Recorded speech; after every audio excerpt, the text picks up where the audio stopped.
What's going on, Junkie Nation? Gorgeous George and Goze reporting for duty. It is our UFC 323 watch along here at MMA Junkie, and we're pumped up to be with you guys for the next 5 hours. Goze that we commit to these things. We got 2 hours of prelims, featured prelims, and then 3 hours on the main card, including 2 title fights, tons of ranked fighters, and so far the violence is in effect. Have you been watching the early prelims? My God. Yeah, it's been a massacre. This last one, even though it went 3 rounds, they were hitting each other pretty hard. But so far, what a great card to have been to live. And I don't even know how to call it. Like if it's the end of an era because it's last pay-per-views. I mean, they still kind of continue. They're just not pay-per-views, but the level of it should be the same. But it does kind of feel weird it being the last one. Yep, we're just going to call them numbered events going forward. And I realize in certain parts of the world, some of you are going to still have to pay per view. So per event, you'll still have to pony up. Now, I don't know what you guys pay. Here in the United States, we got up to $80. This thing used to be $39.99. Let's call it 40 about 15 years ago, maybe. And then gradually they just kept going and going and going. Then we were told it was going to top off. We always wanted to get away from it. And finally, we are here in 2026. The Paramount Plus era will begin. And if you have Paramount Plus, which is somewhere in the $10 a month range, you get everything. All of the fight nights, all of the numbered events, formerly pay-per-views. And I saw a press release just before we started this watch along, something having to do with Dana White Contender Series. And I saw the Paramount logo. So I'll read that in between fights so I can give you guys accurate information. I saw that too. I think it had the Tough logo on it as well. Oh, cool. All right. So that's the one thing that remained as far as the new contract that the UFC signed for the next 7 years. That's their partner, Paramount Plus and CBS. 7 years, so like $7.7 billion. I think it's $1.1 billion per year. An incredible deal. But one thing that remained was the future of Tough and Dana White Contender Series. And now it looks like we have an answer. Okay. We can talk more about that later. The featured prelims are about to begin, and so what we do here on the watch along, we watch along with you, and I think we all have access to ESPN or wherever you're watching worldwide. We're all watching for free. We're having fun. Once we get to the pay-per-view, we'll get a little bit more detailed with the play-by-play because some of you will choose not to order it, so we'll be your eyes and ears. But what we do here is we tell you who we think is going to win, and we tell you who we're gambling on because both of us do gamble. So let's get that one out of the way, Goze, and then we'll hit the rewind button and update everyone as to what's happened so far. Okay. So let's see. Where are we here on this? It should be Ferris, Ziam, and Nazim Sadykhov. All right. Ziam is minus 210, and Sadykhov comes back at plus 170. Who wants to go first? That's a good question. Okay. If you're just tuning in for the first time, I'm going to say what I always say. I love betting underdogs. I just love it. Favorites can put you in a hole, but I'm not going to kid you all. Favorites do win. I mean, they really do, and that's why they're favorites. And the houses that make these odds aren't stupid either. So I think the easy way is to say, give me Ferris Ziam Goze, but I'm going to start with an upset special. Give me Nazim Sadykhov.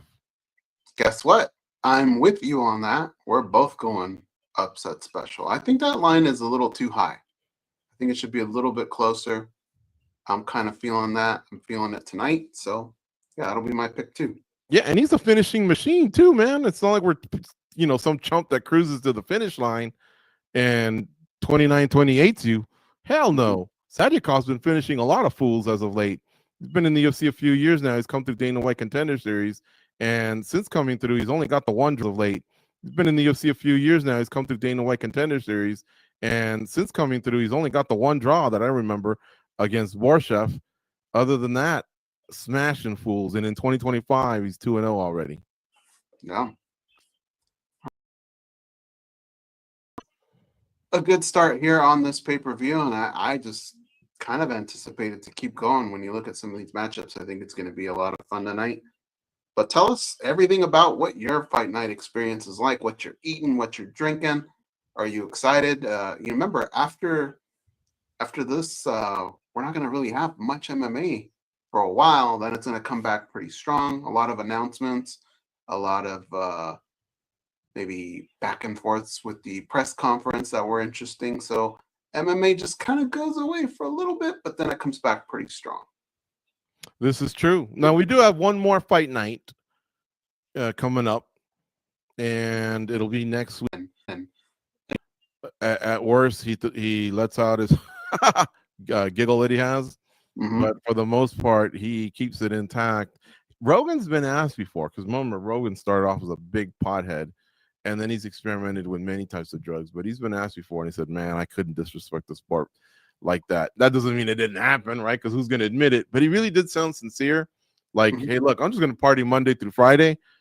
But Saturday, it's my job. Sunday, I fly home, and then it's back on again. DC, I could see him sticking to it too, because he's just a consummate professional. And as he's gotten older, I think he also plays ball. He really respects his job. He respects the position, representing the UFC. He's part of the A team, and I don't think he would ever want to mess that up. But it doesn't mean they won't go hard tonight. I mean, they are in Vegas. This show's going to end at 10. By the way, one thing that hasn't been said a lot, starting in 2026, the numbered events will start at 6 p.m. Pacific, 9 p.m. Eastern.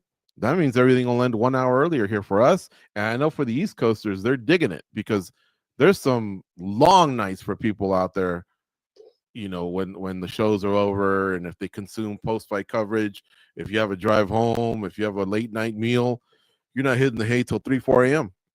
It's huge for the East Coasters and even around the world.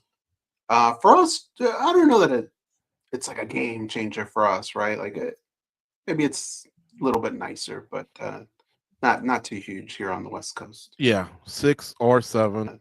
Not too huge here on the West Coast. Yeah, 6 or 7, same thing to us.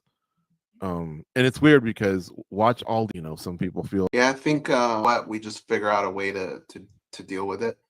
But to me, honestly, like if you look at, the only thing I can think of is maybe like certain college games go a little bit later, and so it's good for the UFC to end and maybe give you a chance to watch the fourth quarter or something. But other than that, dude, I don't know. I wish people would show up from the first fight, though, especially like Theo Vaughn. Like Theo Vaughn. You know what I'm trying to figure out more and more. The more and more I hear the casual fan, the hardcore fan, dude, I think we're really getting away from that more and more. I think you just kind of have a hardcore fan. I don't know if there's that many casual fans anymore. Like for the most part, people kind of know their stuff and keep track. Well, thought I heard an echo though. There. Yes and no. I think there's a lot of fans that love the sport, so they're passionate. They will be hardcores, but they don't know enough about the history of the sport to figure out why things happen the way they do. So in a way, they revert back to being casuals. But see, a casual is known as someone that kind of doesn't take it serious, could care less. Just let me know when Connor's fighting or John Jones. But other than that, I'm half-ass watching. But no, in reality, you could be a hardcore fan, but if you only know the history of the sport since the pandemic, maybe, then you can't bridge the history and why things are, why we want certain things to happen. Not a lot. And at first I was like, bitch, I ain't no casual, taking it personal and shit. And then I started realizing once I get into the deep conversations, a lot of people don't even know what I'm referencing. Like if I'm saying, well, GSP wouldn't have done that. Well, BJ Penn didn't have to do that. Well, might get more people who are just kind of flipping through channels and go, I'll watch this. And maybe when you're in Vegas, you get people that just go, what do you want to do tonight? And a casino host says, I got these tickets. I think we're getting further away from kick his ass Seabass. I think we're getting further away from kick his ass Seabass. I think there's better fans right now. I'm looking at the arena though, and man, I really wish a lot more people would show up for something like this early. It's not boxing. You know, these fights do matter. Yeah, and I was stuck on a commercial and I just realized my stream stopped. But the satellite has it. And I found out a painful lesson today goes, well, I kind of knew this already. As much as I don't like the streaming era, I prefer the satellite beaming me the live event. Mm-hmm. Even those still tend to be anywhere from 15 seconds to a minute behind as to what's really happening. Oh, yeah. My one of these sports apps told me you lost a bet that I had, and I'm sitting there watching, going, wait a minute, I'm watching TV. How does this thing know I lost? This team's yet to inbound, and sure enough, my guy went up, missed the layup, which would have backdoored covered for me, and this thing had already told me, the phone had already told me 30 seconds ago that it was over. That part does kind of suck. Look at Sadykhov's corner. Look, you got John Wood. I think that's Cody Steele in the middle. And who's over there on the right? I don't know, because I already have Jason Herzog and Vanessa Hansen doing their thing, so I might be ahead of you here. Oh, that's Ray Longo. I mean, that's a good corner, dude. Yeah, it is. A very similar corner for Merab Dvalishvili. Mm-hmm. Coach Longo and Coach Wood would be there. These guys just touch gloves on my end. How about you? I am getting... On my end. How about you? I am getting the heart and stuff. Oh, man. From Vanessa? Yeah. Now they touch gloves. Okay. Well, we all have access to these, so I think we'll all survive here. Mm-hmm. They're already up against the fence. I keep forgetting how tall Ferris is. Yeah. Sadykhov's been a hit at the Syndicate gym. Everyone's always talking about him. This seems like a good guy. Very calm, composed so far.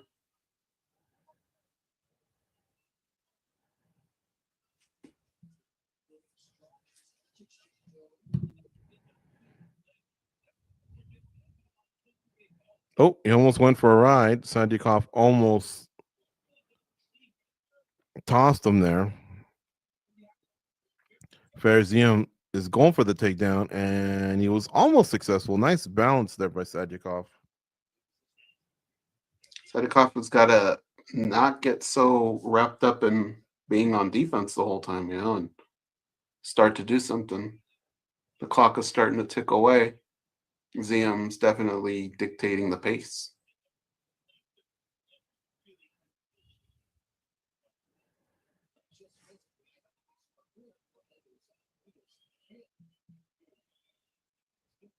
Crowd's booing, man.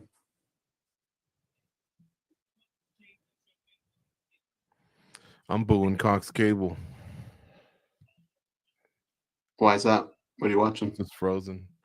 Oh. Because the other view of the satellite is way too far for me, but it's bailing me out right now. It's all I have.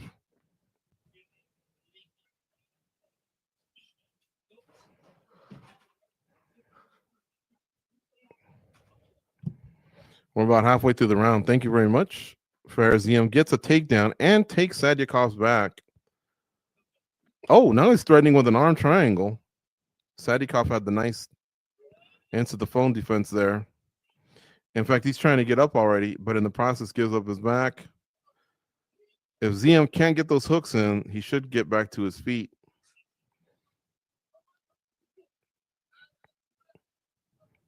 But he does seem calm and composed. That guy Trickley earlier today, he panicked so fast when he got submitted by Malik. I mean, I think he only tapped once and they already stopped the fight. He was probably on his way to tapping, but he kind of had his hand ready to tap, and it looked like he was just gonna maybe tap once. At the end of the day, he didn't complain and he was probably done. But staying calm in those situations is the best thing you can do. And probably gulp a lot of air and train a lot. Train that defense. Get used to getting your windpipe crushed a little. Here comes the body triangle.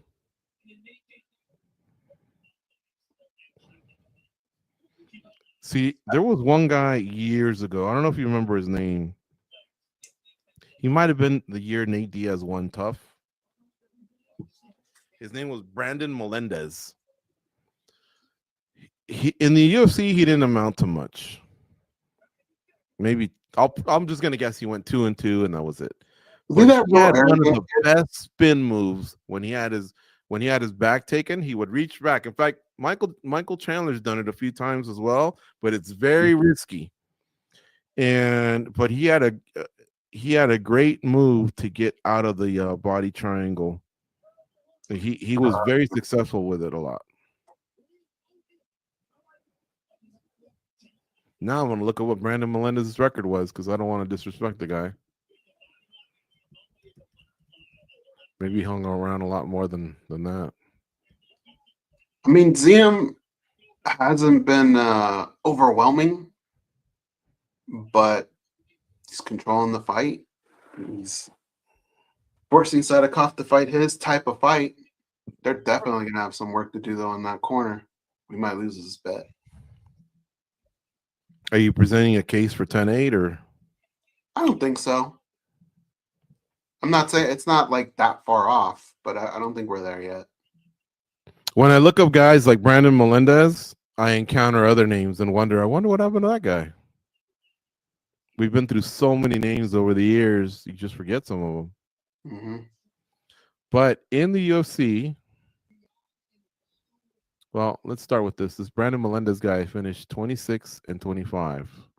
God, I hope he doesn't live up to his nickname because his nickname's the Murderer. And he finished on a cold streak like most guys do. But at one point, he was 18-12, 9-6. I guess he never really didn't have the best record, right? But the reason I tuned in was to see what his record was in the UFC. So let me see if I can find that. Barely over 500. No, in the UFC. His overall was 25-26. Then again, Maurice Smith's barely over 500. He's in the Hall of Fame. So this guy decisioned Andy Wang. Remember that name? Yeah. Then in the Ultimate Fighter Season 5, this was an exhibition. He loses to Gray Maynard. Then he lost to Joe Lazon, and it looks like he got cut. So that was it. Maybe. Sid, he went. BJ Penn was coming hard at Andy Wang. You remember that when he was making fun of him? Yeah. He only went 0-1. I guess he must have just done that move a lot in the on the show. I presented it like he did it like fucking every fight for 5 fights, and that wasn't the case. Now I'm trying to see. We covered other promotions back in the day as well. Maybe I tuned into a Strike Force or something, but Ziem's a lot more aggressive in this round. Yeah, I'm just flow a little bit. I'm still trying to figure out what Sadykhov is trying to do here.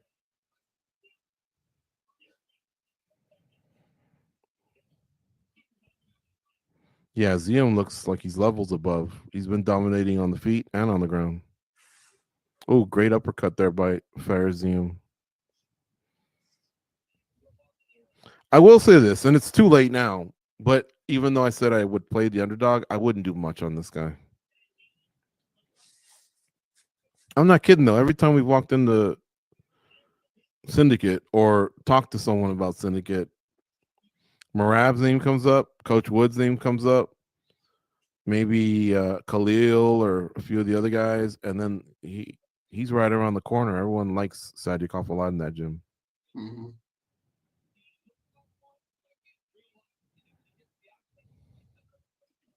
Sadykhov's starting to get a little bit of swelling on the outside of the right knee from that leg kick.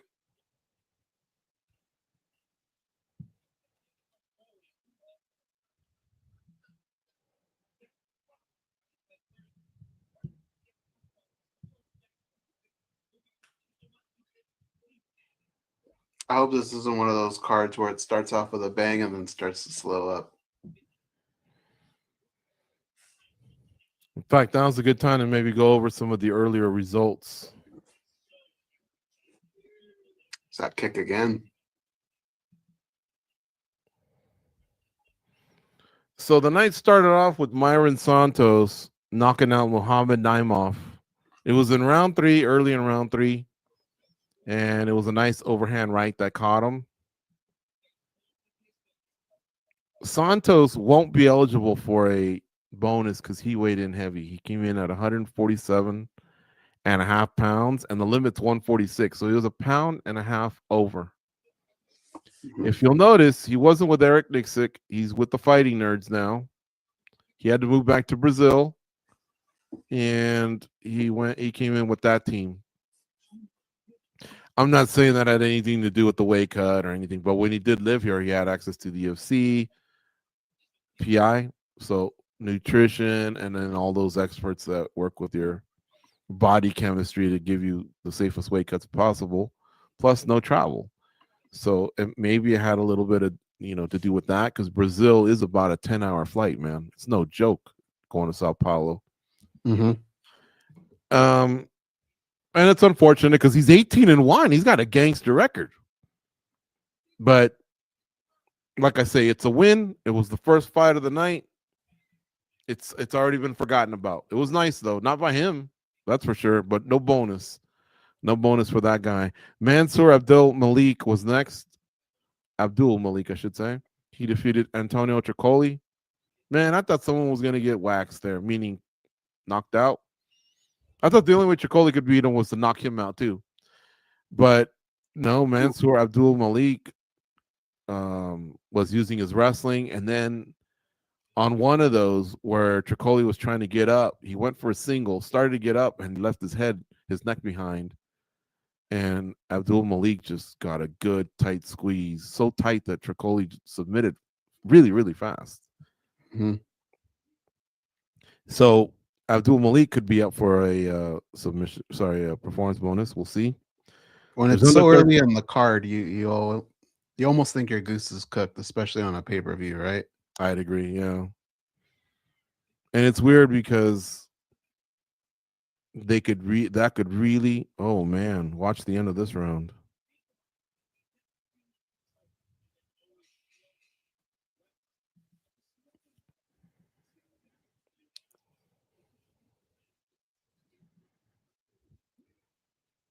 Are you there yet? Yeah. Wait. Herzog waved it off, no? Waved it off, yeah. He did wave it off. I have the volume down, but it looked like to me like he had reached the end of the round. And personally, I think if he wasn't so messed up, he could have gotten to the corner, but Herzog started waving it with his arms over. And then it looked like he got a second look. And when he noticed that Sadykhov was really messed up, boy, that elbow was vicious. Yeah. It was probably in his best interest anyway. The elbow that he threw was like the equivalent of somebody swinging a baseball bat or something. Yeah,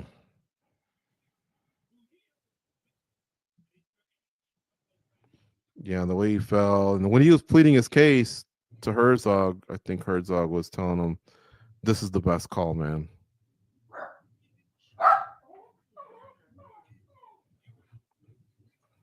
Our dog doesn't bark very much when it comes to interviews and stuff like that. But the one thing that really triggers him is the garbage cans when somebody's moving those outside. He must hate that noise or something. Yeah. Congratulations to Ferris. I think it was the right stoppage, honestly. Because, okay, look, folks, even I have the volume down. So even if the round was over, in the way the guy was getting up, he would have stumbled around. I think Herzog probably did the right thing at that moment. If he got up and just made it to his corner, maybe he would have a little bit more of a case, but he looked like he was really messed up. I mean, I guess he would have a whole minute to recover, but Herzog's one of the best in the business, so it must have ended just before it. Did you have your volume up by any chance? I mean, it's really, really slight, but it did come off as strange, but you're right. He was just really, really dazed, and I don't know. It probably wouldn't have made much of a difference. And you see, did you see all the stuff that happened at Karate Combat? No, I just know that Sam Alvey lost. You probably lost 3 times. I thought that fight, they let that go on a little bit too long. He's too tough for his own good, man. He should not be in there with that guy. That guy was a beast. Bro, Belly's to Spain, if anybody's wondering. That big Cuban that fought in the UFC went like 1-2. He lost to Waldo Cortez Acosta, sorry. And I thought the UFC let him go too early, but man, he's a world champ over there at Karate Combat. But why is the UFC giving up on such a menacing looking fella? You know, unless he's an asshole or something behind the scenes, you just let him be 1-2, and let's see if we can get the 2-2. I mean, you know, the UFC's definitely kept people around longer than that. Basically, they said, you know what? You remind us of Brandon Melendez. We're going to cut you because Brandon Melendez only went 1-2 in the UFC. And 2 of them were on the reality show. So we're talking to Ferris DM right now. And yeah, let's do our next pick. All right. So it's Karine Silva and Maycee Barber. Maycee Barber is minus 220. Karine Silva is plus 180. Now, normally, because of everything that Maycee's been kind of going through in these last couple fights and attempts, I would be inclined to kind of just go Karine Silva's way. But honestly, everything that I saw to Maycee Barber, it's not like she made the weight just barely and she looked terrible. She actually looked pretty good.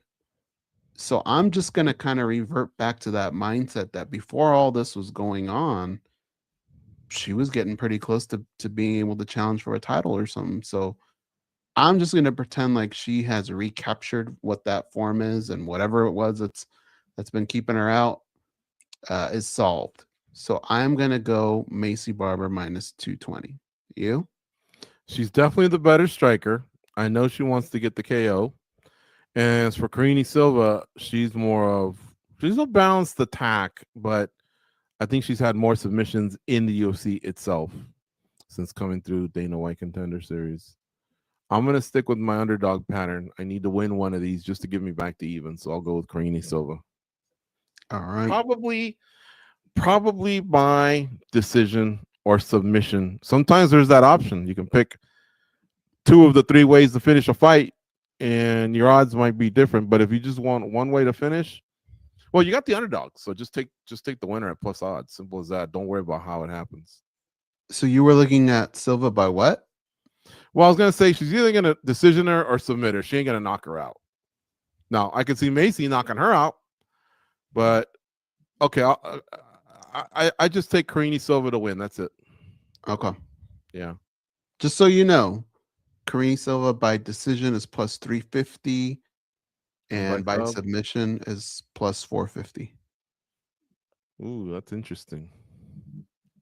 KO is plus 1400. I think it'll go the whole fight.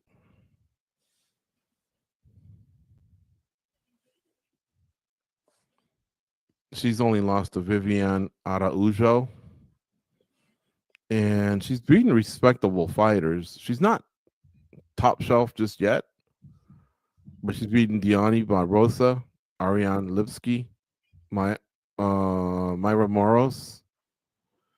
Marina Moros, sorry, Katlyn Souza, not Vieira, and Poliana Botelho.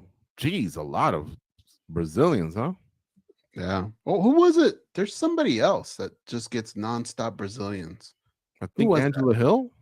Yeah. Oh my God, dude, it's like nonstop. Yeah.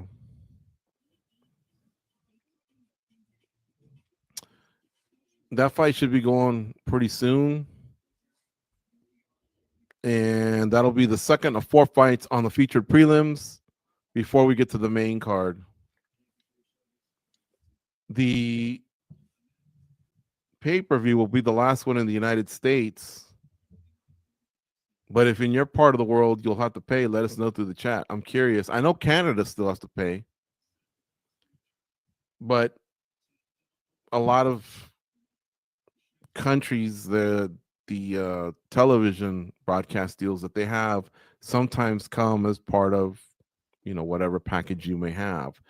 I'll give you an example. In Peru, channel Disney Plus is different from the Disney Plus we have here. Over there, you have access to the movies and that whole thing, but Disney Plus is almost like the equivalent of having just a basic cable package, maybe with a couple of add-ons, because Disney Plus comes with movies, a lot of sports. You can see Formula One, you can see NFL football. So packages are just spun together, bundled together differently in different parts of the country.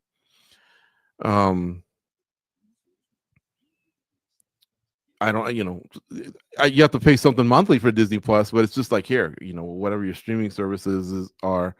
Netflix can be $15, Paramount Plus can be $9, somewhere in that area. That's what Disney Plus is.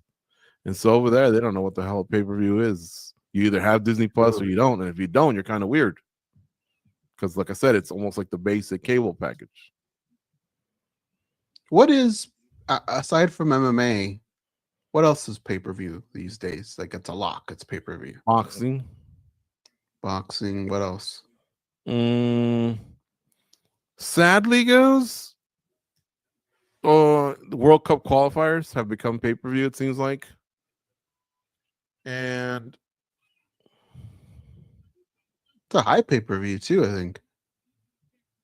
Yeah, it's like 20 for one game or 30 for one game. I mean, granted, this is a night of fighting, but sometimes you just want to see your home country play a soccer game. Why'd I have to pay $30 for that? Well, and they're gonna play a couple days later too, so it's like when it's all said and done, it's close to $70-$80. Yeah. But do you remember, like, growing up, the Olympics was certain parts of it, the triple cast, all that type of stuff? There's going to be a new generation that's going to grow up with not very many things that are pay-per-view. And I wonder, WWE, right? Used to always have to pay for that. Used to have to pay for that one, yeah. They kind of led the way for hooking up with a broadcast partner where you just paid something monthly or it was part of a package and that was it. Those days were gone. And you can't argue with WWE success, man. There's a ton of fans out there for WWE. So they opened their doors and it paid off. And since then, they probably had a few contract renegotiations.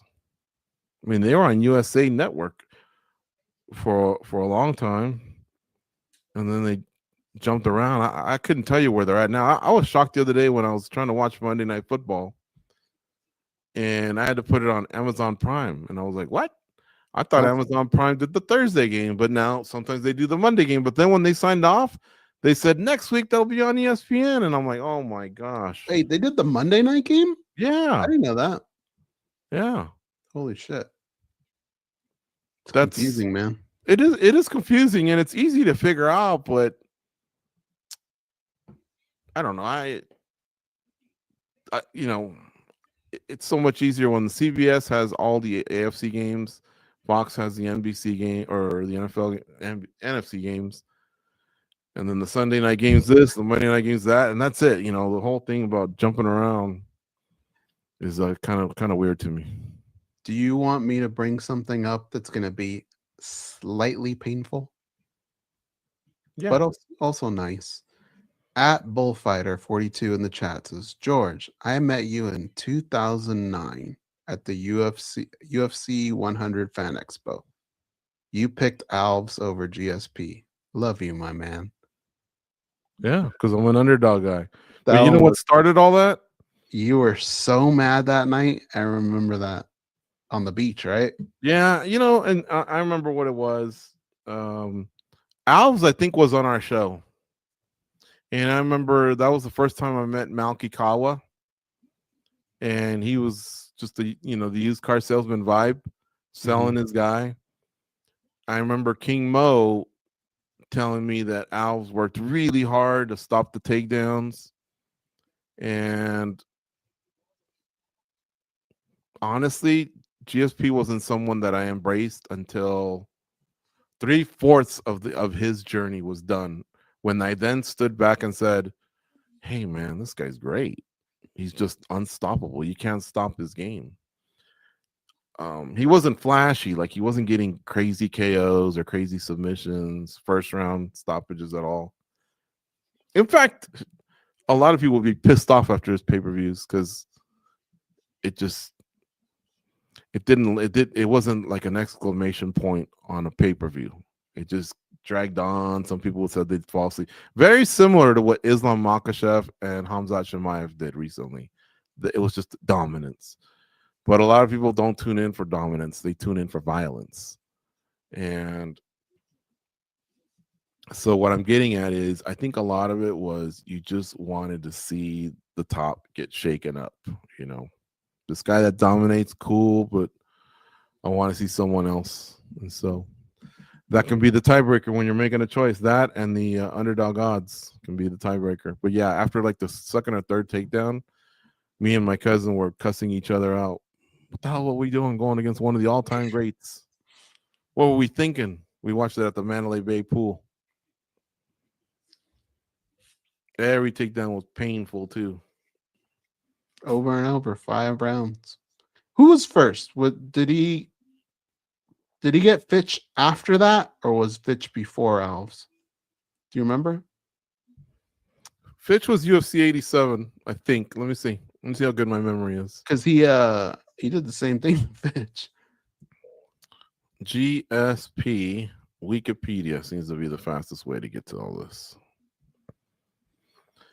I'll be impressed if I got that right. You want to take a guess how old GSP is now? 42? 44. Okay, he fought Thiago Alves. We know that at UFC 100. And he fought John Fitch at, I was right, UFC 87.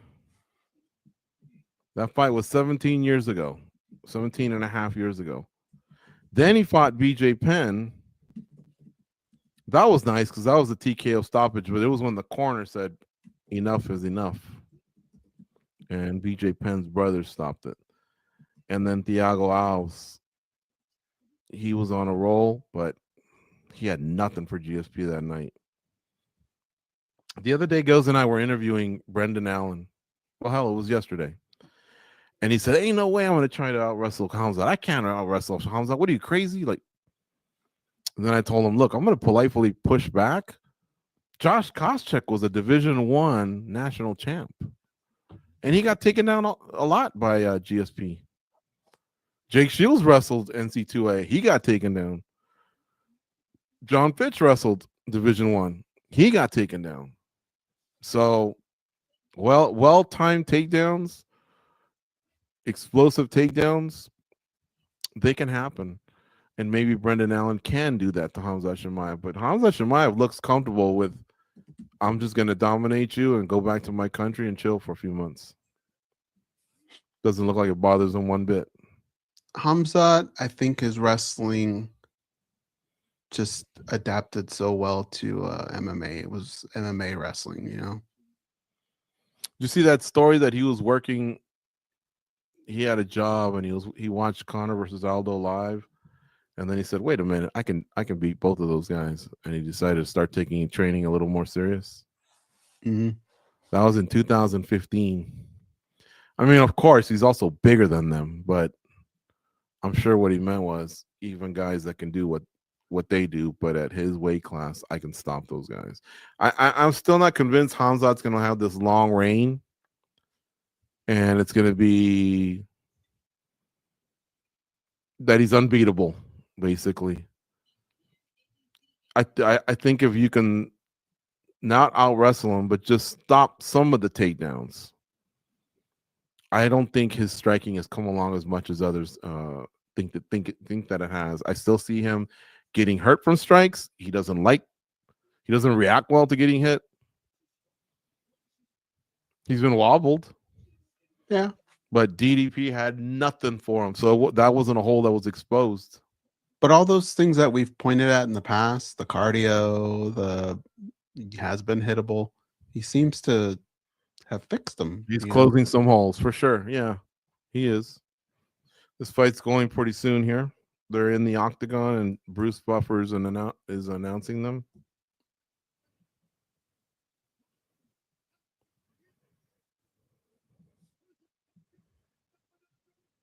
Karine Silva might be the nicest woman on the planet, but she looks mean as shit, dude. Like if I went into the movie theater and sat down, she said, "This seat's taken, beat it," I'd probably jump up, go Like to a the Jack other in the side. Box. Yep. Well, the same could be said for Joanna. Remember how intense she was on Fight Week, but then in studio, she was always smiling, Funny, winking, dude. giggling. Love gummy bears. I used to bring her gummy bears from that market that closed. Those were her favorites. Okay, so the Maycee Barber journey has been about 18 months. It's almost complete. So she got through a training camp, she got through a weight cut, and now the fight's about to start. Let's see how she performs. She's got a 6-fight win streak, so she wasn't going to be gifted a tomato can on the way back.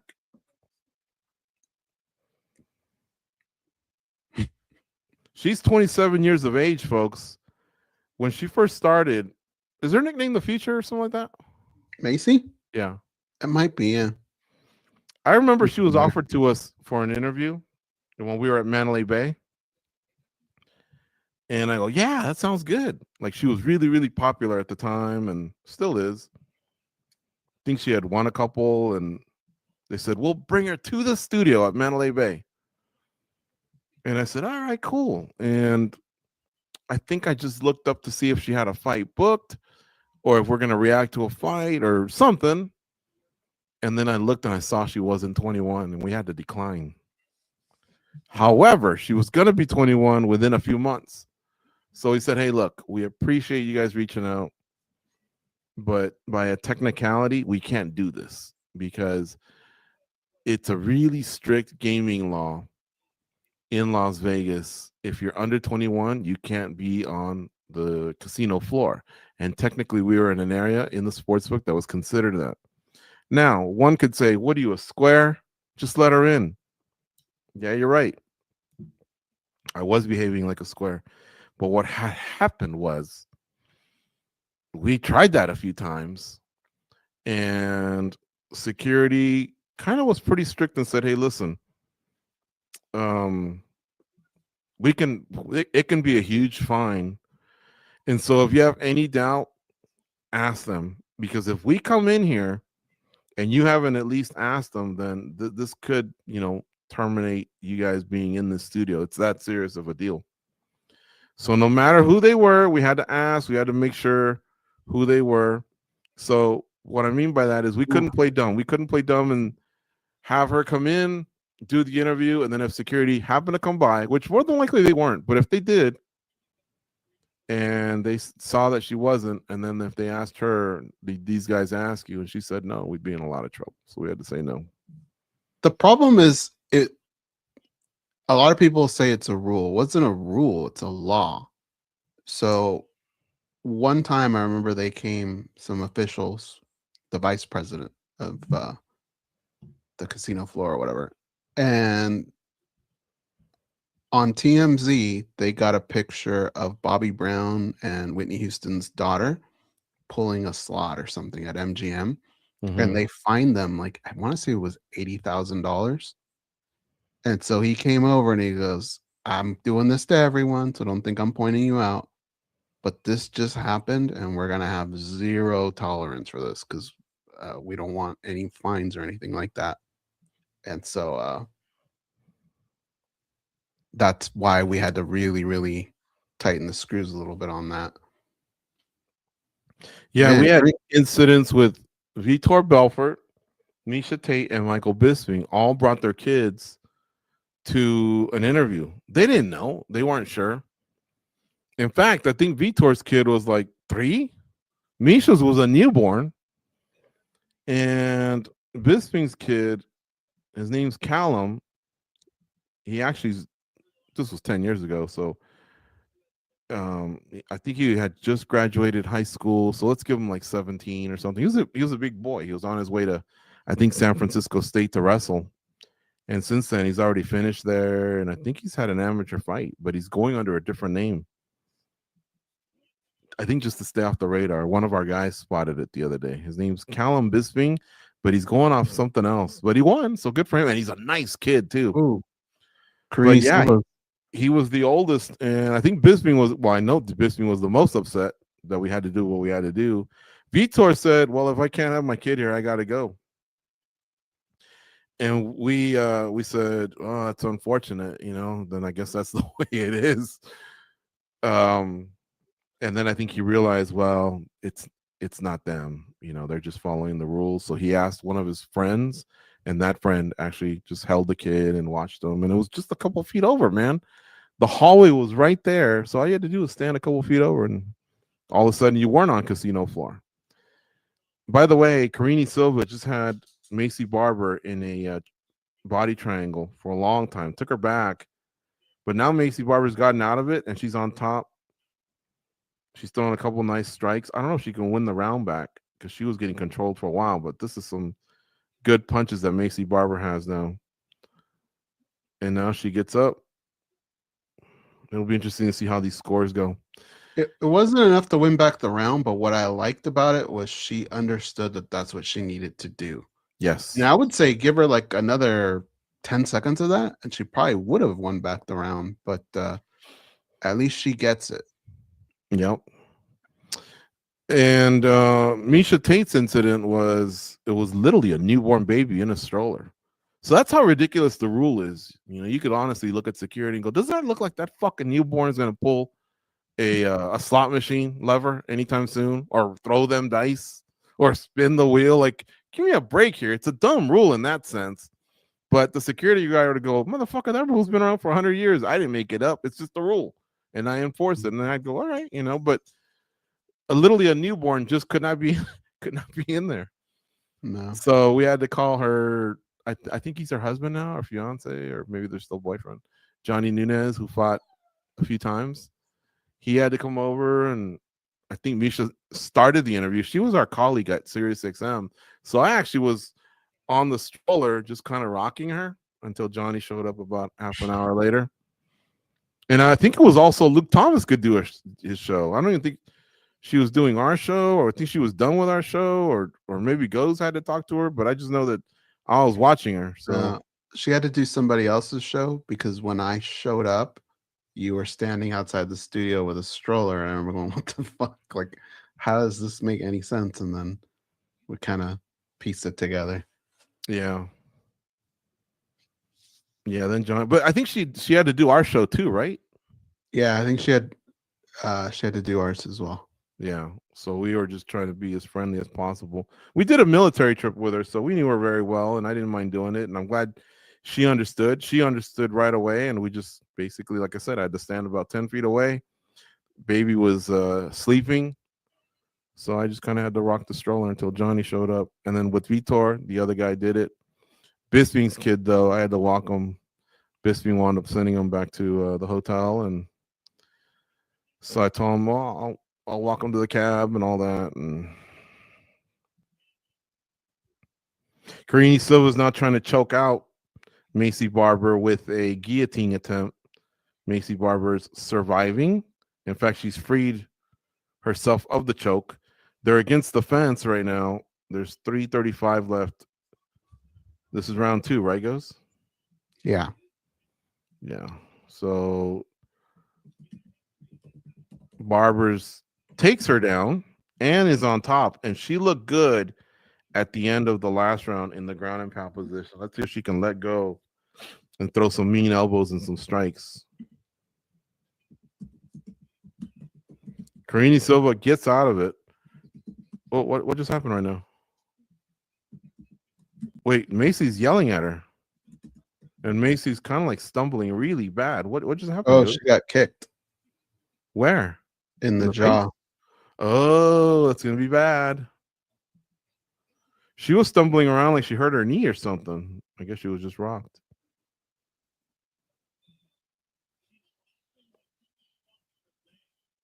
Yeah, the heel hit her right in the jaw. I don't think it was on purpose, but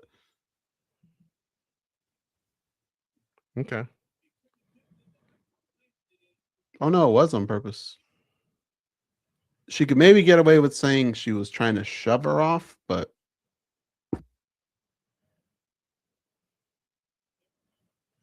they're looking at Maycee Barber right now.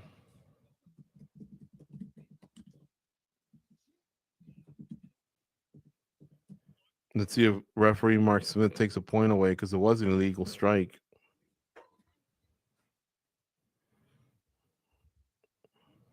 That would be interesting because remember Silva won round 1.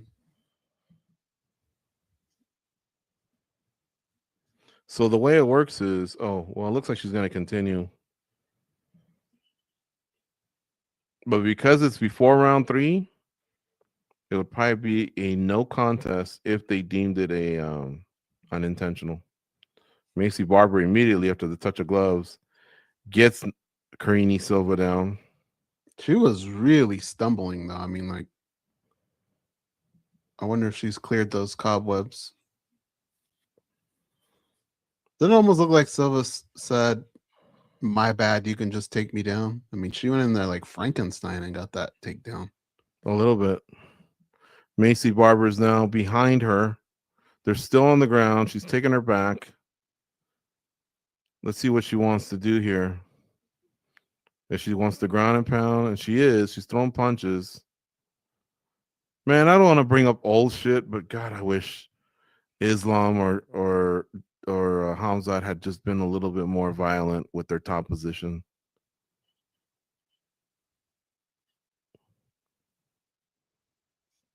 Maycee Barber still basically has taken her back, but no hook. One hook is in, sorry. She hasn't gotten the other hook. No, yeah. Oh, that elbow. I don't know about that elbow. One of them looked like it could be really illegal. It was like the 12-6 to the back of the head, man. Referee didn't do nothing about it. You got to touch part of the ear, folks. You got the whole front of your face, the side of the head. Somehow touch the ear, but you don't want to go straight to the back of the head. Maycee's doing a good job right now, controlling her and trying to sock her up. There's 125 left here in round 2. This kind of vintage Maycee here, right? Like she looks like she's recaptured her form a little bit. Yes. This would be a nice bounce back win to continue what she had started, which was that little 6-fight win streak. Remember, she was supposed to fight Aaron Blanchfield. She was supposed to have a few fights. She was up there with the big dogs. And then all of a sudden, she started having health problems. So far, no health problems. Trust me, she's looking pretty decent, man, considering everything she's gone through. And against a respectable opponent.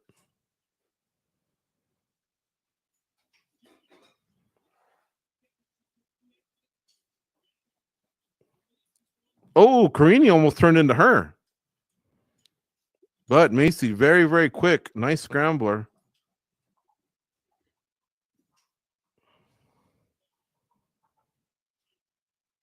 Silva's now throwing elbows from the bottom. She's trying to trap her kind of with like a triangle setup. So far, no luck. Now she cinched it in, but I think the angle that Maycee's laying into her, she'll be okay. Plus, there's 13 seconds left. Now Karine's on top in that triangle position. Mm-hmm. And she's going to try and drop some bombs on her. I don't think it'll make up for all the damage, though, that Maycee Barber did to her. If she had done that, same thing we said in the last round, if she had done that maybe 30 seconds earlier, you never know, because it was a very dominant position. I think it's 1-1 going into round 3. 1-1, but I would say a little bit more momentum for Maycee because it just seemed like she can be more violent in those positions.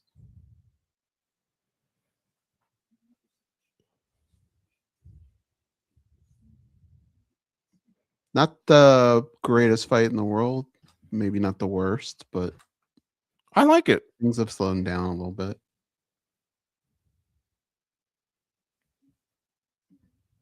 I like it, but I think both girls have been, trying to hurt the opponent, not just ride things out. A lot of times it's hard sparring, and this one looks like, hey, I'm trying to hurt you. Go ahead. 2025 is almost done. Give Chick-fil-A another chance. Well, what do you suggest? You eat it? I did. But you've only done it once. And it was awful. What did you order? I said, first time here, give me the chicken sandwich. What's your basic chicken sandwich? This and that. All right, cool. Ate it. And I just remember driving away halfway through, and I was like, "Cheese!" I just wanted to toss it. It was that one on Sunflower. Halfway through by the time you got home. MacArthur and Bristol in Santa Ana. I remember it was there, and that's where we used to live, man. I mean, there's a lot of food options there. So I think I was like 2 or 3 bites in. It just didn't taste that good. My expectations were super high. And I was like, man, I should just toss this, start fresh, just gobble up some burger. And I think that's what I did. It might have even been that In-N-Out across the street. I can't remember.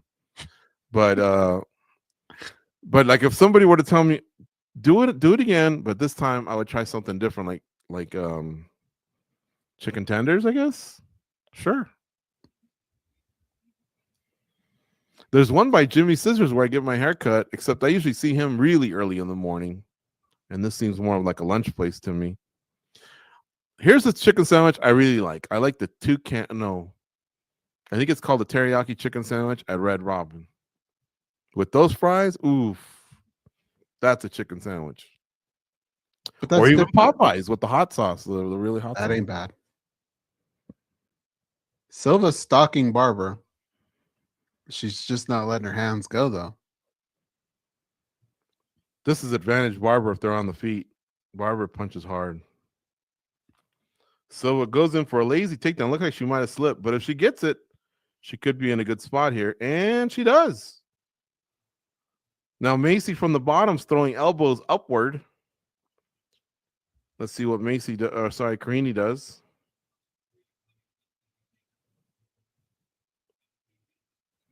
Natalia Silva, speaking of Brazilian Silvas, she's filling in for Alexa Grasso, and she'll be fighting Rose Namajunas at UFC 324 in January. Now their legs are tangled up. Looks like Karine's trying to go for the heel hook.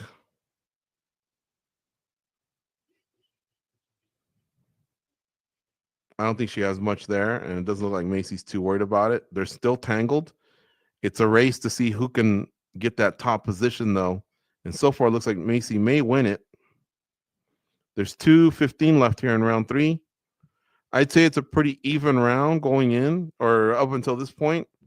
So whoever can close probably on top if they fight on the ground will probably win the fight. Now Maycee's just won that pivotal position. She's inside of Karine Silva's guard. Silva just closed the guard. And there's 155 left in round 2. Can she posture up and throw some bombs? Can Karine Silva get up or threaten with a submission? Karine's using the rubber guard to at least neutralize what Maycee Barber wants to do. Maycee's on her feet right now, but her head's still stuck in the guard of Karine Silva. Now Karine's setting up a triangle.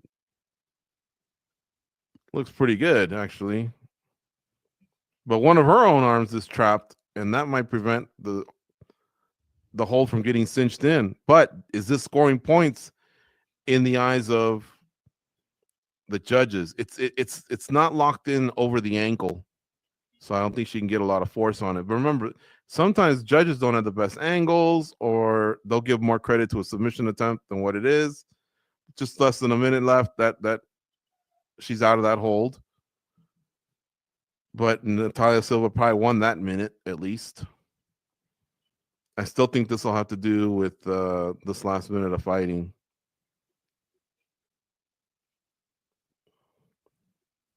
Oh, it looks like Maycee Barber's going to let her get up because she's gotten out of her guard. Karine Silva hasn't done anything to get up, though. And because she keeps kicking her legs, Mark Smith hasn't stepped in to allow her to get up. But Karine Silva's blowing it because if Maycee Barber just does this, she's going to lose. And now Maycee goes back into her guard. Now Karine does get up. They're up against the fence.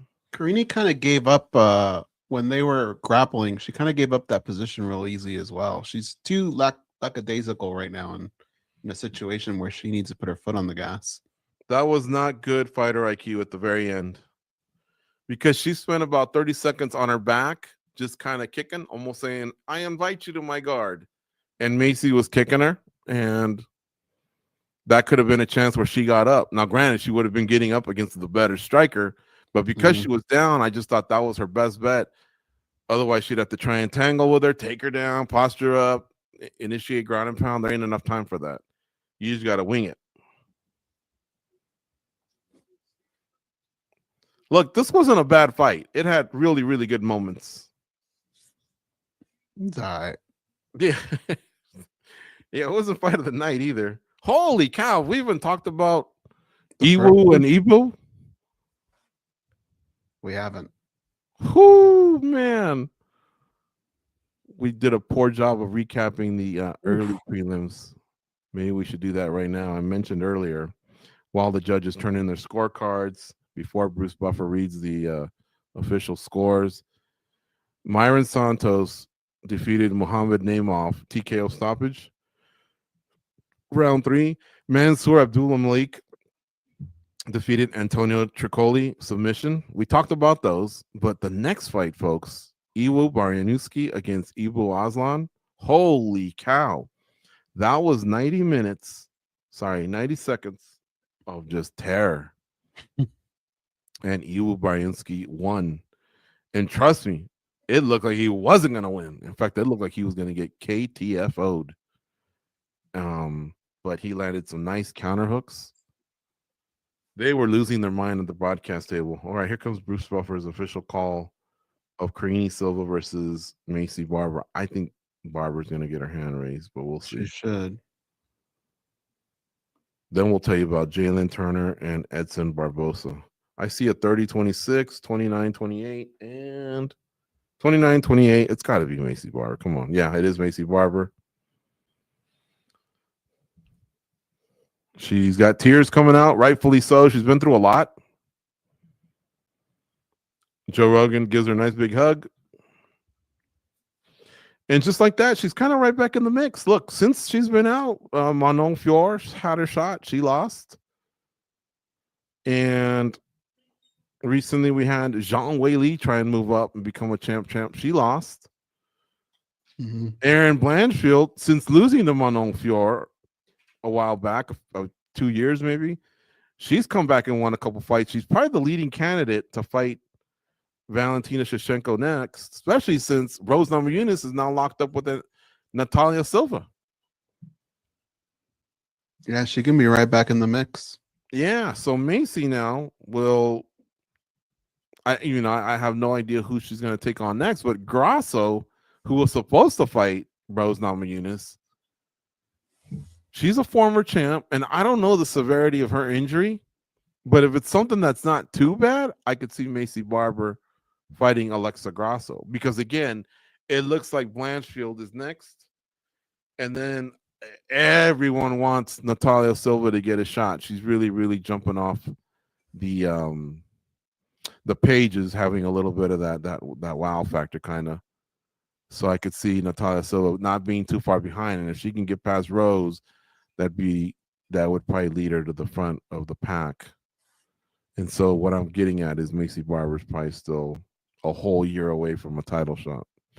So in the meantime, stay busy and fight someone that's high profile, and I think Alexa Grasso fits that bill. You don't have the feeling that she's like in any kind of doghouse like Arman Sarukian, right? Where she has to prove this. No. It seems like this was a really good run for her, and she's done everything possible. Yeah, I agree. I don't think she's in any doghouse at all, or dog penthouse, if that's what Arman seems like he's in. By the way, Tracy Cortez, she's kind of been cast aside a little bit as well with that loss she took to Erin Blanchfield. So, and we cannot forget, that's nice that the UFC is showing Anthony Pettis. And there's Michael Morales.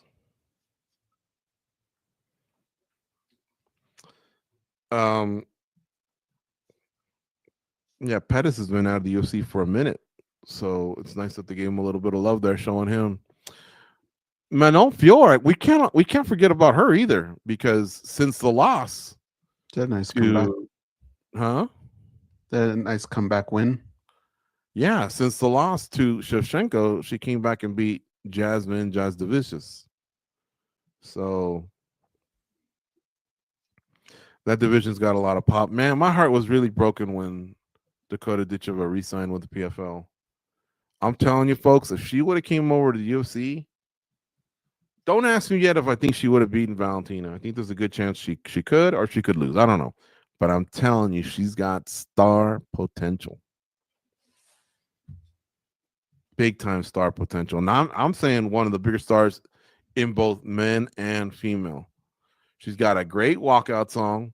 She's got a great look, and she is just exciting when she strikes, and she just blitz attacks you.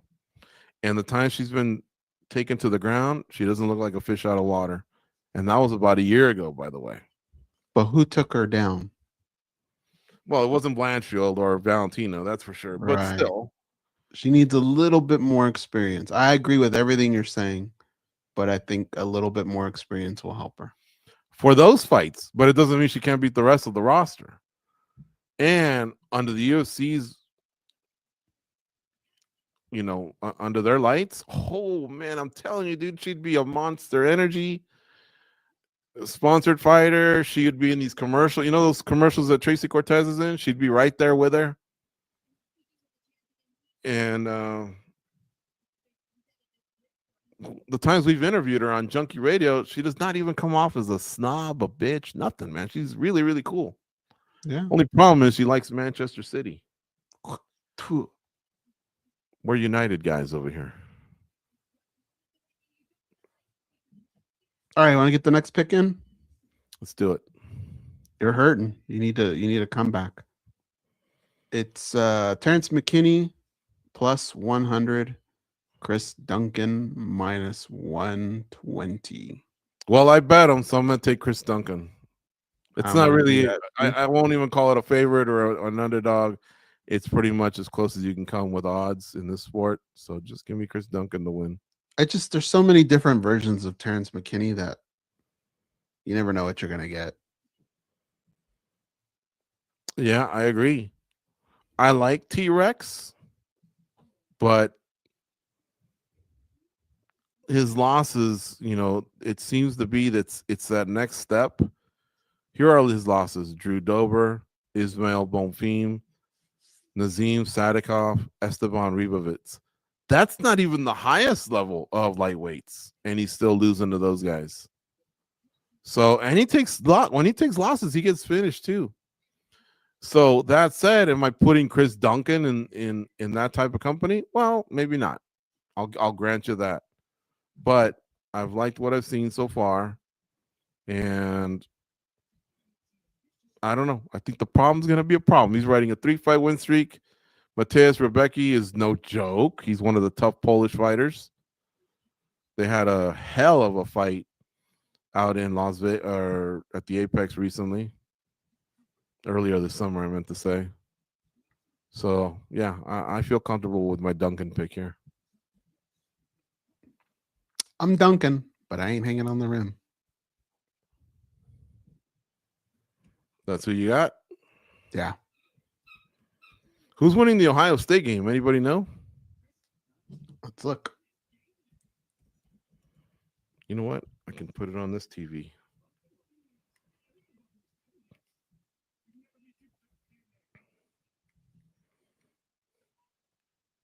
Better be number Ohio 1 State. versus number 2, close game, 7-3, Ohio State. Ohio State football. I think they'll pull away. I'm not saying they're gonna win by 5 touchdowns, but I think in the end they'll win by 10 points. Ohio State recruits a lot of 5-star athletes, man. Like the best in the nation. The guys that are like state player of the years.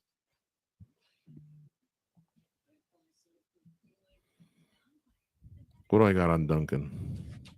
I don't think it's too much, but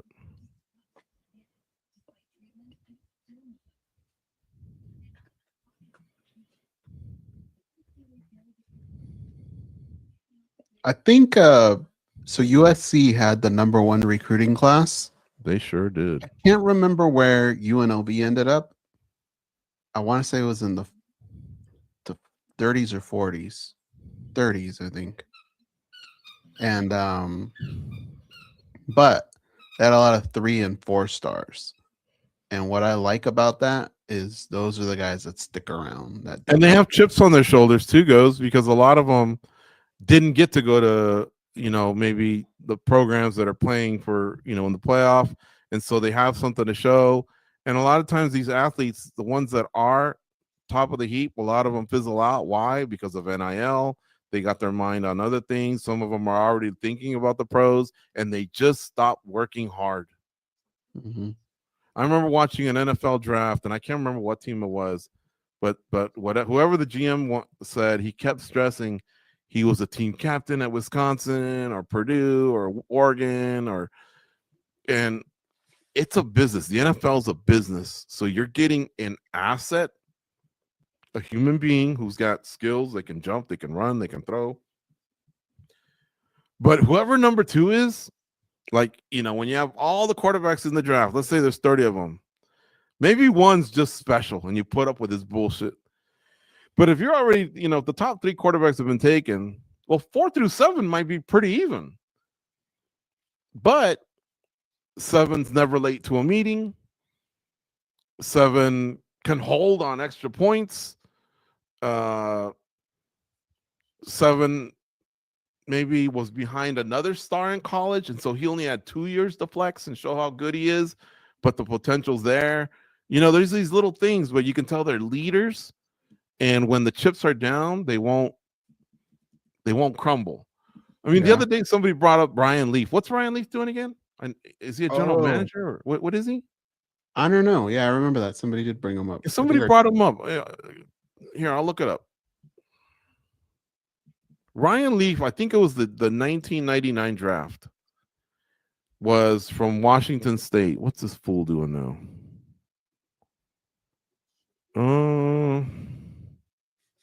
I thought he picked up a job. I think he's an analyst, right?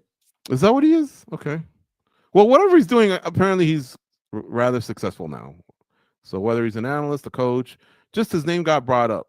But this guy was drafted really high. And then he started getting high.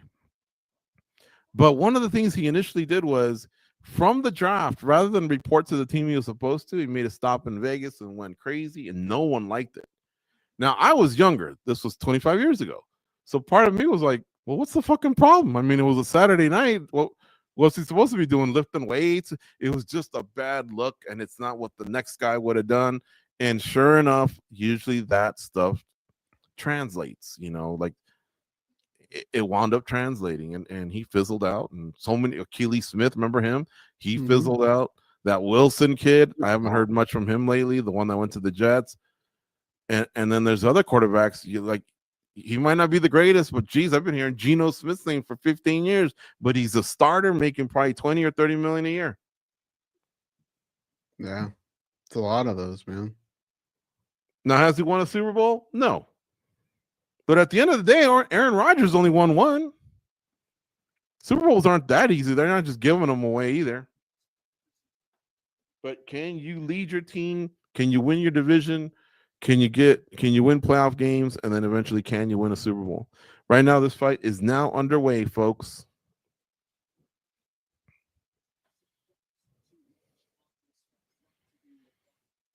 Ooh, T-Rex is really aggressive, Goze. In fact, he's connected a little bit with Chris Duncan. Chris Duncan luckily swung back and trying getting his respect, but he's getting swarmed with head kicks and punches. And so he's really hurt. He's actually wobbled. But because he swung back a few times, T-Rex has had to check himself before he wrecked himself. And now Duncan's going for a single, which will at least stop the onslaught that T-Rex had. Let's see if we can do something with it, though. McKinney throws that knee almost like a straight right hand, a number 2. Yep. Now Duncan's got him down. So at least he's not taking those hits. Because T-Rex got shot out of a cannon, and now he's throwing knees and elbows. He's right back at it again. Duncan, man, if he had a 30-second timeout, Goze, he would be calling it right now. Like, get me out of here, like, oh, he's still wobbled. And guess what? He keeps walking in the knees. He just needs to go back and tie up. Oh, he just punched McKinney really hard, but McKinney walked right through it. This one's like Iwu versus Iwu. And now Duncan just caught him on the chin, put McKinney down. Now he's on top. McKinney's starting to get up. But he knocked him down. He clearly knocked him down. In fact, everything I've said about McKinney, he now might be losing the round because he clearly got knocked down and now he's getting beat up via ground and pound. The referee's taking a good look, and both guys are going to be exhausted. Dude, we're not even 2 minutes in, Goze, and it looks like both guys have blasted through 75% of their gas tanks. Yeah, McKinney looks really tired. And now he's back to one knee. Duncan's just putting it on him, but he's not out of the woods yet. He has to make sure he doesn't gas out. McKinney may have gotten some wind back, and he might have cleared his cobwebs. Unanswered shots. Like, I don't know how many of these he can take. And now holding his head, front choke. No give. This may be it right here. Goes, yep, there's a tap. Chris Duncan wins. That was one hell of a fight. Dana White, I know you got to give out some performances of the night. I get it.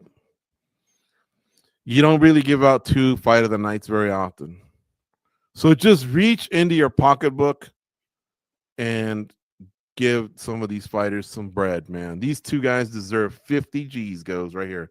And so do those other 2, Iwu and Ibu. Mm-hmm. I feel like I'm talking about a progressive commercial. They got to give them something, right? Otherwise, you have to wonder, like, why do I do this then?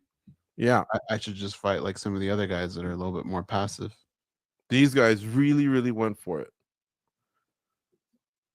I'm going to clearly remember in 2026 when someone said, oh, Duncan's got another fight. I'm going to go, all right, cool. McKinney's got another fight. Oh, nice. Can't wait. So many fighters, they sign on to their next fights, and I'm like, yeah, all right, cool. Good for you. But I'm really pumped to see these 2 guys compete again. They really, really entertain me right now. That's 3 down and 1 more to go before we get to the pay-per-view. And speaking of, have we even gotten through? We always reach a stumbling block here. Have we even gotten through what? The all the results of the prelims? Yeah. We haven't. No. We stopped at Iwu versus Iwu. We barely just can mention now that Jalen Turner defeated Edson Barbosa, and that was a crazy TKO.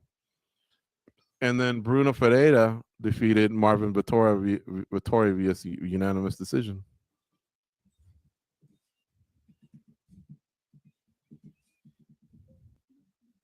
We hadn't mentioned that yet, right? No, we touched on it.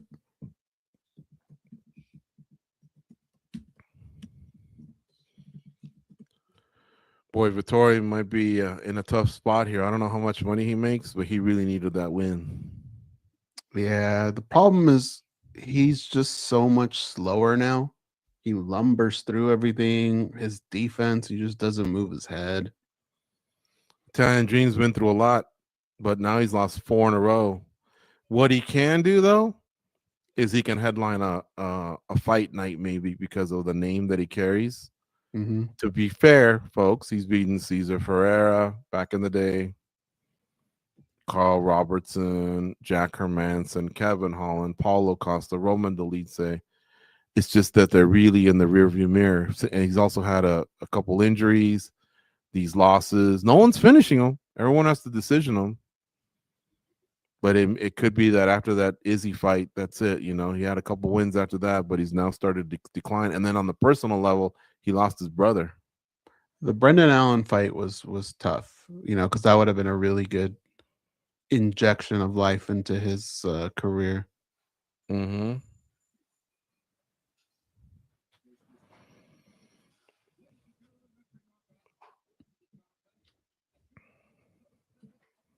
Boy, this Duncan is in some fights. That Rebecca fight was crazy. This fight's crazy. But like I said, bonus this cat. How do you like it so far? Yeah, nice.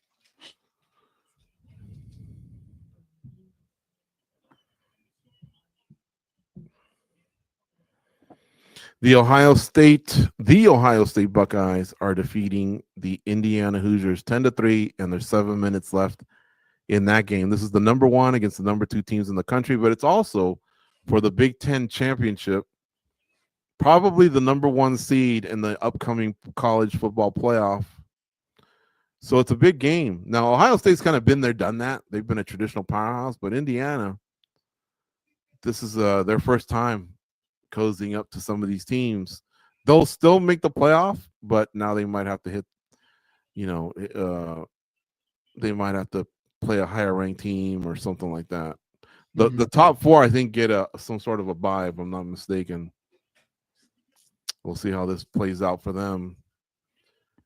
I know some of you might be like, I could care less, and that's a shame. So then, American football, pretty cool.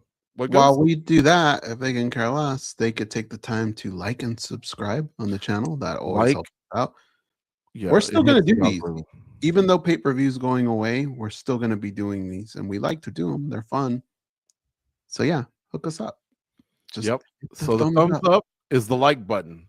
Please hit that. That helps the algorithm that you hear about on YouTube. It means more people are currently checking something out. And so as they're shuffling streams, they're kind of putting it at other people's feeds. Hey, a bunch of people are talking about this watch along, maybe you should check this out. It's kind of like that. Subscribing just means that now you'll get an email unless you stop the notifications, but you'll basically be more aware of anything we put up. Pre-fight press conferences, post-fight press conferences. There'll be one right after this watch along. Every Monday we do Spinning Back Click. It's kind of like a new show with talking heads. I host it. Goze is on the panel along with 2 of our colleagues, and we unpack the biggest stories of the week. We go over the latest results. We make predictions for the upcoming week. We try and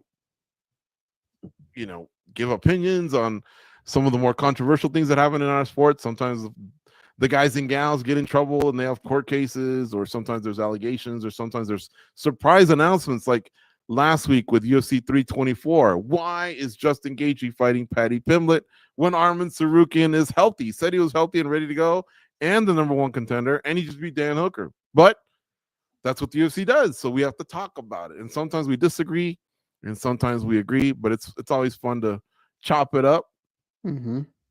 We also have individual interviews that we do. In fact, some of the ones that Goze and I do on MMA Junkie Radio, the video component goes on the YouTube channel. So if you ever hear our show, by the way, you can subscribe on Apple Podcasts, Google Podcasts, Stitcher, and Spotify. But if you're ever like, man, that was funny, they were talking to Brandon Moreno, and Brandon Moreno was showing off all his belts and his Legos collection. I got to see this.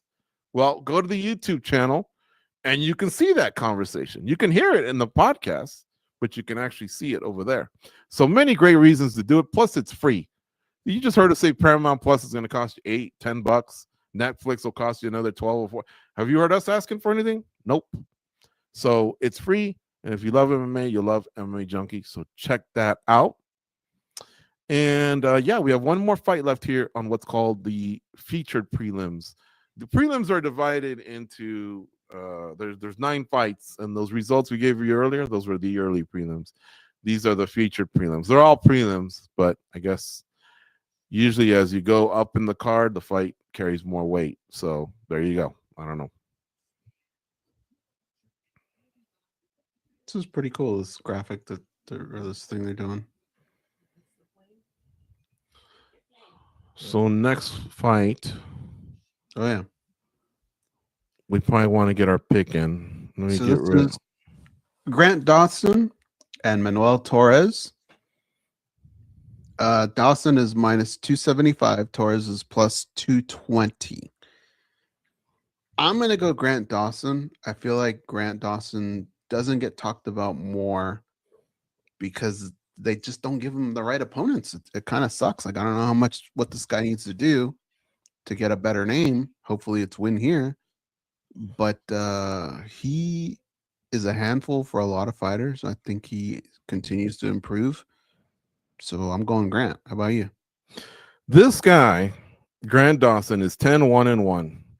And he gives me headaches every Tuesday when I have to do rankings because it's hard to ignore the results.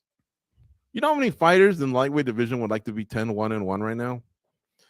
But he is not considered flashy, exciting, charismatic, none of it. He's actually not a boring interview. When we have him on, he's pretty honest and we have good chats. But the UFC will not book him against the elite fighters.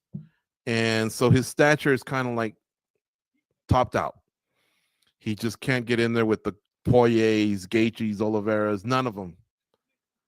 I think a lot of people turn him down. He's got a little bit of that Dagestani offense where it's based on wrestling, control, jiu-jitsu if it's there, ground and pound if it's there, but I'm more than comfortable decisioning your ass. And so I think a lot of fighters turn him down is what he says. So he has to fight down in the rankings rather than up. And then he doesn't want to bitch because he doesn't want to upset the masses. So he kind of rolls with the punches. Every once in a while, he'll flex.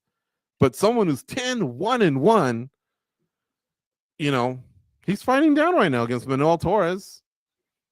And if he beats Manuel Torres, he won't have much to gain. And if he loses, it'll be a lot. Because the one loss he has was when he tried to stand with Bobby Green when Bobby Green still had some gas left in the tank and Bobby Green iced him.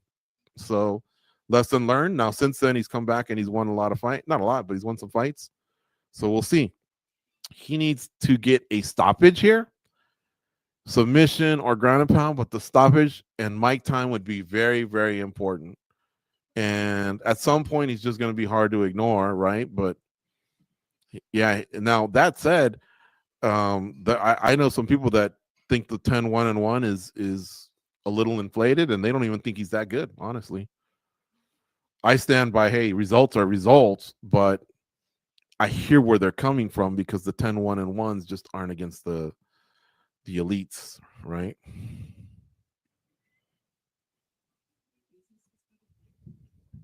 What happened? Well, who you taking, fool? Oh, I'm gonna ride with Grant Dawson, man. I'm gonna ride with him. Me too. And it sucks because I hate going against Mexico. What did Brandon Moreno say the other day? No me gusta ir contra la bandera, or no, that was Raul Rosas that said that. Sorry. We asked Raul Rosas about another Mexican fighter, and he's like, hey, man, that guy flies the Mexican flag. So it's not my first choice, but I like that he was willing to still get down. And so our father's family comes from Mexico. And I have some love for Mexico. I have cousins that live in Mexico. I think it's a great country. And I love the fact that they've now sent us some soldiers, right? That might have become boxers, but MMA, you know, it's grown out there. They have a PI, so I'm happy to see them do their thing. Mm-hmm. But I don't never want to lie to the audience, and I think Grant Dawson's formidable at what he does. Goes takedown, control, pass guard, beat you up. But he really needs to finish. Yeah. You know, if he doesn't get him down, he's gonna get socked up by this guy. That's for sure. He's not going to get anywhere like this. You know, it's just little tiny steps. He needs a decent name.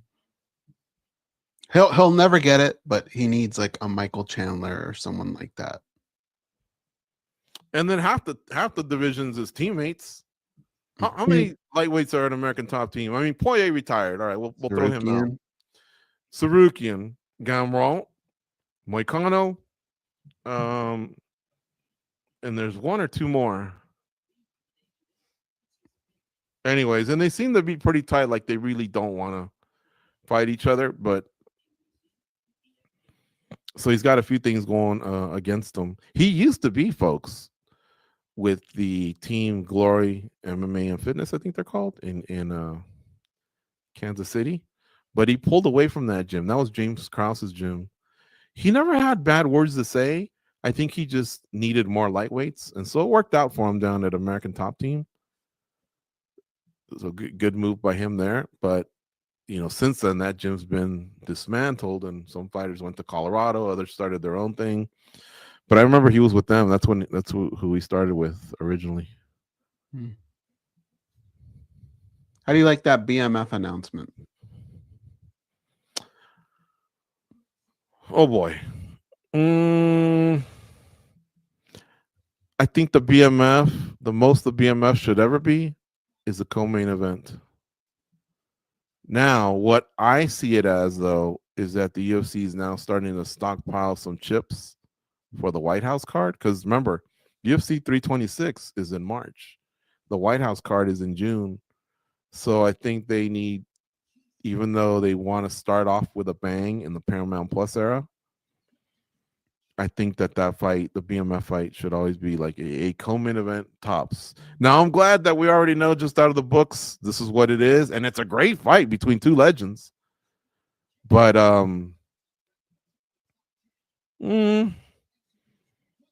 it's the hardcore belt. It's the WCW used to have one of their titles called the national belt or national. It used to be the world title, the USA TV title. Yeah, something like that. So it's kind of like the third one down. No disrespect to Holloway or Oliveira, a former champ, two former champs, but one's a featherweight. They decided to sign on, and I do believe some of them can negotiate pay-per-view points. Now, there's no more pay-per-views, right? But it doesn't mean there won't be a metric out there of what these fighters need to get to prove to the company that they sell tickets, they sell eyeballs, we'll call them. Mm-hmm. And so I'm happy for any time a fighter can somehow get themselves in that type of position where they can make money. But I mean, I guess Holloway's defending that belt. I would rather know, well, what does Holloway need to get to fight? I guess it would be Topuria again, which now that I think about it, I just saw that fight. Yeah, I don't know. I don't know what's gonna happen with Topuria either. He's got to hang around. I mean, there's no other thing he could possibly do. It's just it's a decent fight. I just hate the fact that it's hard to call someone a BMF after they just got knocked out. I know he's bounced back since, but both guys only have one win since their last losses. Like, it's hard to put that together and say this BMF. Let's say you're a fan in the audience and they go, all right, folks, you heard 324, what it's like. And for those of you down in Sydney, Australia, we're building 325. But guess what? In March, the UFC returns to the T-Mobile. And on that fight card, Charles Oliveira versus Max Holloway for the BMF title. If you're in the stands and you're like, shit, I can come that weekend. I've saved up some money.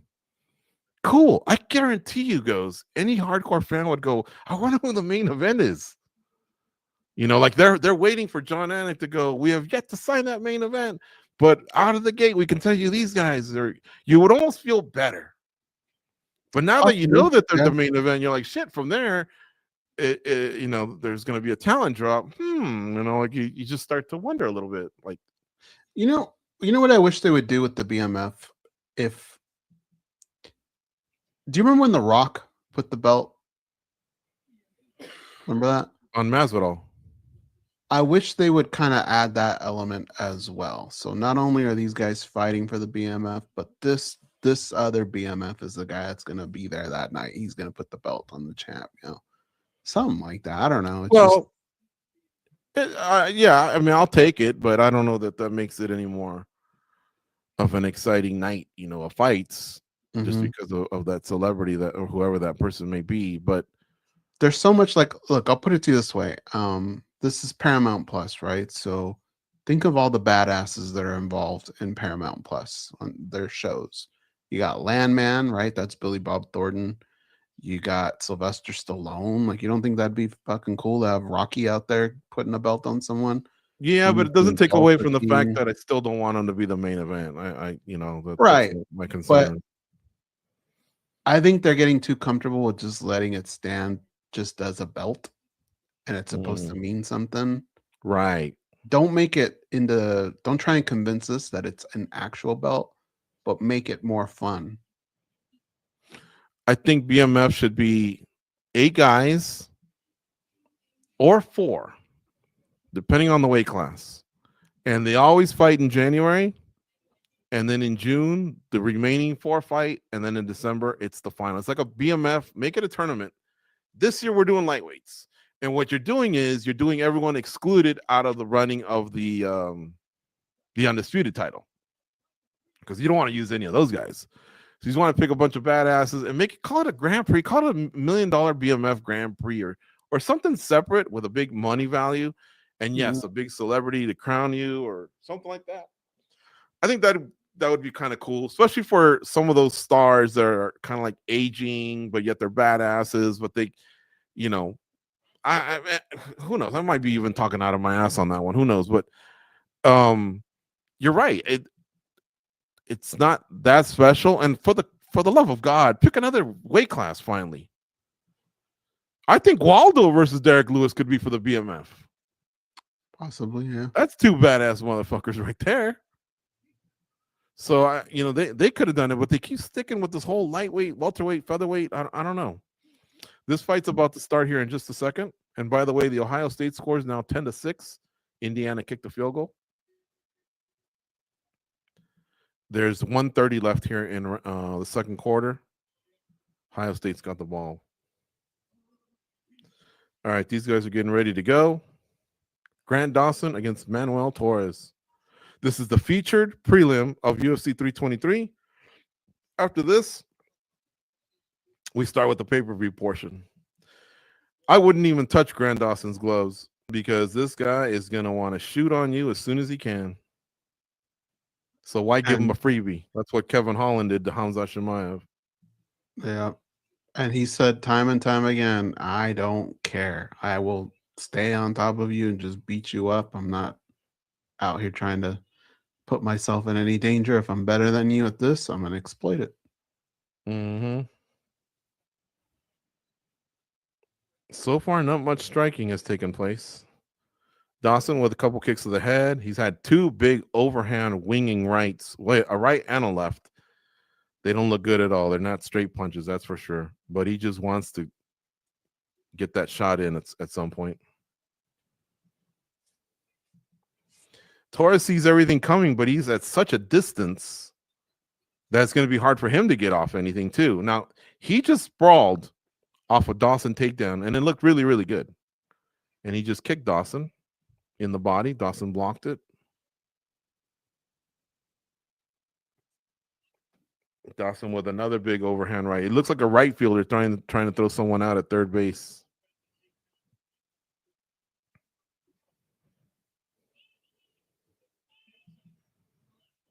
But that was good that Manuel Torres at least staved off that first takedown attempt.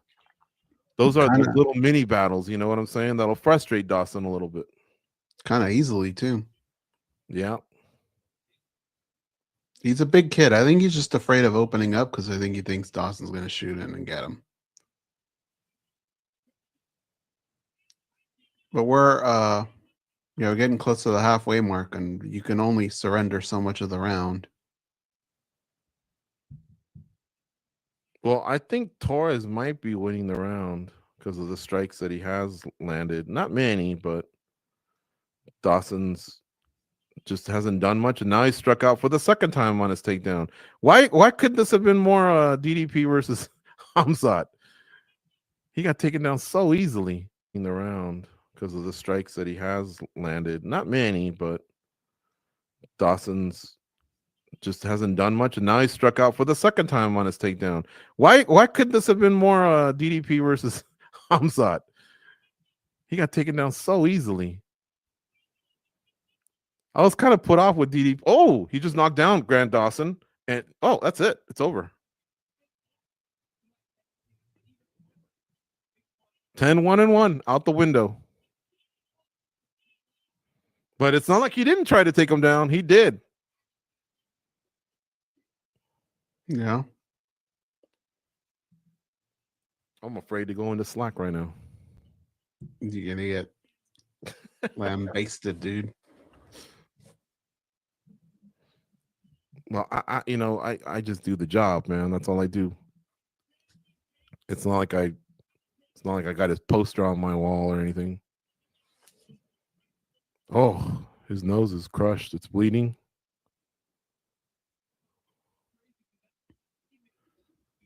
Torres looked good. He looked really good.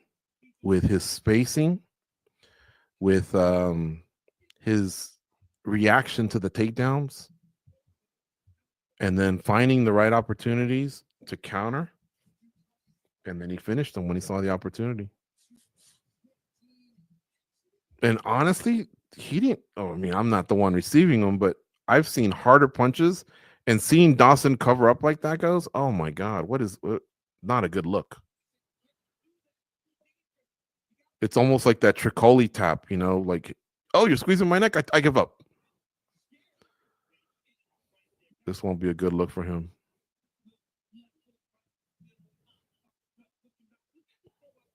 Herb Dean stopping the fight right away.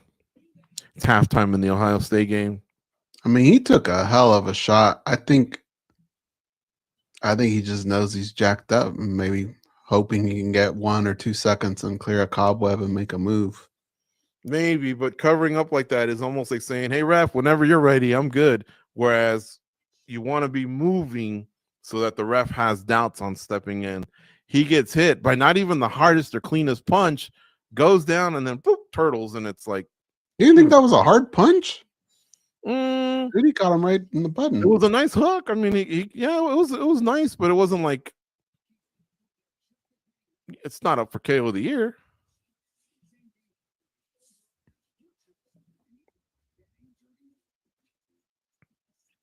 So the feature prelims are now over, folks. We have 15 minutes to kill. This would be a good time for y'all to make yourselves a sandwich, grab yourselves a beer, but more importantly, tell your friends about the watch along. Maybe share it to your Facebook via X. Sorry, I was about to say Twitter.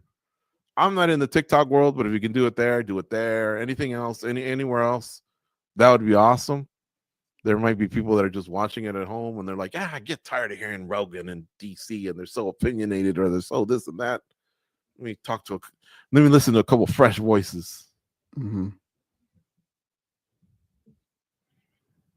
Mexican flags are out in effect. Torres holding a Monster can. I wonder if he's already sponsored by Monster. If not, he might be. Could be a big night from Mexico. Still got Brandon Moreno going in the co-main event. No, sorry, he's the featured bout. I keep forgetting that he's it's 2 title fights and then the featured bout of Brandon Moreno versus Tatsuro Taira. Also got Henry Cejudo, very proud Mexican, but he represented the United States in the 2008 Olympics in Beijing, China. Took him a gold medal, man. That's quite an accomplishment, folks. Seriously. I just don't know if he's got any of that wrestling to put Talbot down, Here's one intangible, Goze. Tell me what you think of it. A lot of people say mostly when a fighter announces that they're done, they really are done. We just have to watch the fight and then remind ourselves, what were we thinking? We love our heroes. We think they got one last run. And most of the time they don't.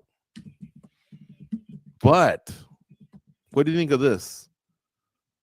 Because Henry has fought at a high level and he loves to win and he loves to compete, like you feel like he doesn't half-ass anything.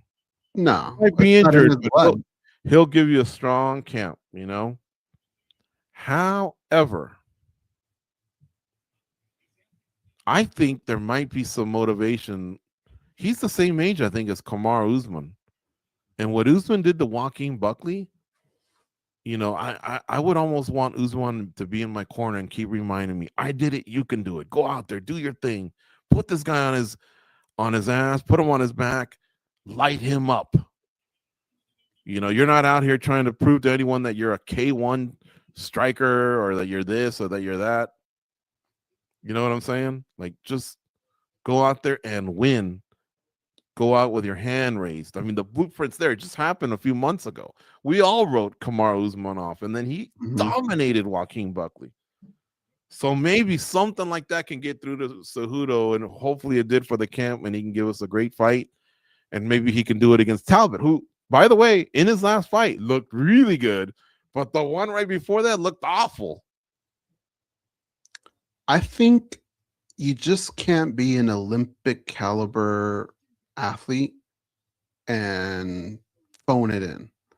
I think you can meet somebody that's better and they can expose that. But I think you're going to get the best possible Henry Cejudo that whatever his body will let him do at this point, that's what you're going to get here. He's probably forgotten more about combat sports than what Peyton has absorbed in these years. But your body can only do so much, and this is a young kid. He's a big kid.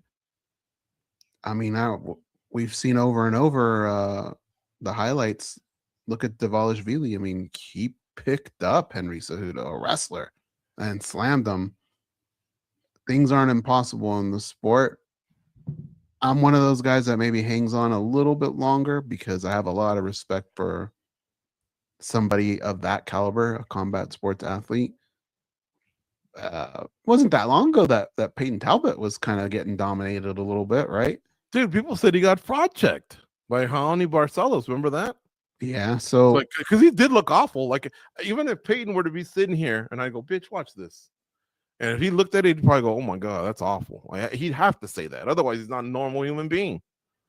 We just call it like it is. Even he would agree he looked awful that night. And then in his last fight, he erased all that. Oh man, this is the guy we were pumping up. Very athletic, hard hitter, like didn't seem, and the other one, he just seemed like he was fighting a demon possessed. Like, get me out of here, Yeah. But that's usually because you're not prepared and you just didn't carry over any intensity into the fight. Let's face it, you got to have a screw loose when you walk in there. By the time you walk in there, maybe there was something to what the Guidas did. Smack the shit out of me and remind me that this guy's about to, possibly put me in a coma unless I get into that psych mode too. Well, we still have one more fight before we got to make that pick. But we have Guskov and Blachowicz next. You see Blachowicz on Embedded? Yeah. He's very simple, but he's funny. He goes to Santa. He goes and sits on Santa's lap at the town square here in Las Vegas. And he says, what would you like for Christmas or whatever? And he goes, I can't remember what the first one was. Oh, he goes, I want the knockout win on Saturday. And I want to go to the moon. The moon. I started laughing. And then he couldn't think of the third one. And the wife goes, you really want those mana glasses? He goes, okay, I'll take those. And Santa's just kind of giggling. And he got a gift for his kid. This guy was in our studio once, and he was one of my favorite guests ever. He was so cool, so funny, went with the punches, I should say. Rolled with the punches, I should say. And he just always came off, as being we know he's a tough dude, but like a normal dude. Like, I would want that guy to be my neighbor. Oh yeah. Hey man, you got. Can I borrow your saw? He'd probably go like, get the ladder, man. Let's bust this out together, and then we'll throw down some beers. Merab would be a good neighbor too, I think. Merab looks like it'd be a good neighbor. Merab cracked me up on one of the embeddeds. He's showing off his new house, and some big dog's barking. He just he stares at the dog and goes, "What's up, bro?" Why would you call a dog bro? What's up, bro? And then he keeps talking about what he's gonna do and put goats over here, but he just stops and looks. He goes, "What's up, bro?" I mean, think about it. Us as humans usually go, "What up, dog?" That was the perfect time to just let that one go. Oh, what up, dog? Hey, what's up, bro? He humanized the dog. Well, I'm gonna take Blachowicz in this one. You? I really want Blachowicz to win, but You're hurting, dude. That Guskov guy had he's a finisher. He's a hard hitter. He's not even the biggest dude out there. He was getting towered over in the last fight by what was it, Rakic, I think. But once he throws, he throws. He's 42 years old, Blachowicz. You know what? Some injuries. I'm just getting scared. I'll be rooting for Blachowicz because if he had a Polish flag, I would hold it up. But I gotta keep it real. I think Guskov wins this. Yeah, I'm gonna go with you with that. Hopefully, what's up, bro? He could have said, "That's my dog over there," or "What up, dog?" He goes, "What's up, bro? What's up, bro?" Okay, I'll stop. Wasn't that funny? Maybe. Congrats to Georgia. They beat Alabama to win the SEC title. Texas Tech defeated BYU to win the Big 12 championship. I watched a little bit of Liverpool versus Leeds, I think. I don't know who won, though. If it's not Manchester United, it's really hard for me to sit through a whole game. Now, one could say, I thought you like soccer. Well, I do, but I have to like the team or have a bet. And I love football a lot, and these were championship games on the college level. Tomorrow, the pros are back at it, although my team sits out. They got a bye. Man, you sat out on a 3-3 game. What you talking about? Leeds and Liverpool ended in 3-3. It wasn't 3-3 when I was watching. It was 0-0. I think Liverpool thinks they won because they've been losing so much that a tie must feel like a win at this point. And by the way, Liverpool was really good last year. I can't believe how much they've fallen off the cliff in one season.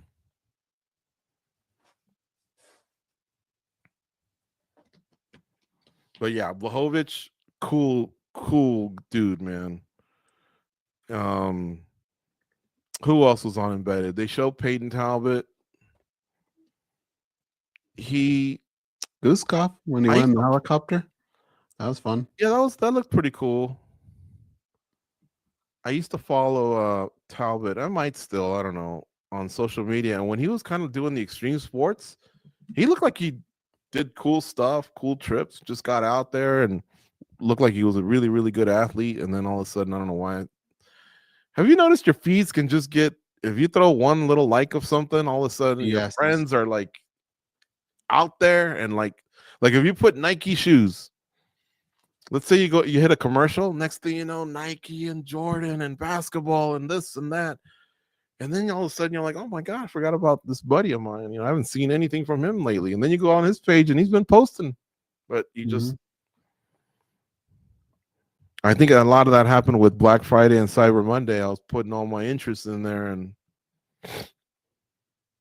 What was I was getting pummeled with something the other day. Let me see. What's the opposite of a shout out, Goze?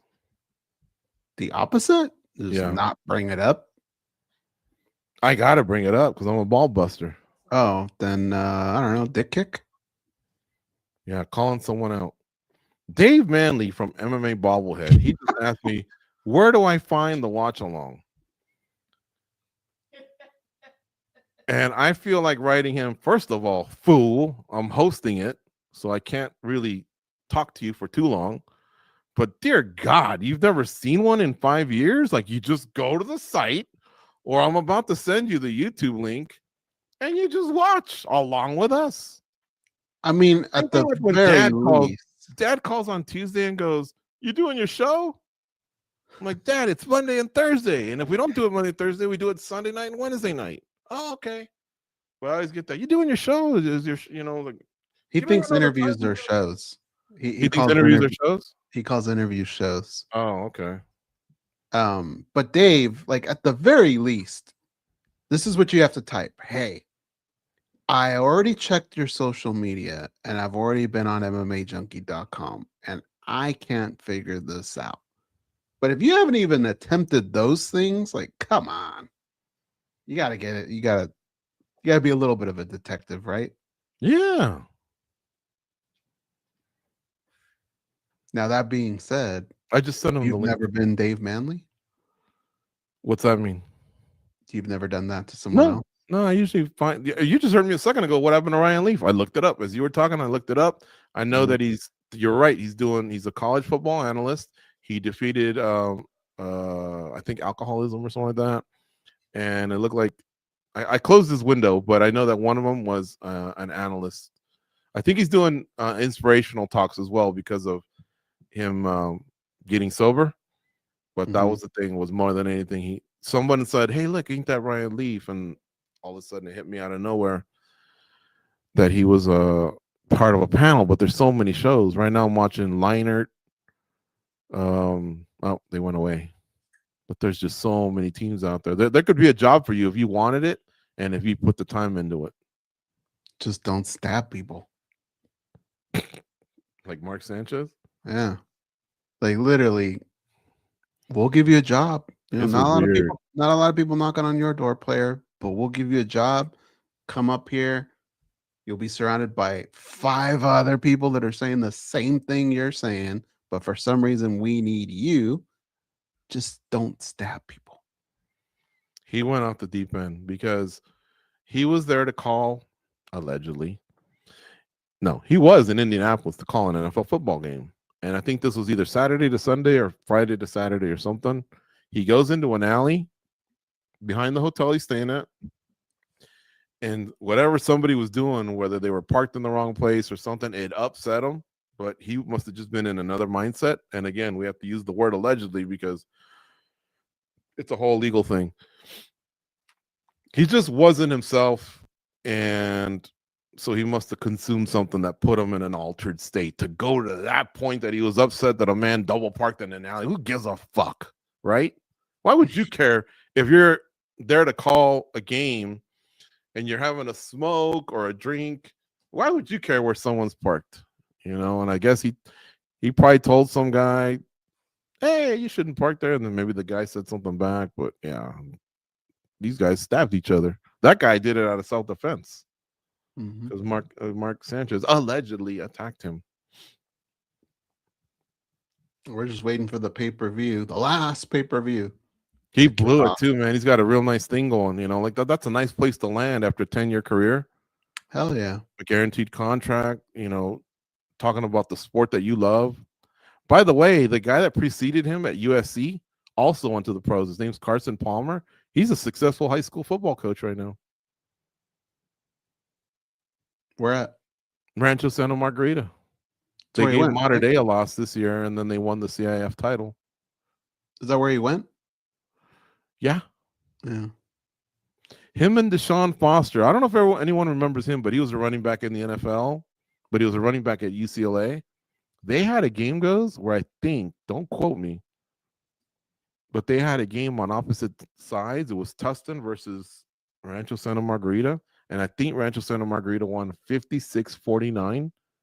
So it was just touchdown after touchdown. One team scored 8 touchdowns and the other one scored 7. I think Carson Palmer probably threw for 8 touchdowns, and I think Deshaun Foster ran for 7. Like, they had incredible stats. And then we got the guy that one guy went to USC, the other guy went to UCLA. Did the punter just take like an Uber at the third quarter? Just take me anywhere, Dave and Buster's, something.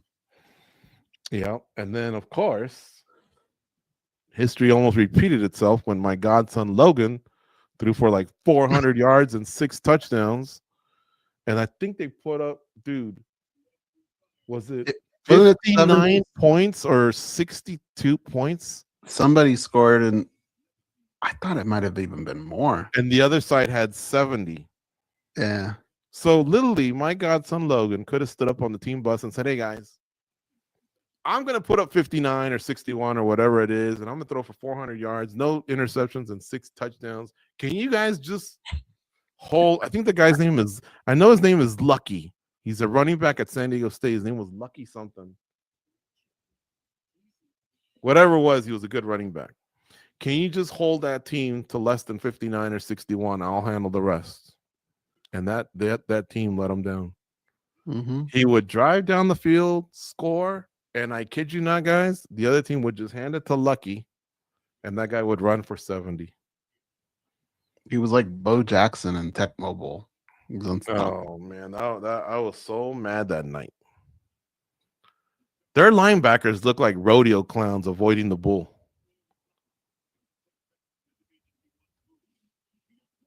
I mean, I wouldn't have even worried about the wide receivers. I would have said, hey, beat us with your wide receivers, but this Lucky guy is not going to run through us anymore. But yeah, that happened. This shit happened. So we're both going with Bogdan Guskov, right? Yeah. All right. In fact, let's see what the odds are. He's minus 125 here.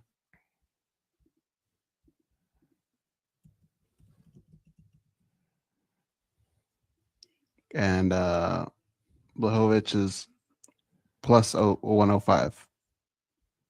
Practically a pick 'em.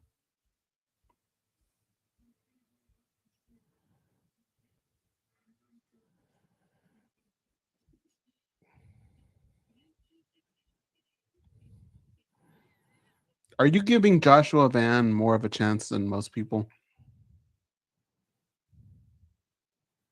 Or is he another victim? Joshua Van will get submitted, in my opinion. Mm-hmm. I just hope that it's not the first time he gets taken down. He just has no answers for it. Like, hopefully he shows us that he worked on it and he brought high-level guys to defend the takedowns. We asked him that question when we interviewed him, and he said, whoever's here in my gym, we're adequate. No, bro. That's not good enough. You got to go outside the gym because Pantoja is a backpack. And so I think Pantoja is going to win. I think he's going to submit him. I think it could be quick. Now, that said, I also think Van can knock him out if he defends like Torres did a second ago, and he staves off some of those attacks, and he puts it on Pantoja. He's got heavy hands. He can knock anyone out. So I'm going to copy what I've heard about 100 times this week. Van's going to lose. He's probably going to get submitted or decision, but he will be a champ one day. It's almost like you're trying to save your ass and kiss the guy's butt. But he's young. He's only like there too, 23 and 24. So I could see Van take a loss and still come back and be a champ one day. I feel you there. Pantoja's 35. He's not going to fight forever. But man, Pantoja just seems to be fighting at a high level. He secures the takedown. He puts you on your back, and then he just smothers you.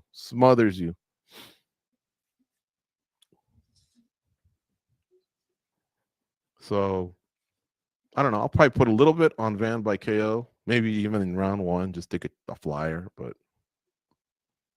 you know what? Before this pay-per-view starts, I'm going to take a quick leak. Be right back.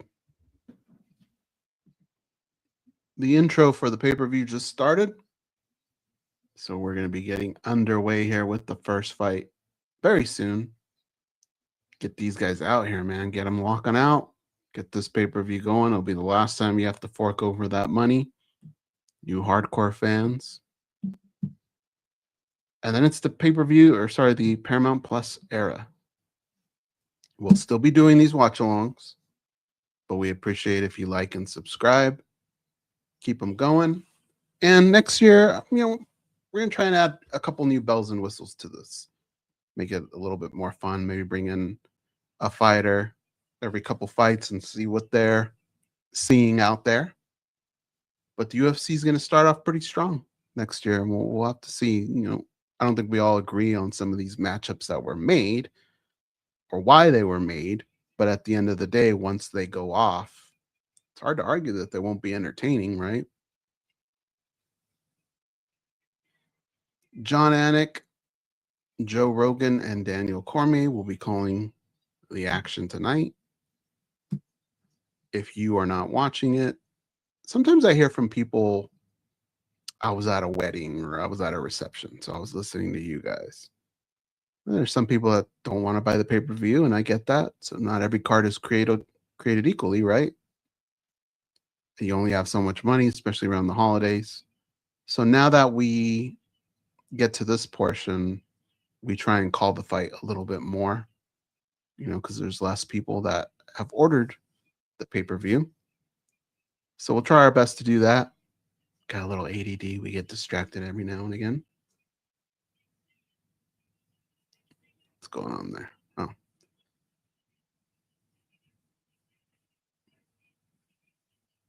Let's see what the chat is saying. Austin Allen, 123. Van has never fought anyone as good as Pantoja. Can't argue with that. I think the only way he can win is he's got to catch him at some point early on in the fight. I think he'll be aggressive. I don't think he's the guy that's just going to phone it in. But that's probably going to work to Pantoja's strengths, right? Like, he's got pretty good timing. I think he just gets him down, does what he does to everyone else. Just got my latest ESPN Plus auto pay notification. Glad they reminded me to cancel their shit. Yeah, man. ESPN, I don't understand, man. You would think a big organization like that would have figured this out, but they were literally making the same mistakes and just not fixing it. It really was a horrible app. Terrible experience.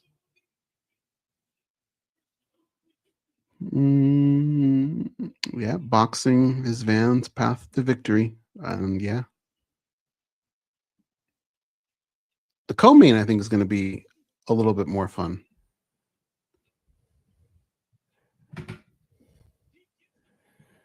Wait, the co-main? What do you mean? I think it's going to be fun. They are the co-main. Or sorry, Merab and Petr Yan. I think Petr Yan has a bigger chance to beat Dvalishvili. As dominant as Dvalishvili's been, if Petr Yan immersed, see, he's been at the top, and he had to have trained a lot of wrestling for Aljo, and at times Aljo could not get him down. Mm-hmm. So if he committed himself like he has these last two fights, and Merab, I see it's got to be two things. Merab's also got to dip down in form, dude. That guy's been a beast, but I've seen it with RDR. I've seen it with Alex Pereira.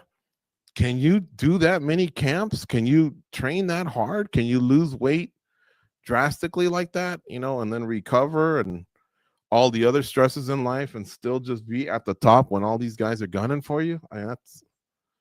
We'll see. Somebody asked that in the chat room. They said the same thing. And all I can tell you is he is just that special breed where I just don't think he really takes life like that. I think he's just submerged and that's his lifestyle all the time. And he just accepts it. But eventually the body does break down. So I don't know. It's got to happen eventually. But he really does seem to do this with ease. There are no camps. It's just his lifestyle. Well, we'll see, Goze. I mean, the machine seems to be special. I've never seen a guy go 25 minutes that hard. Well, dude, this guy had 49 attempts at a takedown, and he landed like 20 of them against Petr Yan. Mm-hmm. That means he struck out on some too, but still, to have that kind of energy, and then when they're interviewing him at the end, his heartbeat is back to normal, like it didn't happen. And he also seems pretty,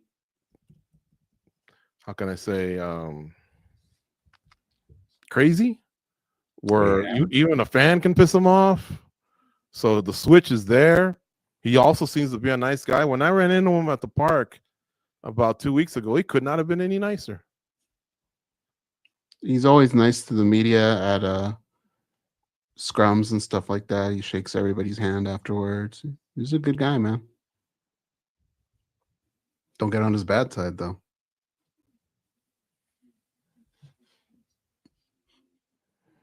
What's up, bro?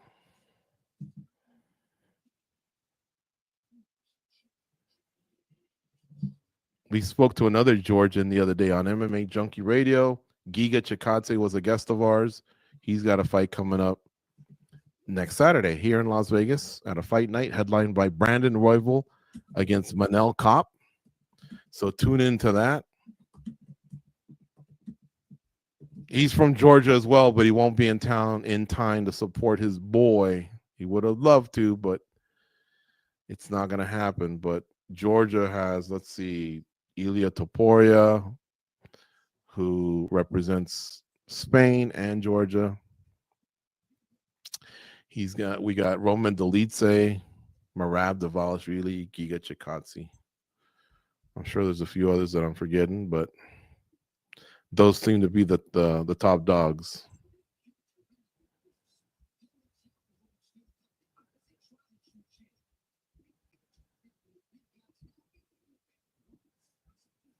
Now the arena is starting to look pretty full. Yeah.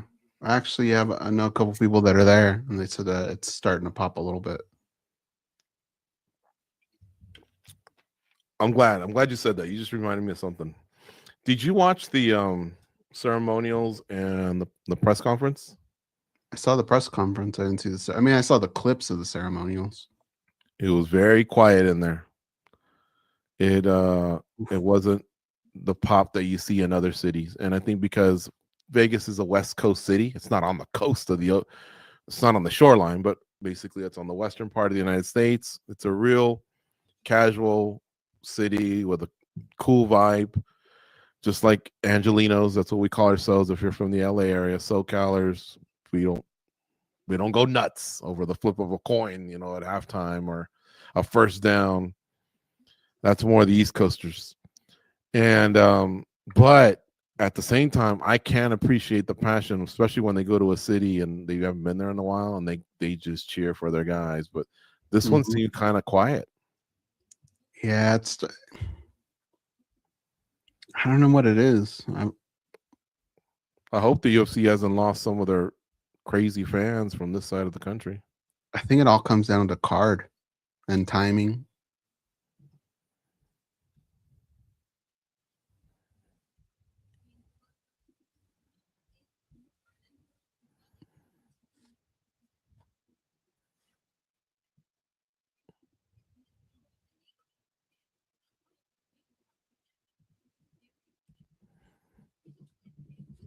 But if it's full now, then whoever's there will have a good time and it will be loud enough. That's for sure. A lot of people that live in Vegas or LA or Northern California, you've been to so many shows, you just maybe it doesn't affect you like that until the actual fight. The antics, you've seen it all already, so it doesn't get you as excited. You think that could be it? Maybe a little bit of that. I mean, look, I don't know if there's that many just combat sports fans. Like usually if you like this, you like NFL, you like other sports. So I would imagine on such a big day for college football, that might be enough to get you to stay home and or go watch that, I don't know. I can't get a bet in because it says the event's already started, but yeah, I see Blachowicz's mug on there. I see Yeah. I see Guskov getting he's in the prep point, right? Yeah. For once, are we actually lined up? Hopefully. Let me check those nails that I could have easily checked in the back. Oh, that bugs me to no end.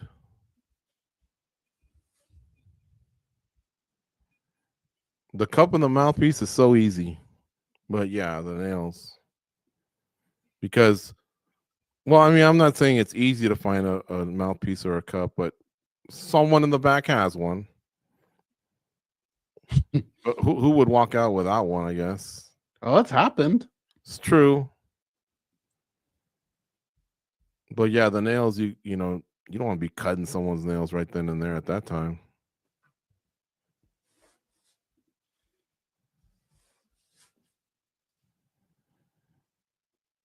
See, I bet you before it's all said and done, if it doesn't go good for him at light heavyweight, I think Bogdan Guskov could be a middleweight. He's not the biggest filled out light heavyweight. A lot of head.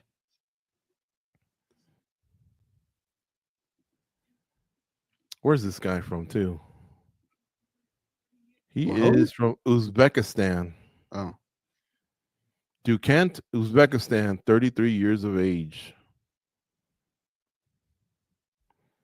And he's won 4 in a row over Zach Palga, Ryan Svan, Billy Elikana, and Nikita Krylov. I might have said Alexander Rakic earlier, but he's a big dude too. His only loss is to Volkan Ozdemir, who's kind of on a roll himself.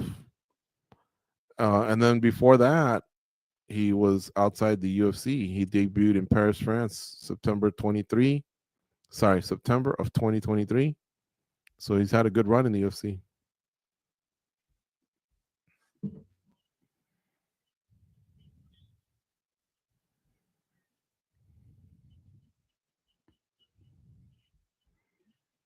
Now Jan Blachowicz is in the prep point.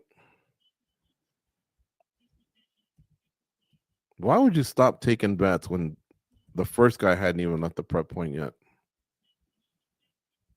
I mean, this is one of those that's so easy. You can cut off betting with the press of a button. Someone just has to be watching the event. All right, stop it. Kind of like when they kick off or throw the ball at half court or the first pitch.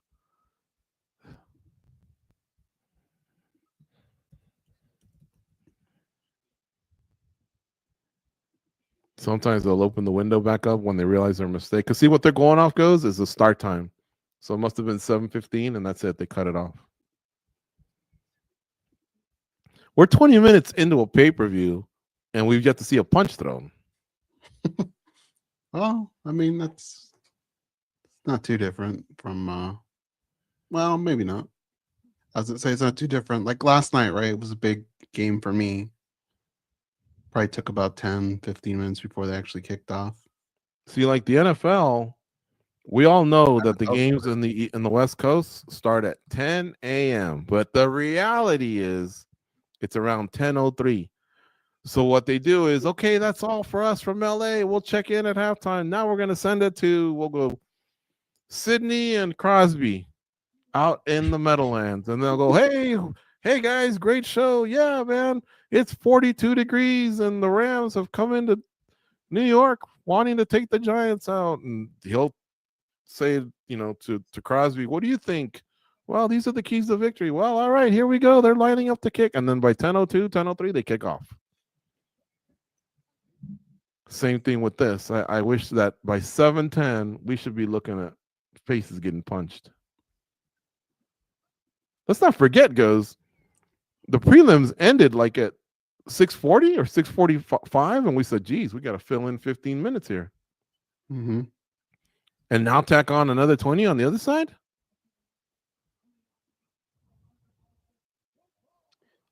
What is Dana?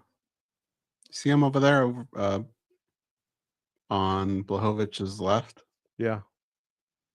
It's like a conversation that's going down that he seems to be a big part of. Maybe Dylan Dennis is in the building. Okay, we're getting close, folks. Jason Herzog will oversee this event here. Is that Brooklyn Wren rocking the glasses? I think so.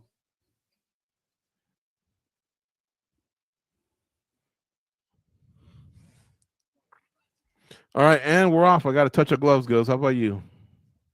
I'm still behind. All right, I'm at 451, 450, 449, 448. Have you started? I'm at 55, 54, 53. Okay, 52. I got you. In an effort to sync up with Goze, I'm going to pause for 10 seconds, and we should be lined up.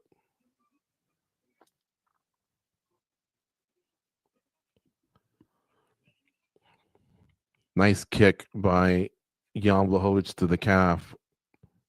He's got them thick legs, man. That cannot feel good.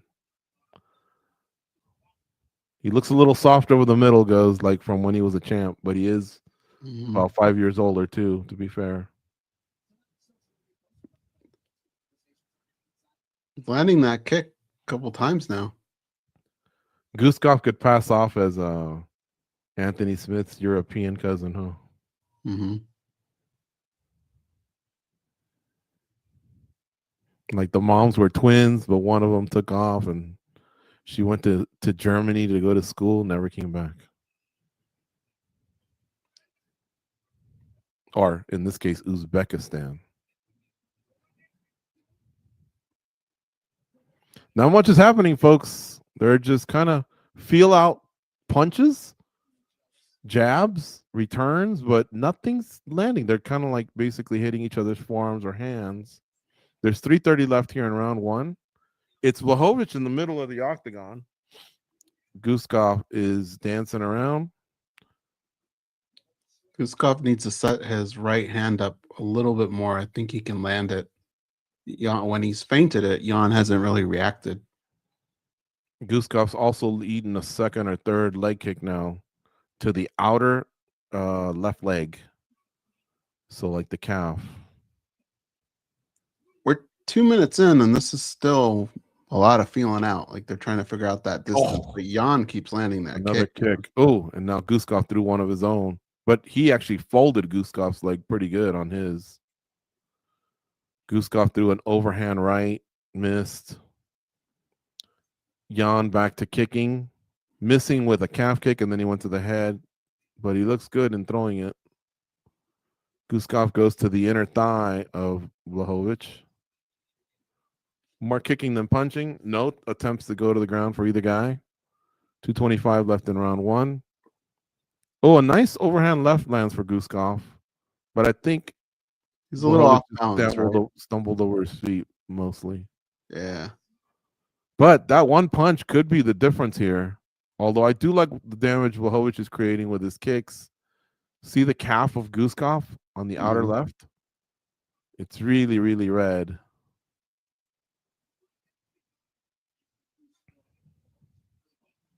Oh, nice stiff jab by Blachowicz. He rocked Guskov's head back. Keeps landing it. You know what I haven't seen, Goze? And I don't want to jinx it, but I haven't seen fingers sticking out. Like both these guys are real disciplined. Yeah, I haven't seen that all night. Good head movement by Guskov to get out of a couple stiff jabs that Blachowicz is trying to follow up on. He's landing some, but some are missing wildly. 1:20 left here in round one. It's Blachowicz stalking Guskov mostly. Guskov every once in a while will fight for that center spot, but I think he's happy to just counter. Of the two, Blachowicz is the one that usually initiates.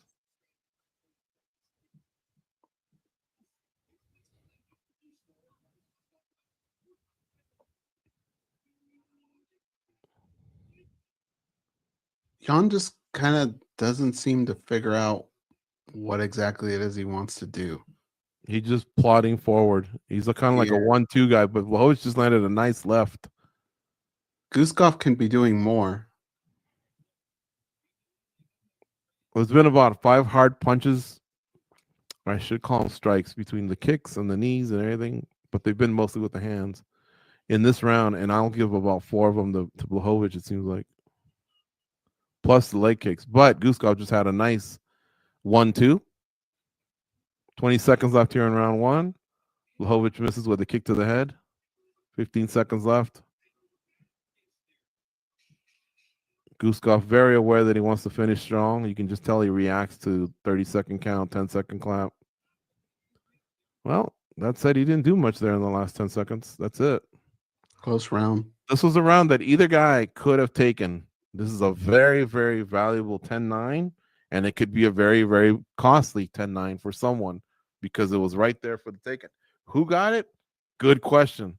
Guskov had a nice 1-2 to end the round, but I think I liked a little bit more out of Blachowicz goes with the calf kicks and a few punches that he landed. Yeah, possibly.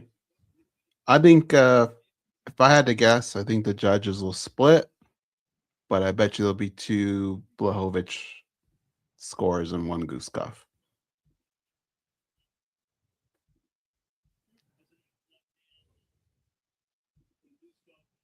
Let's see if I can find some live bets for you guys, or some odds, I should say. After round one, Blachowicz is minus 175, Guskov plus 125.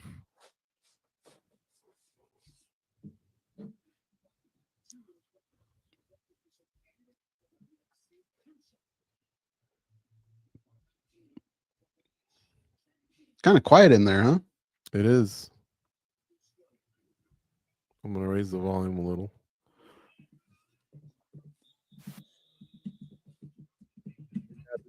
That crowd that chants or whatever. What? Reaction to the action. Whatever you just did, your mic kind of like. Okay, how about there? Yeah. They touch gloves and they start round two. Bogdan Guskov against Jan Blachowicz. These are two light heavyweights. Blachowicz, a former champion in that weight class. Still think there's one more run in him. Another leg kick for Blachowicz and a stiff jab lands. Joe Rogan just said that jab's nasty. It is. Oh, nice right hand, and it's quick. That comes over by Guskov. That said, he's eating two leg kicks here in the first 30 seconds of round two. Third man in the octagon's Jason Herzog. Speaking of jabs, Guskov just landed one. Hey, George, are you watching this on your laptop? Uh-huh. And did you switch screens? No. You're behind by a lot. I thought you were actually joking when you first said that. But you know what goes? I've been having a lot of. I switched from TV to computer because I have problems. Okay, so yeah, am I caught up now? 322, 321. Yeah. Okay. So since then, Guskov landed a nice straight right hand, put Blachowicz down on the ground, landed a little bit of ground and pound. He's on top now, still landing some decent ground and pound. Blachowicz has grabbed a hold of a leg. He's going for a heel hook, but Guskov doesn't seem too. He actually smiled at him as he was turning his ankle. Guskov's like, all right, that's cool.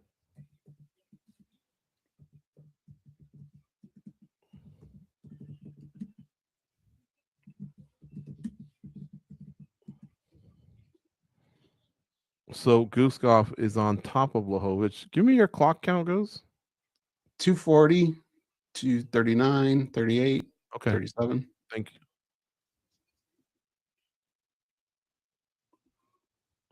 So Guskov is in the guard of Jan Blachowicz. We're halfway through round two. Blachowicz's guard is closed, and he doesn't look like he wants to create any separation or sweep him. He's just content here on the bottom. He threw his legs up like he wants to set up maybe an arm bar or a triangle, but he's unsuccessful. And in the meantime, he keeps eating forearms and elbows from Guskov. He's cut now, but I think under the eye. And I think he probably got another cut with that last elbow. Yeah. Being at the bottom is just never fun, man. Get out of there. Oof. If you tie up the guy at the top, it takes a long time for the ref to go, I'm going to stand you guys up. He wants to see you attempt to get up, not tie him up. More elbows landing by Guskov on top of Blachowicz. Blachowicz is ranked number 5 in the UFC rankings. Guskov number 11. Your champion's Alex Pereira.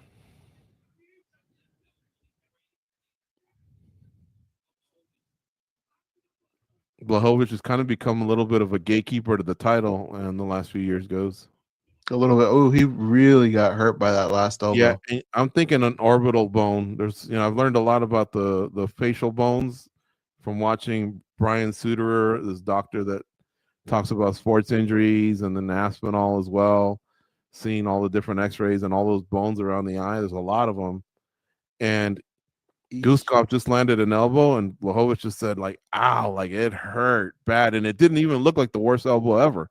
I think it hit him right here, right on the jaw. Oh, no, I saw it more like in the eyebrow range or the eye socket range.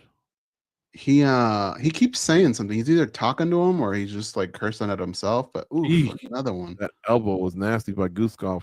He's going downward.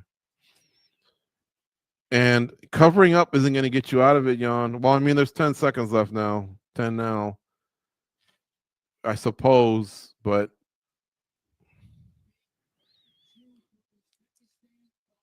hey, let me ask you this. 10-8?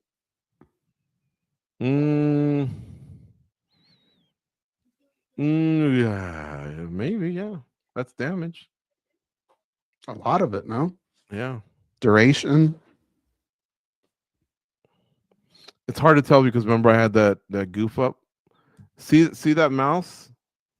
That could be one of the breaks in the eye socket area. And those are very, very painful. But it was just a simple elbow, and all of a sudden Blachowicz just Look here, he almost said like ow, kind of right like there. what the fuck was that? You know, like did you stab me with a knife or See right there? yeah, right there. Yeah, yeah. Hell, that just might have been an elbow and an eyeball. Because I've seen guys get elbowed and forearmed, and you can tell they're like, "Oh man, I must have just got cut. That sucks." But Jan Blachowicz just looked at him like, "Did you just stab me with an ice pick? What was that?" You know, that type of reaction. Yeah, you can't let that happen again in this round. I mean, look, it could arguably be 1-1. If you scored it at 10-8, Guskov would be ahead. I don't know. Some people might have given round 1 to Guskov. When they cleaned up Blachowicz, he doesn't look too bad right now. They just hugged it out in the center of the octagon, and since then, Blachowicz has landed a big punch. So early lead for Blachowicz. He also threw a nice calf kick, which he got away from, but he just ate a big right hand by Guskov. Guskov packs a lot of punch, Goze. He just doesn't throw it as often as he should, I think. He's good on the ground, though, with his ground and pound. Those elbows were coming in. I think Blachowicz just has to accept there's 4 minutes left, but if he wants a shot at the title, he's going to have to eat some punches to get some of his off, you know? The calf kicks haven't seemed to have stopped Guskov. I thought they might be effective because he was folding his leg and he was just throwing some good ones in there. Nice one, too, by Blachowicz. 3:55 left in round 3. A few of the outlets that are reporting their scores are either leaning towards Bogdan 2-0 or 1-1 each. Now, Bogdan Guskov had the momentum going into round 3, but Blachowicz actually came out and he's competing. If it's 1-1, he's winning round 3. Well, that was a pretty big punch, though. The one that Bogdan Guskov did land was nice, the right hand. There's 3:20 left here in round 3. Stiff jab lands for Blachowicz. DC and Joe Rogan just reacted to a big calf kick by Blachowicz. He'll feel those for sure tomorrow, but he can't take too many of those. Look, there's already a lot, like a big welt.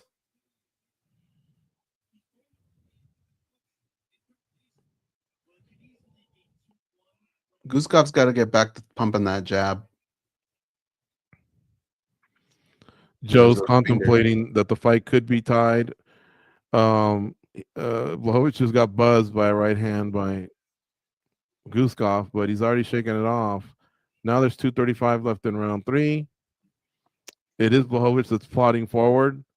Nice left hook lands for Blachowicz, but Guskov's complaining about an eye poke. He actually pointed at Blachowicz like, "Hey, what's up?" But the fight didn't stop. The referee didn't stop it, so they got to fight through it. But it's not that I don't believe Guskov, but it might have been a knuckle too. You can't just stop on your own. Blachowicz kind of capitalized on it. It kind of looked like a knuckle to me, honestly, but as soon as it happened too, he threw something back and it almost looked like he poked Blachowicz back and blood started coming out. This turned into a pretty interesting fight. Yeah, especially if it's 1-1. If it's not, then all this is for naught in a way. But Blachowicz is fighting like it is 1-1, and he needs to win round 3. Guskov is a little too passive for me, man, at this point. And now Guskov's fingers are sticking out a little bit more than I would like. I think Herzog should tell him, "Hey, tuck those in. We've been good. We've been good so far."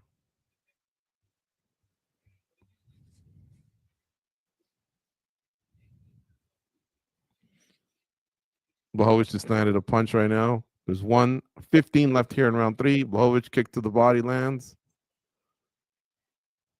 Guskov's hands are a little low.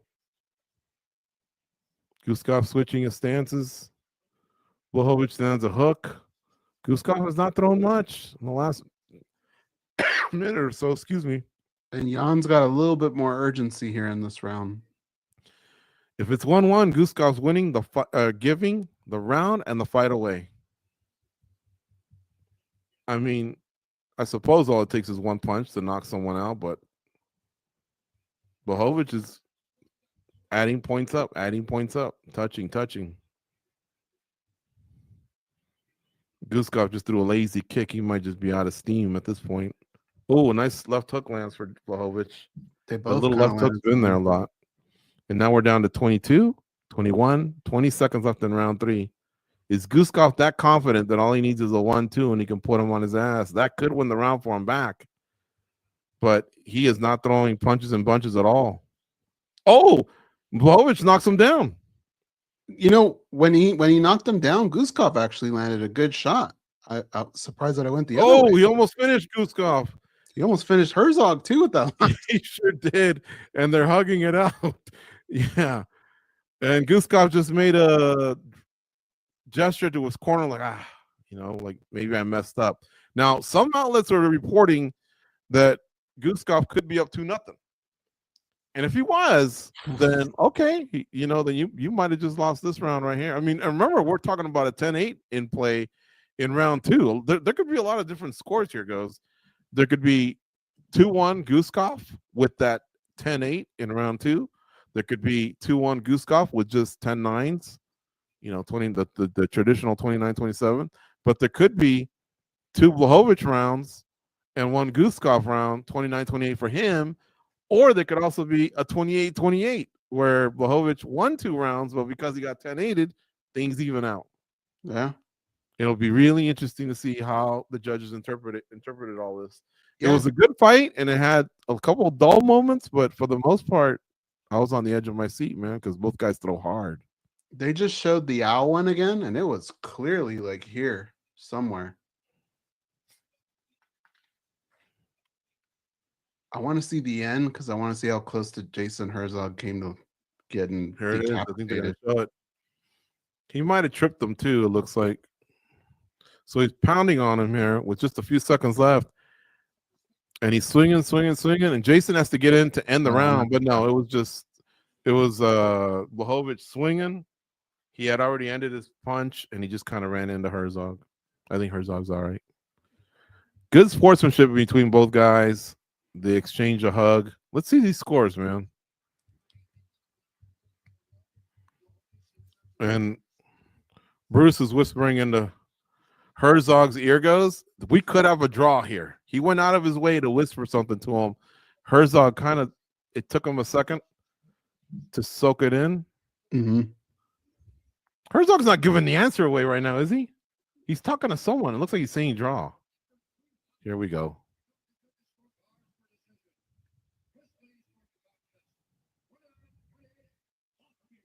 $29-28 Blachowicz. 28-28. You see? A majority draw.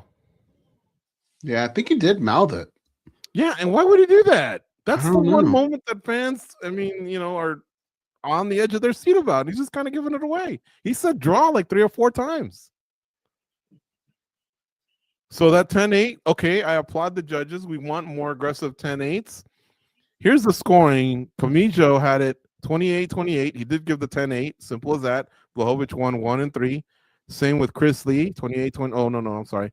Ron McCarthy, 2 10s for Blachowicz and the 10-8. And then Chris Lee went traditional 10-9s with Blachowicz winning over Guskov 2-1. And goes, what did it come back to? What do I say almost every pay-per-view?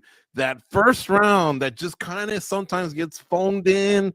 I'm saving a little bit of gas, whether it's a 5-round fight or it's a feeling out process, and neither fighter delivered enough data. And so the judge goes, oh, shit, 10-9 this guy, Yeah.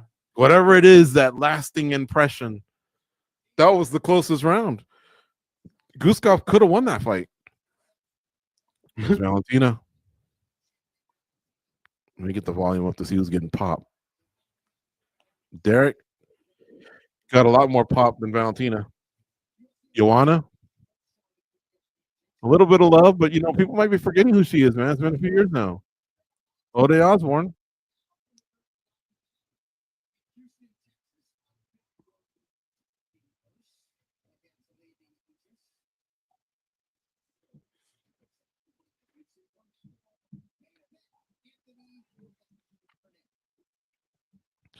So we kind of nailed it. We said scores could be all over the place, and they were.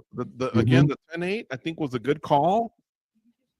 The main D, which is damage, was in effect. Neither fighter looked upset. You know, Goze, if I'm Guskov, I think I'm the one going, whoo, dodge the bullet. He kind of foamed it in that last round. Yes. And Blachowicz is the one that dug deep, but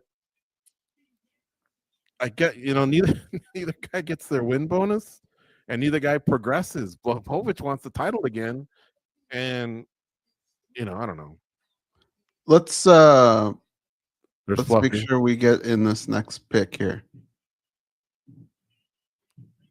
So we got Peyton Talbot and Henry Cejudo. Talbot's minus 250, Cejudo's plus 200. George, my brain kind of tells me Peyton Talbot, but I'm going Henry Cejudo. You? Jeez.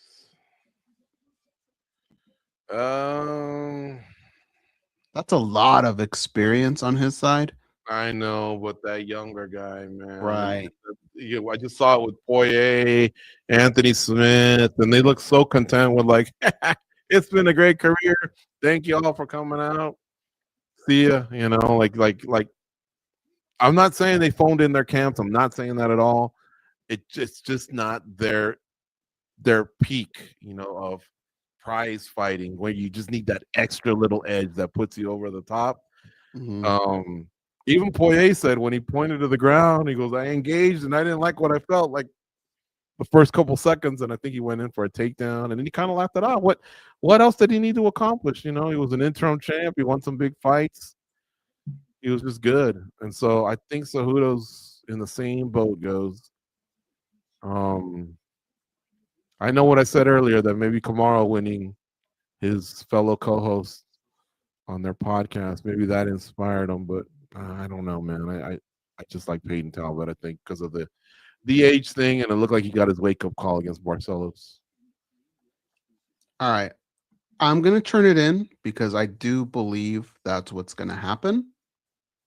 But if you ask me who the better fighter is, if you tell me the best Henry Cejudo shows up tonight and the best Peyton Talbot, I'd take Henry Cejudo. But the best Henry Cejudo fought 5 or 7 years ago. No. What I mean is, like, there are no injuries. There's nothing going on behind the scenes. I'd take Cejudo. But at this age and all the wear and tear, not just MMA guys, but his Olympic career, I think that's kind of hard to do. So, Peyton Talbot. Yeah. If he gets him down in round 1, though, it might just be rinse and repeat. Indiana's now up on Ohio State, and they got the ball. They're up 13-10. Really? Yep. Man, Kenny must be losing his mind. Cold Coffee, our producer. So I'm going to back it up. Let me get a quick play in on Talbot. Let me see what all the props were around this fight.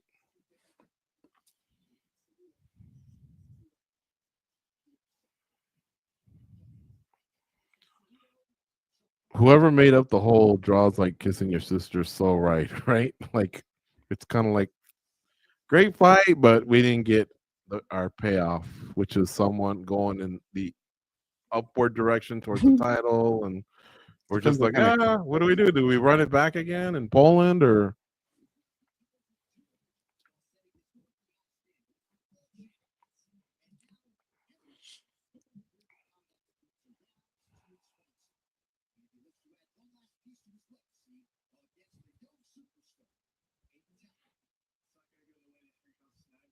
Striking is going to be really tough for Henry, I think, here. I think his only chance is wrestling.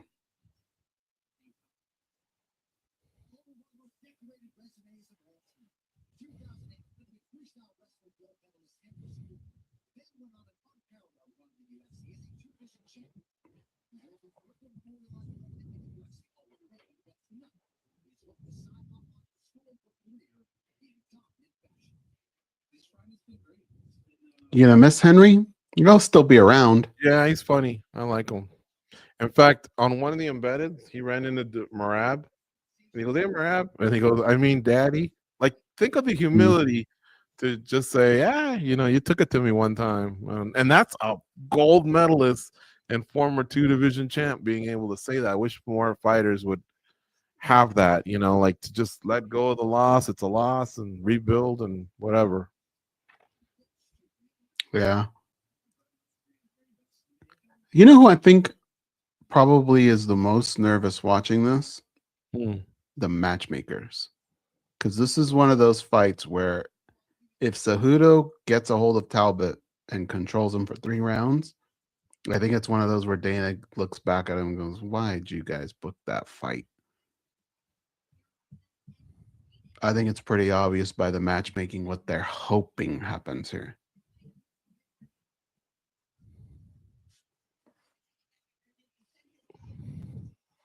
Again, with this fight has already started. We won't accept your play. How many times does that have to happen? Just do it early. I started to, but then we started talking. I didn't want to lose my train of thought. Did it work in your favor the last time that happened? Well, it was a draw, so I wouldn't have won or lost. What would you have done here? Talbot by KO plus 225. Oof, that seems like a pretty good one.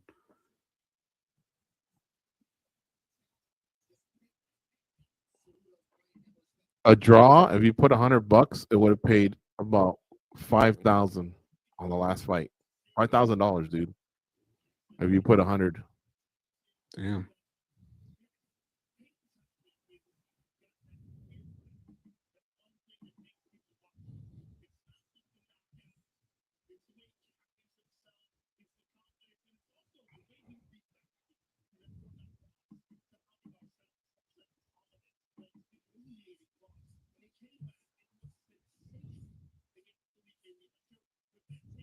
Why does this do that?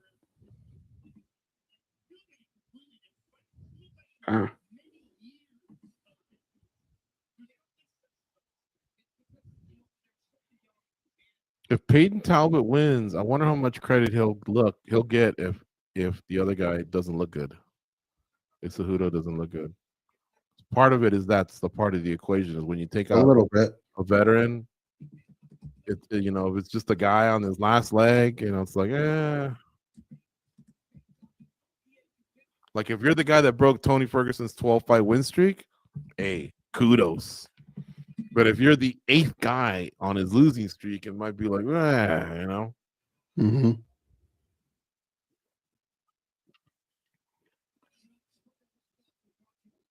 So in the chat, Carlos says, "Thanks for the narration. I can't see it. Appreciate it. Let's go, Brandon Moreno. Greetings from Tijuana."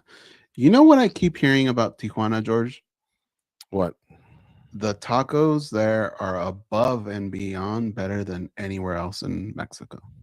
And I've heard that from so many people. Brandon Moreno's one of them. Yeah, it's got to be something. But we haven't been there in a while, right? Right. But the last time we were, we had tacos. We also had a problem getting out of there. Yeah.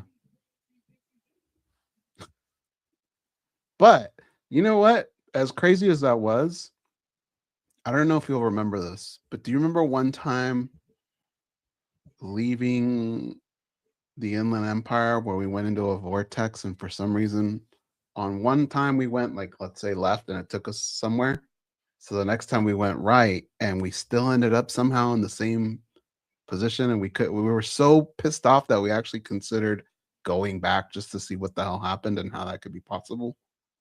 When we were leaving for Vegas?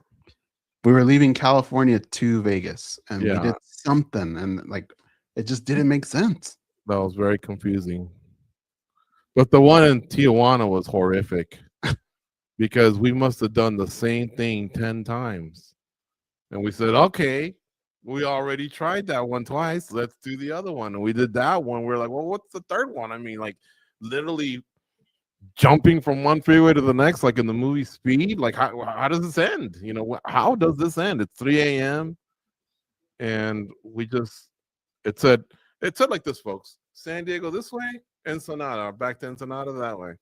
And we're like, duh, San Diego, you know, let's go San Diego. And then we do something, we're like, wait, we're back in the same spot. Okay, let's do San Diego, but we'll watch. What did we do wrong? I think last time we did this. All right, let's do that. Back at it again. San Diego and San. Oh my God, dude, it was horrific. I thought I was on a reality show. I thought Goze was gonna say, "Hey, there's the cameras. Look, you know, there was some GoPros on the car. We've been punking you for the last 30 minutes." I probably would have laughed and said, "You guys got me." That's how confused I was.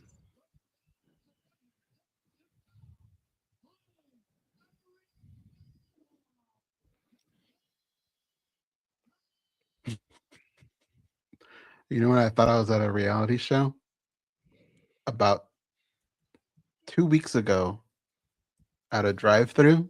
They asked for my name. And for those of you who don't know, my real name is Brian. So I said Brian.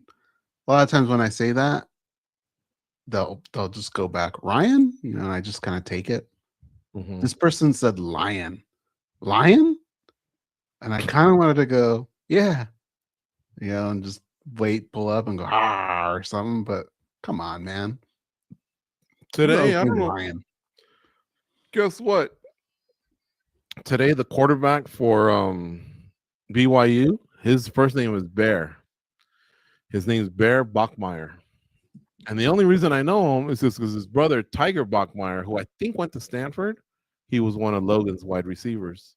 Mm. And so he played against Texas Tech today, but that's their name. So maybe if they had another brother, that could be Lion or Cub. I don't know. Here we go. Cejudo versus Peyton Talbot. Peyton Talbot rushes to the center of the octagon. Cejudo goes, here's two nice kicks to the thigh. Real hard ones too, man. I like that he did that.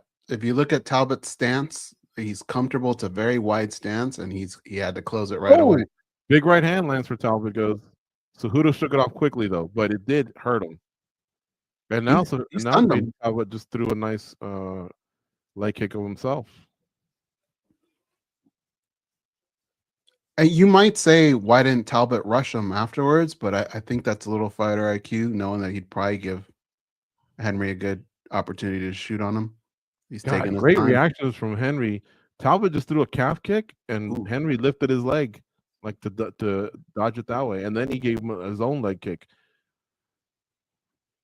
But yeah, Peyton's got a lot of power, man. He's really, really worked on his striking. Oh, big right hand for Cejudo. He's just challenged by his height, but man, is he a tough hombre. Like, he is not backing down from the young Talbot, that's for sure. One of the problems here, and this is something that Boss Rudin says all the time, is Henry's just going in straight with the calf kick. He's going to get hit with a straight right hand if he keeps doing that. DC just said Talbot looks so calm in there. Goes, I would agree. Like, despite the fact that this guy's a former 2-division champ and he's throwing hard kicks and hard punches, Talbot looks composed. Yeah. Henry, I'm telling you, Henry right now just grabbed the single. He looks so good that I would tell him, you don't need to retire. Now, granted, he could still get knocked out, but athletically, he looks like he's still functioning. I've seen a lot of other fighters that are not this aggressive and don't want to be in there. They're just going through the motions, that final paycheck. But Henry looks like he's trying to win the fight. I mean, it's only 2 minutes in, but still. He just got Peyton Talbot to switch stances, too. I think that kick is really starting to wear on Talbot. Tell me what clock you're at, please. 251, 50, 49. What I think is going on here, guys, is I think Henry Cejudo's fighting the long game here. He's throwing good punches, though, because he gives up a lot in reach, height, length, all of it. And yet he still manages to get, the eyes. Sometimes I think, did he? He pushed off like that with his hands, and it could have very easily been bad, but. Looks like Henry said something about the eye. Looked like Peyton didn't like it. And looked like Henry reasoned to him like, you got me, man. because it looked like the ref didn't see it. The ref's now telling him it was unintentional. Let's see if they can shake it off. All right. Yeah, they high five. It's over. Oh, nice. Overhand right lands for Henry as he was grabbing Talbot's leg. So he managed to actually get like a knockdown out of it. But Talbot got up really quick.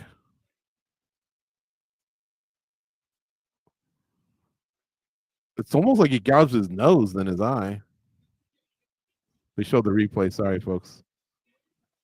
Talbot with some nice fast kicks. Talbot also looks a little leaner. He's starting to fill in the man bod a little bit. I think Henry might have won back this round. Oh, and Talbot gets Cejudo down. How about that? Talbot took him down and then looked up and stuck his tongue out, Michael Jordan style. I would not do that in a fight like this. You just sometimes these veterans, man, the last thing you want to do is bring out that lion. No pun intended. There's 118, 117, 116, 115 left here in round one. Talbot's on top of Henry Cejudo. And if it was close, that takedown with a little damage could give Talbot this round. Now, Henry's got great fighter IQ. He's already starting to move towards the cage. I think he knows he wants to initiate a stand-up of some sort. He's got a butterfly guard with his heel on Talbot's hip. Now he's closed his guard again. But it looked like he wanted to get up. Talbot's not letting him. Cejudo's almost to the cage, but now there's only 40 seconds left here in round one. Talbot gets a couple ground and pound strikes in. Cejudo manages to get up. He's back to his feet. He's got his back to the wall. He just took a deep breath.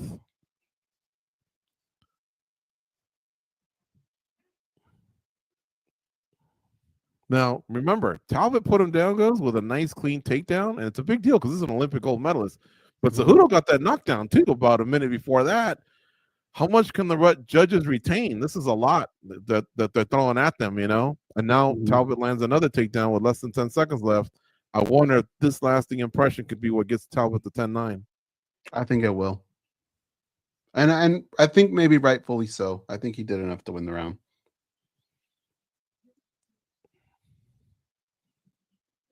Yeah, I've seen a lot of guys that on their last leg, you can tell, they want to, this is it, but they possibly did not come in here to win, or they just know the inevitable's coming.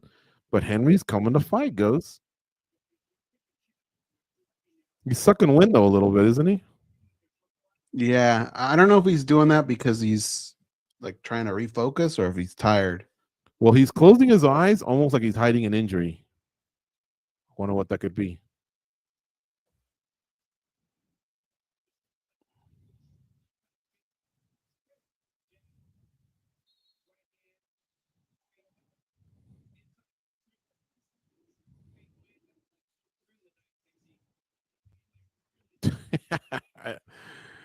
He was really happy he got that takedown over Cejudo.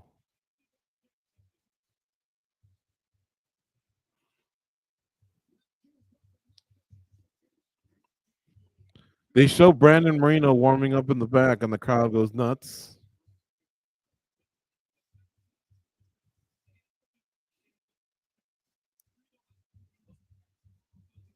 Ooh, nice inside leg kick there by Talbot. He almost caused Henry to lose his balance. Henry kicks back. DC's relaying a story that he got a text from Henry's knocked down. Goze, did he lose his footing or did he get hit? Nah, he got hit. Okay. I mean, I think a little bit. He was a little off balance too, but he did get hit. He grabbed the single and he's up quick, so he seems to have shaken it off. I was telling the story that DC got a text from a high school or a wrestling coach of his. He said Talbot was a good wrestler in high school, but now Henry's on top, Goze, with 4:12, 4:11, 4:10 to go. And he almost had a nice throw of Talbot, and Talbot was just very strong and didn't fall for it. But they've managed to find themselves on the ground with 4 minutes left, and Cejudo's on top. Let's see if we can hold him there and win this round back. He just passed. I was going to say maybe stay in his guard for a while and just kind of try and wear him out a little bit, but smother him with elbows. All the experience, man, is going to come into play right here. Let's see what he can do.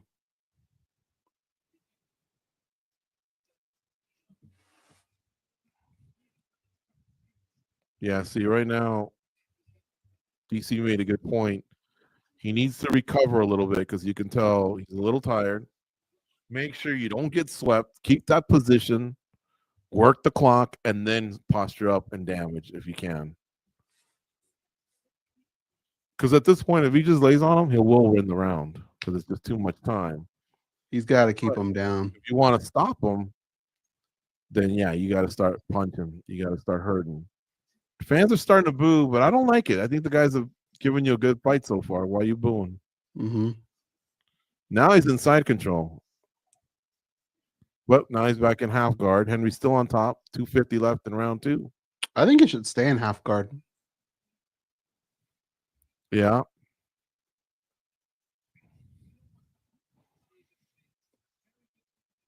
He's saying you don't want side control in today's MMA. It was smart of Henry to get back in the half guard. Now Peyton Talbot has kind of given his back, but he's on all fours. Henry's behind him. And he doesn't have a hook in. He's just on top.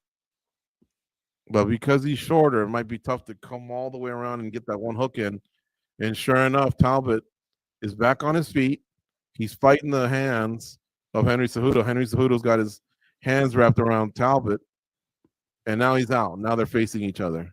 See, there's still 2 minutes left in this round. So if he can come back and win this round, it's going to be demoralizing for Henry at this point. I agree. But Talbot earned it. It's not like Henry wasn't trying to stay on top. Mm-hmm. Ooh, nice shot to the body by Talbot. Talbot looks really slick. Now he's got straight punches. They're fast, and he hits hard. He's not afraid of Henry's power either. And Henry's lost a little bit of some of the oomph that he had on his punches and his kicks early on. Now he's just a punching bag. He might get finished. He just took a big knee. Oh, Talbot's just cutting him up to the body. Cejudo doesn't like it. Cejudo comes back with a nice 1-2 goes. He rocked him. The fans went nuts. Cejudo's bloodied up, and he keeps landing this one left hook.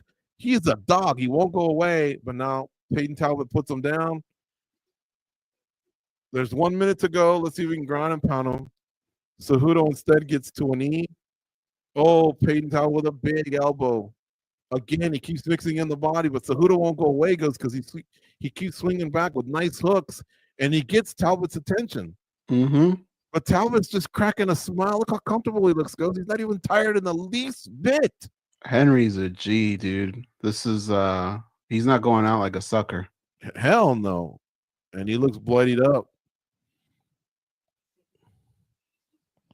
Yeah, Cejudo's still throwing hard. He's got a lot of heart, dude. If he doesn't win this fight, which it's not looking like he will, I think this is the type of loss that you could still kind of be proud of. Oh, big knee by Talbot right up the middle. Overhand right lands for Cejudo. Cejudo will not go away. This ain't over. It's not looking good for Cejudo.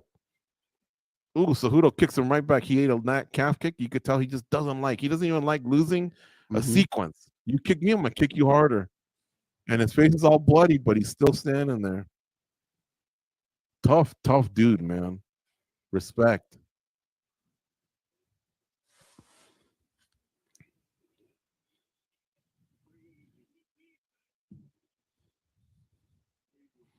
They're telling him to breathe. His eye is swelling on his cheek. Sorry. The cheek on the right eye, underneath the right eye, it's swelling. So again, could there be a broken bone or just swelling? They're not putting an end swelling in it. Why did he lose his balance right there? Oh, the body shot? Yeah. That was a mean body shot and uppercut. Body shots by Talbot. And Talbot, for being so young, he's really composed. He was smiling at him. I can't believe how awful he looked 2 fights ago and how great he looks right now. Not even breathing hard at all. Cejudo's face is messed up, but he's still there, standing up. Mm-hmm. Peyton Talbot pointing to the octagon, and he's saying now or something. I don't know what he means. They don't touch gloves. Peyton Talbot went out and held Henry Cejudo. Huh? That swelling's big. He might have a break in his face. Yeah. Did he kick him in the nuts? No. Peyton Talbot helped Cejudo for the Merab Dvalishvili camp. So I think they have a relationship. And they were pretty respectful this whole way. But it was the way he was pointing down. Like, I didn't know if he meant, I want to put you down or what. Peyton Talbot just has, like I say, a good reach and it's nice straight punches. He just showed some good head movement right now. Mm-hmm. Oh, nice knee there by Talbot. Talbot mixes up his boxing and his Muay Thai really nice. Oh, God, I think I just heard a nice punch like a broken bone or something. And he just doesn't get tired, Goze. Cejudo can't keep up. 4 minutes left, round 3. Just moving a lot slower. You know, everything he does. Talbot looks so comfortable. But he's got Talbot's attention. Cejudo goes for a single. Lets it go. Talbot's trying to wrestle him to the ground. Henry won't let it. Now they go to the ground, but a wizard saves Henry. Now they're back to the feet. Henry looks at the clock. He just ate a knee to the body. 3:33 left here in round 3. He's sucking wind hard. He's got the mouth open, blood trickling down from his face. He eats an elbow from Talbot. Talbot's is really good at mixing his offense, whether it's a knee up the middle, an uppercut, a shot to the body, 1-2, straight punches, calf kicks. And now he's grinding his head in Cejudo's face. Now a couple shoulder shrugs. It's been a fun fight, man. Yeah, they're all tangled up right now against the cage. Every time Talbot's trying to trip him, Henry recognizes it and he's able to keep his balance. But Henry's just really, really exhausted. So all this is just from grit. Damn. And look, they just wrestled to the ground and Henry got top position. Very impressive. Man. Very impressive. But see, it's 2-0, right? Right. It's not even like, oh my God, he's winning round 3 because we're halfway through round 3. And Cejudo's not giving up. Despite being dog tired, he's still trudging forward. I'm telling you, a lot of fighters would not be fighting like this. I think a lot of fighters would be like, all right, just get me out of here. Let me lay down the gloves. But see, like these types of moments here where Henry's just not going away, later on in his career, when he's doing his podcast, when he's doing analyst work, this is why people have to listen to him because he's been through it. And this is a horrible position, man. He's fighting a young cat, a guy that a lot of people are afraid of. He's still in this fight. Yeah. Hopefully Peyton Talbot also gives some nice words as well. Look at Henry, picked him up, threw him down, didn't get a full takedown because Talbot's athleticism, he bounced off one knee and he was right back to his feet. But it doesn't mean he's going to stop. And now we're towards the last 90 seconds of the round. Why does Peyton Talbot keep grabbing his knee? Oh, just wiping blood, I think. Okay, that looks weird. Yeah, what is on his knee? I don't know, but I thought he had hurt himself or something. Now there's 1 minute and 10 seconds left. He's throwing both knees, so I think he's okay. Maybe he just was wiping the blood off, like you said. Henry is not giving up, man. He's still in the middle, exchanging, and he knows he's going to get hit. And Talbot just landed a wicked knee. And now Henry's hurt. Yeah, he's hurt pretty bad. It looked like maybe a body shot, but he's got a single and he won't let it go.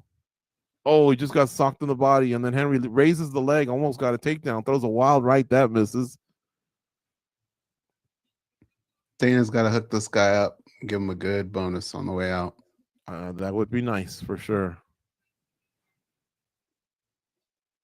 I hope I hear Dana speak eloquently about Cejudo because this is an impressive way to go out, even though it's going to be on a loss, man. Peyton Talbot's There's only pointing 10 down. seconds left. Yeah, he's pointing down. And Cejudo's obliging. Cejudo's a maniac. Oh, Cejudo just landed a big right. Look, what's his name? Chris Tione? Yeah. He was just as close as those three because he wanted to jump in at the right time, but he let these guys throw down, and that was a nice throwdown the last 10 seconds. DC Well, says, I if you're mean- going to retire and you got the opportunity to do it at a big stage, he goes, that's how you do it. Amen, DC. Great performance from Talbot. Can't say enough about his potential and what he could be. Still, he's a young cat. There's still questions, right? Cejudo is just an absolute gangster. He's talking to Dana and Hunter right now.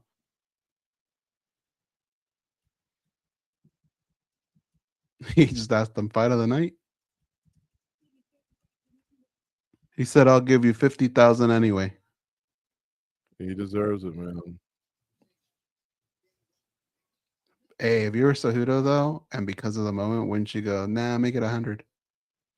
Dana's crazy. He'll do shit like that. Yeah. Did you say, I would have said, did you say 250 or 50? Maybe Dana White goes, I'll meet you in the middle, 150. Goes, that was a display of heart, dude. It was. I can't say it enough. If you guys didn't see it, even though you know the result, go back and watch it. It was very admirable what this guy did, even though he lost, even though he was losing a lot of the fight. He said, fuck it, you ain't going to finish me, and I ain't going to go out like a chump.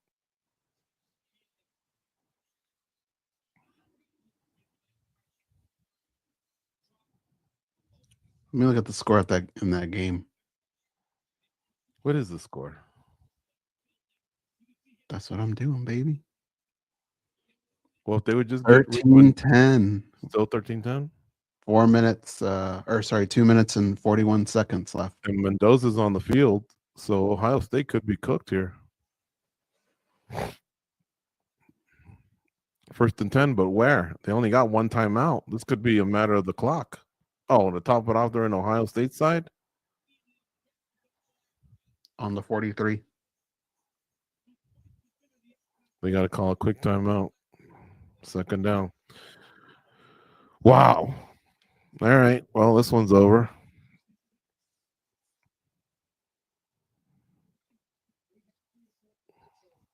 Oh. What was Peyton Talbot doing there? Did you see him go in the air and try and spin? He did like one of them figure skating spins, but he didn't land on his feet.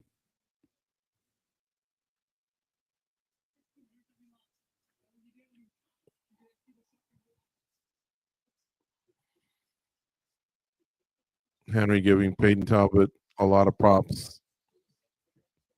And look how mad Henry is, goes that he didn't win. Mm-hmm. That is a competitor right there, dude. He showed up to win tonight. We thought he was going to phone it in. Well, I don't know if we said that, but we thought it might not be the best him.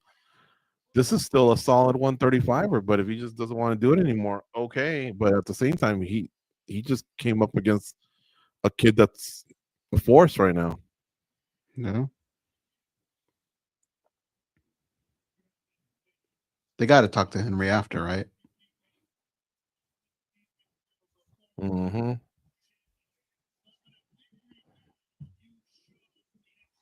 What if Peyton Talbot said, I got a confession. I'm Tiger Woods' son. Would you believe him? Yeah. Kind of looks like him a little, huh? Mm-hmm. Says he respects Henry a lot. He taught him a lot early on.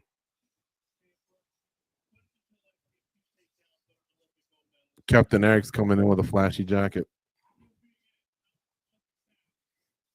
Rogan's asking him, how's it feel to get a takedown? A couple takedowns. He says it felt real good.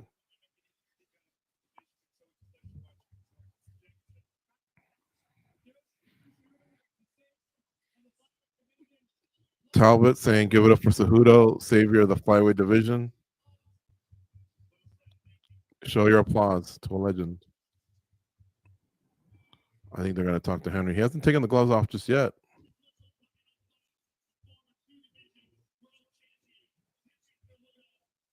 His face is still bloodied.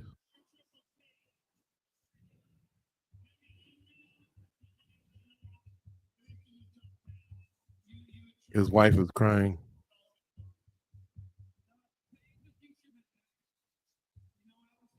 Says Peyton's the future.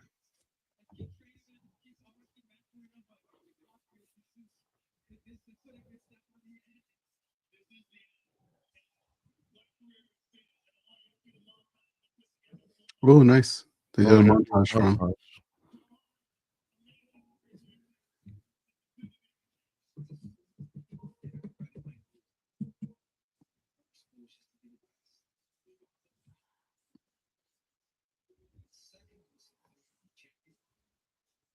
When I watch these, I almost cry. So I can't imagine what these guys feel. Oh, that was cool when he would walk in with the gold shorts with the gold medal. Mm-hmm.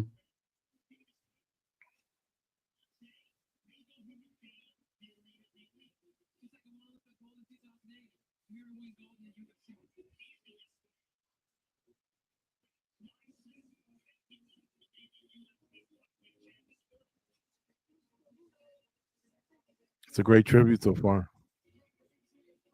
He really does have a lot of highlights.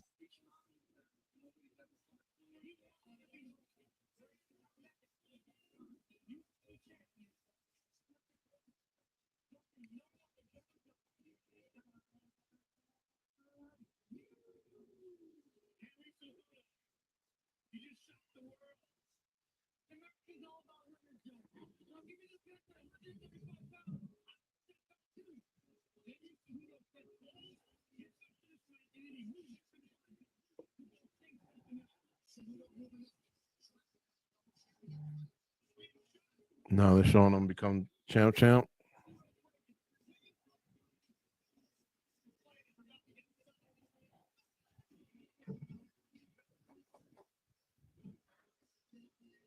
It's great highlights.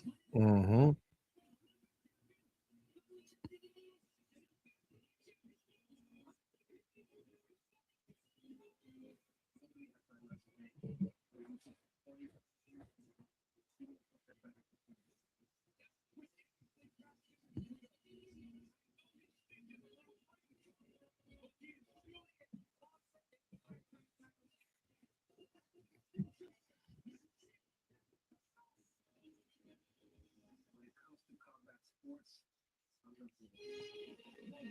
Even if you hated Henry Cejudo, you gotta give him a round of applause.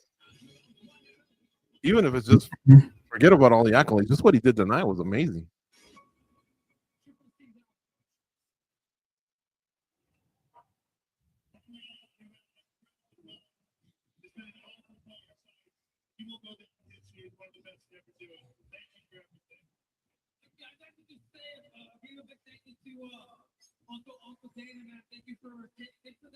Thanking Dana White. Dana White.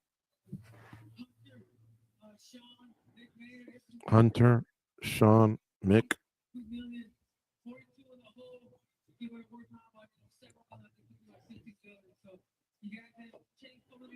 He's giving them props as a company.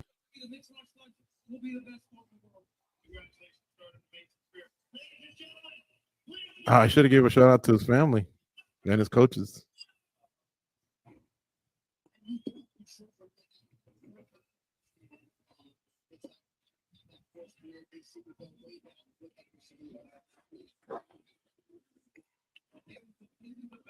Captain Eric. Man, this game's almost over. Did they get the ball back? Right now, this thing says Indiana has the ball, 4th and 4.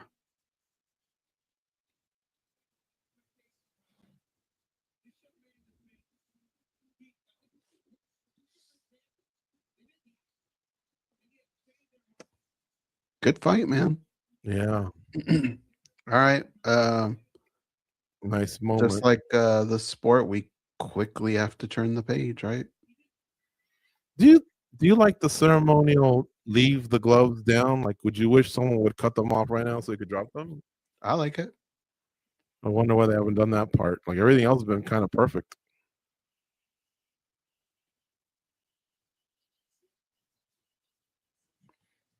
AC Slater in the house.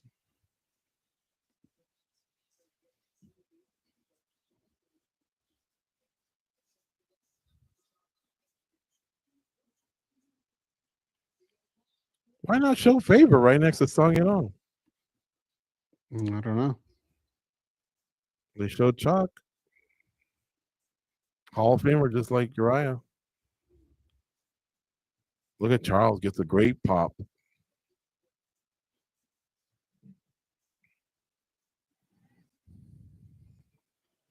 All right. So now we're gonna have Tatsuro Taira and Brandon Moreno. It's practically a pick'em. Taira's minus 120 and Moreno is plus 100. I am gonna go with Brandon Moreno, George. Part of it has to do with the curse. But I just think he's the more experienced fighter. He's fought better fighters. I wouldn't be shocked if Taira won, but I think Brandon is made enough adjustments and stuff. Who do you have? I'm gonna go with Moreno. He's fought well these last two fights. Mm-hmm. And when he spoke to us, he said, "Man, I'm having fun again." He got through whatever it was he was going through, where basically he had a ton of pressure on his back as champion, as one of the OGs coming out of Mexico. A whole country, he was representing a whole country, and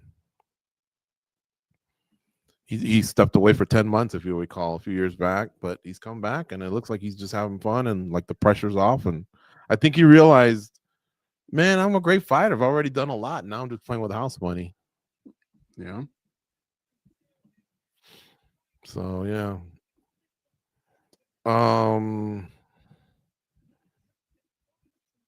I'm going with Moreno and you're going with Moreno, right? Yeah. Okay.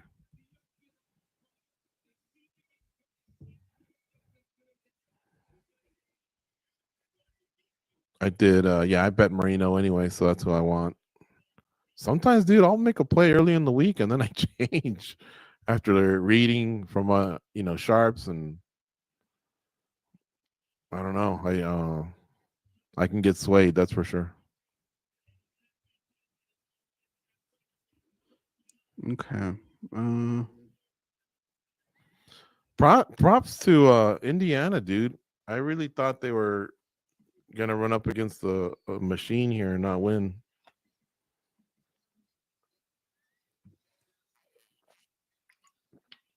That's a big win for their whole program.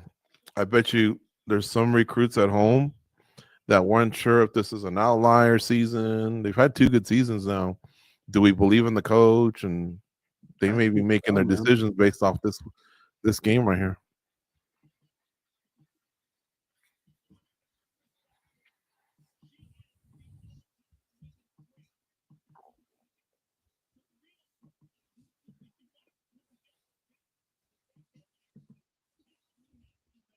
They're talking about Amanda Nunes versus Kayla Harrison. I want to say something about that right quick.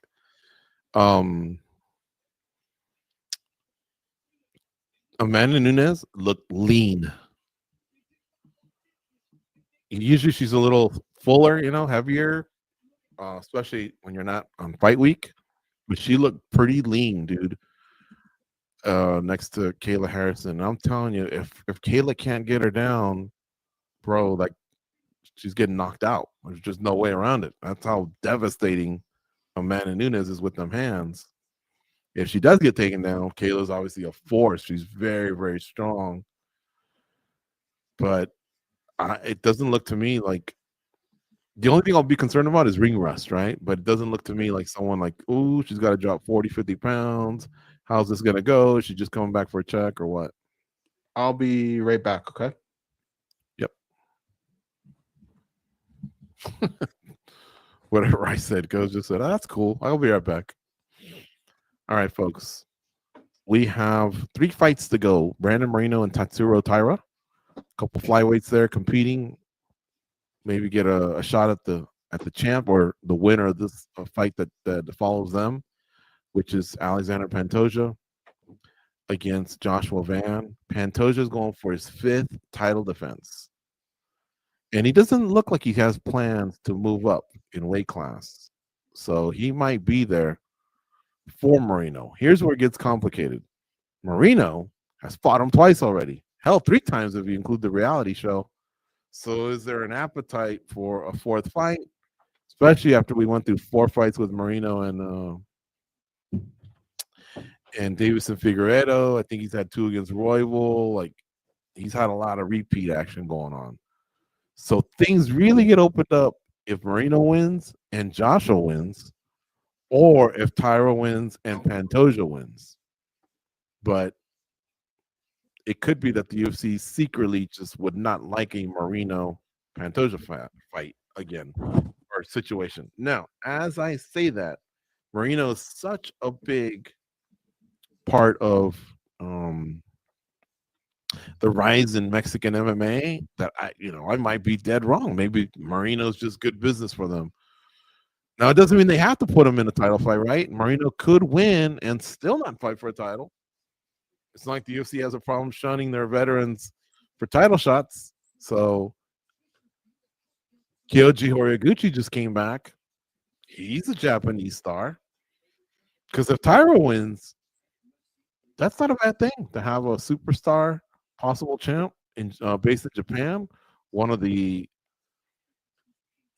historical countries, the contributors to the creation of martial arts. Heck yeah, they would want a champion from Japan. But now they got 2 chances. 3 of you tossed in Kaya Sakara, except he's now 0-2 in the UFC. But UFC champions, though, that's what would be nice for the country of Japan, and it could be either this guy or Kyoji Horiguchi, who came back and defeated Tagir Ulanbekov a few weekends ago on the card in Qatar. Remember that? Mm-hmm. Oh, there you are. Okay. So, yeah, the UFC's got some options that are opening up at flyweight. Another one is the Brandon Royval-Manel Kopp fight. If that's next week. If Kopp wins, he's fought Pantoja. If Pantoja wins, he's fought him, but not for a title. So it would be a well-deserved title shot.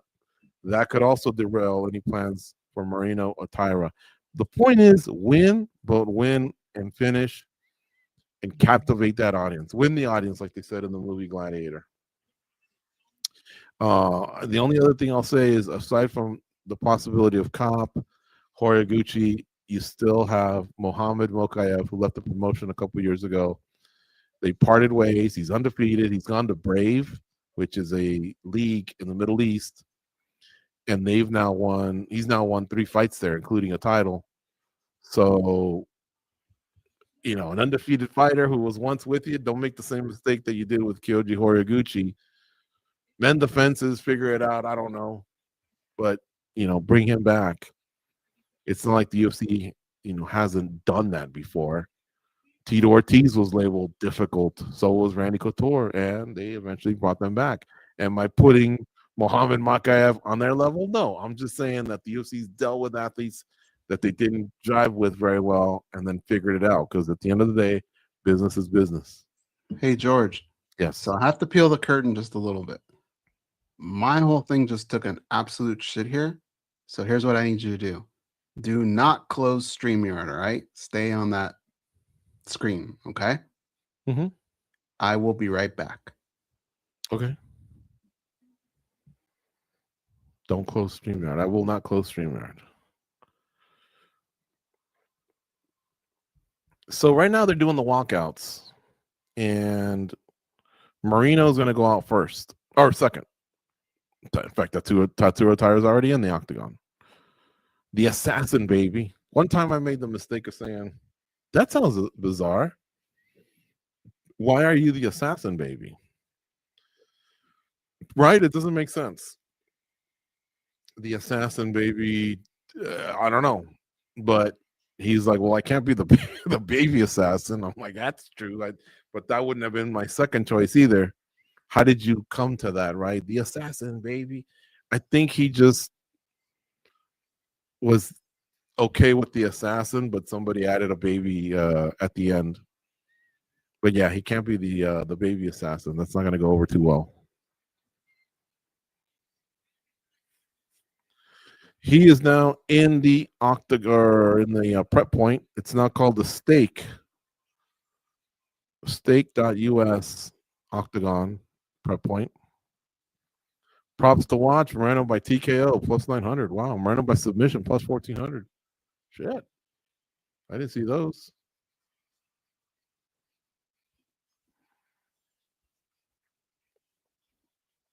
Of the two, I think I would take KO. Doesn't mean it's gonna happen, but I think that's the one that I think Moreno's got some pretty good hands, fast. I don't know if you guys recognize, but he in his corner is Saif Saud, who is the leader of Fortis MMA in Dallas, Texas,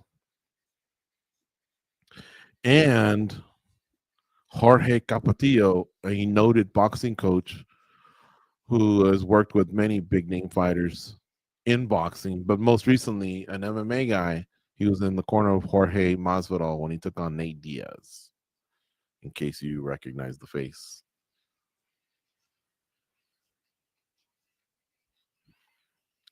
"31 years of age for Brandon Moreno, 25 for Tatsuro Taira. They're both 5'7".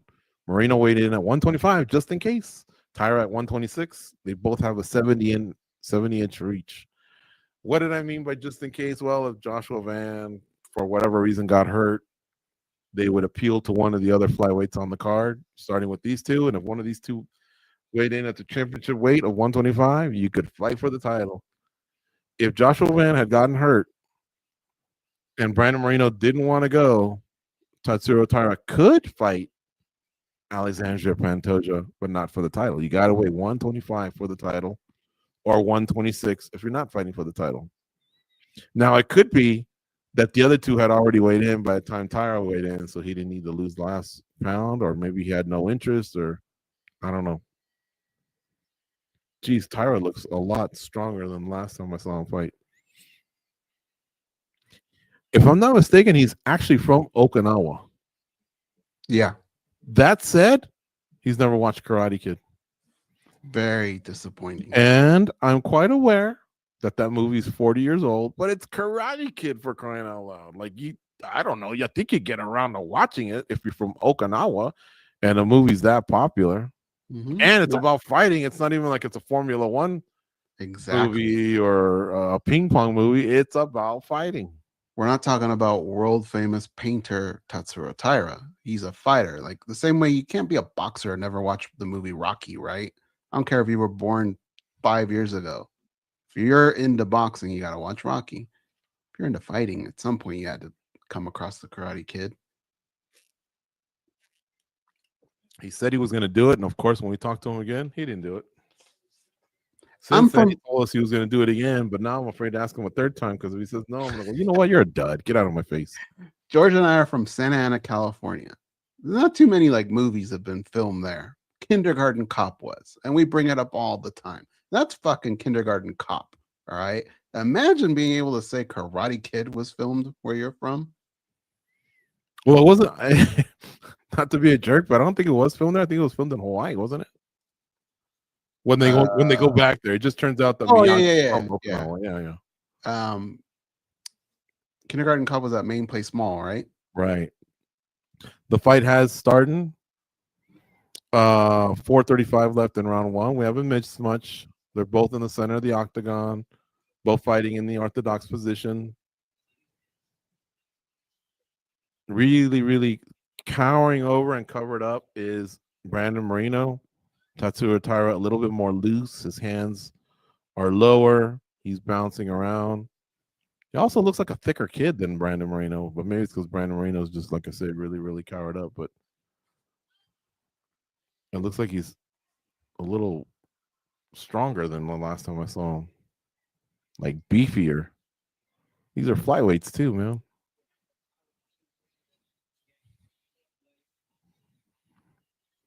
Taira just faked a takedown.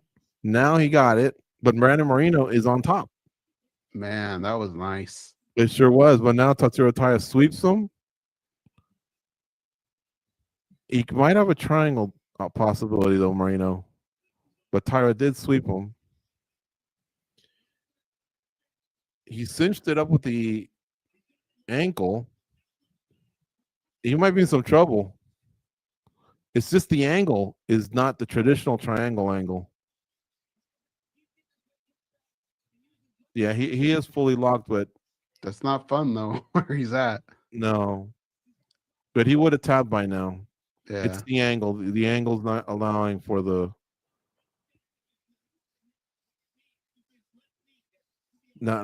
submission to take place. But he does have it cinched up.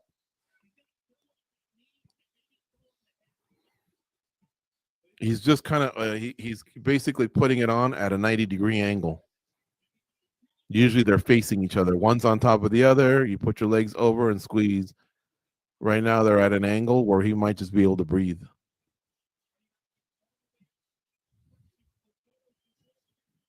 Fans are starting to boo a little bit. It's unfortunate because this is a nice submission, man.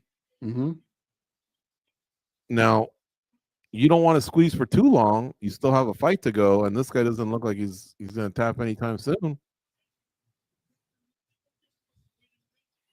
Taira was putting pressure on Moreno from the top. He's actually on his feet. He's not even like he's on his knees or nothing. He's on his feet.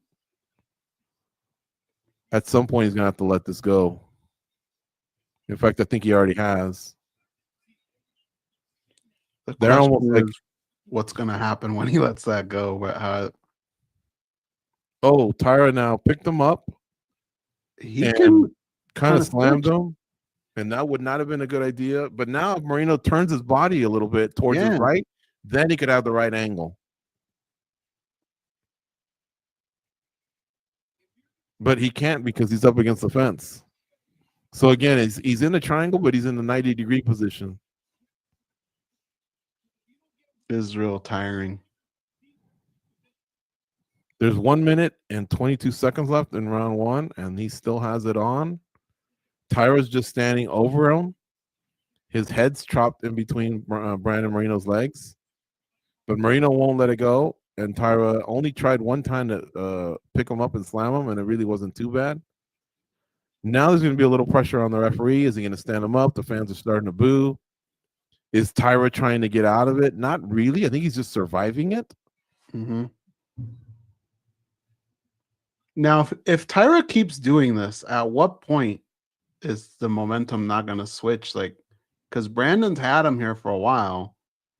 I don't think there's really the threat of this finishing. The referee, if you're wondering, is Mark Smith. He's feeling the pressure too from the boos. A little bit. But see, now the triangle's almost more like, I was going to say the 69 position, but now Taira just moved his body a little bit more to the 90-degree angle. Oh, that was nice. Brandon Moreno just tripped him, and now he's getting his body in the never mind, he's out. Okay, let's see how much he's got left in legs. And now Taira's going for a front choke. It ain't going to be enough to win the round just because he was in that submission for so long. Moreno did a good job of blocking the knees because he got a front choke and then he delivered knees. And I wouldn't say it was a waste. Nothing came of it, but I watch MMA every Saturday, and the reason is to see different techniques, things that I don't expect in a fight. This was different. I hadn't seen anything like this in a while, and we still got 2 more rounds to go. This fight could still turn out to be pretty good. But Moreno went for it. I don't blame him. Yeah.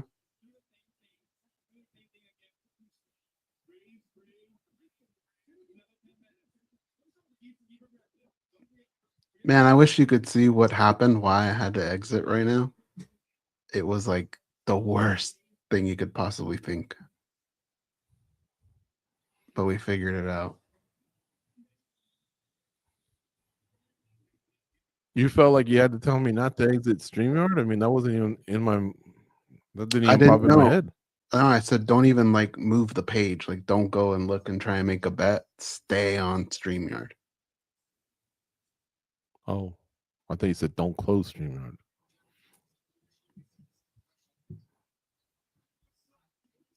Okay, so we're back to starting round 2. Goze, what's the clock look like on your end? 4:55, 54, 53, 52. We're spot on. We're spot on. Inside leg kick there by Tatsuro Taira. I'm just very... Oh, they just traded nice hooks.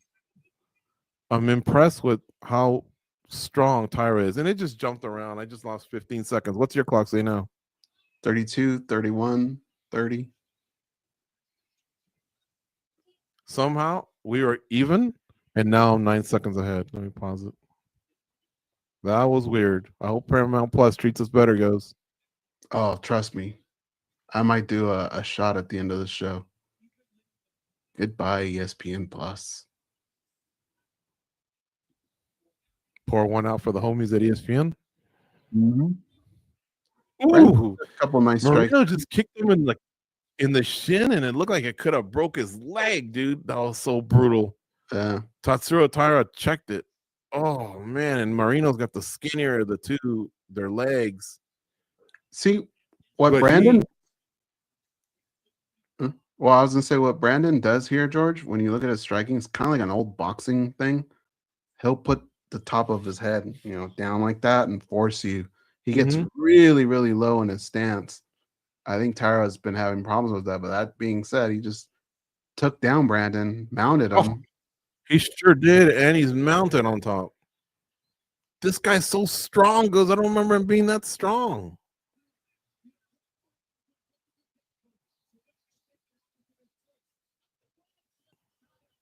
Oof. Now he's taking Moreno's back, and there's 3:10 left. He's got a body triangle on him, but I think Moreno's still in a position where he can possibly turn into him. In fact, Tatsuro Taira is just going to get on top of him, and he'll probably have to let go of the body triangle. I'm not sure why he's doing that. Well, now I see it. He's smacking him in the face pretty good. The 250 first left right hand here. was brutal. There's some big hands that are slipping through. Moreno can't just cover up and take those. And now he's mounted them pretty good from the back. He's got to be careful with some of these I don't like that. This fight's going to stop pretty soon, I think, and it does. Mark Smith jumps in. Moreno got up quickly. Like, what are you doing? Yeah, I agree. That's what DC's saying. And right now, Moreno's going, really? I think you give Moreno more time. That was too You give soon. him more time, but he also should have known better. But I think that was a little soon. I agree, dude. I agree. Because he's moving, I don't know. Jeez, the way he kind of manhandled him, though, he's got some really, really strong upper body. And so he takes him down, mounts him. He kind of trapped the arm right there, honestly. And so right here, look at that. A couple of those look like they were the back of the head, dude. Like those hit the ear. I see those, but it looked like two of them didn't. Mm-hmm. And so right now, Moreno, I think, realizes what he needs to do. And so he's starting to turn. He's starting to turn to face Tatsuro Taira. And that's when Mark Smith comes in. I mean, like he jumped in. Oh, he jumped in early. And then Tatsuro Taira had a nice sidearm. He throws his mouthpiece, and it looked like if the fence wasn't there, it was just gonna land right in someone in the VIP area, like right in their mouth. It was like a sidearm. Goes, what if you paid $2,000 a ticket, $10,000 a ticket, whatever it is? You're sitting, you got a nice suit, a drink in your hand, and all of a sudden a mouthpiece flies through the fence. You got some guy spit on you. You spilled your drink. Watch if they show the angle of him throwing that mouthpiece, dude. There was this guy, like, it looked like in a white shirt, dressed up, like it was going for him. I think depending on who it is, I might be okay with it. If I'm pissed drunk with my boys and my outfit's no big deal, okay. I'll obviously live, but Chewy's might be where I draw the line.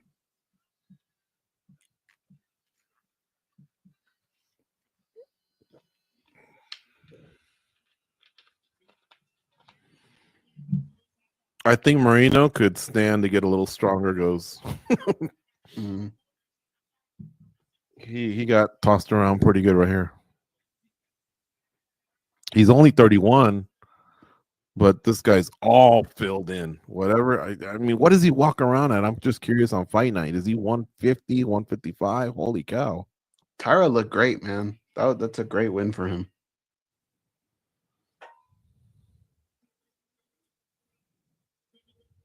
What did he say?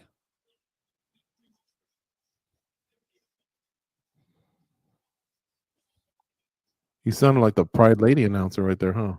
A little bit. How much did you pay me to grow my hair like Taira?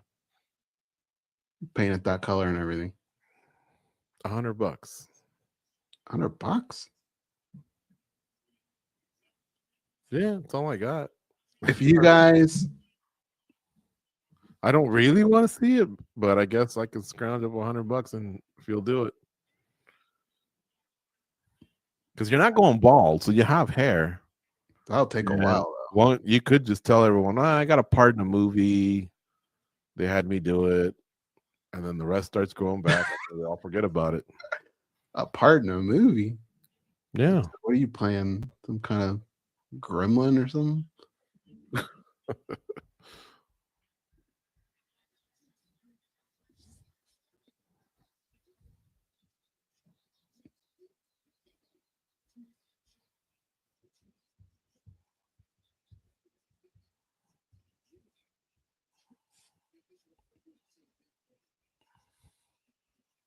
I'm wondering if I should tell you guys something. I'm trying to get permission to tell you guys something.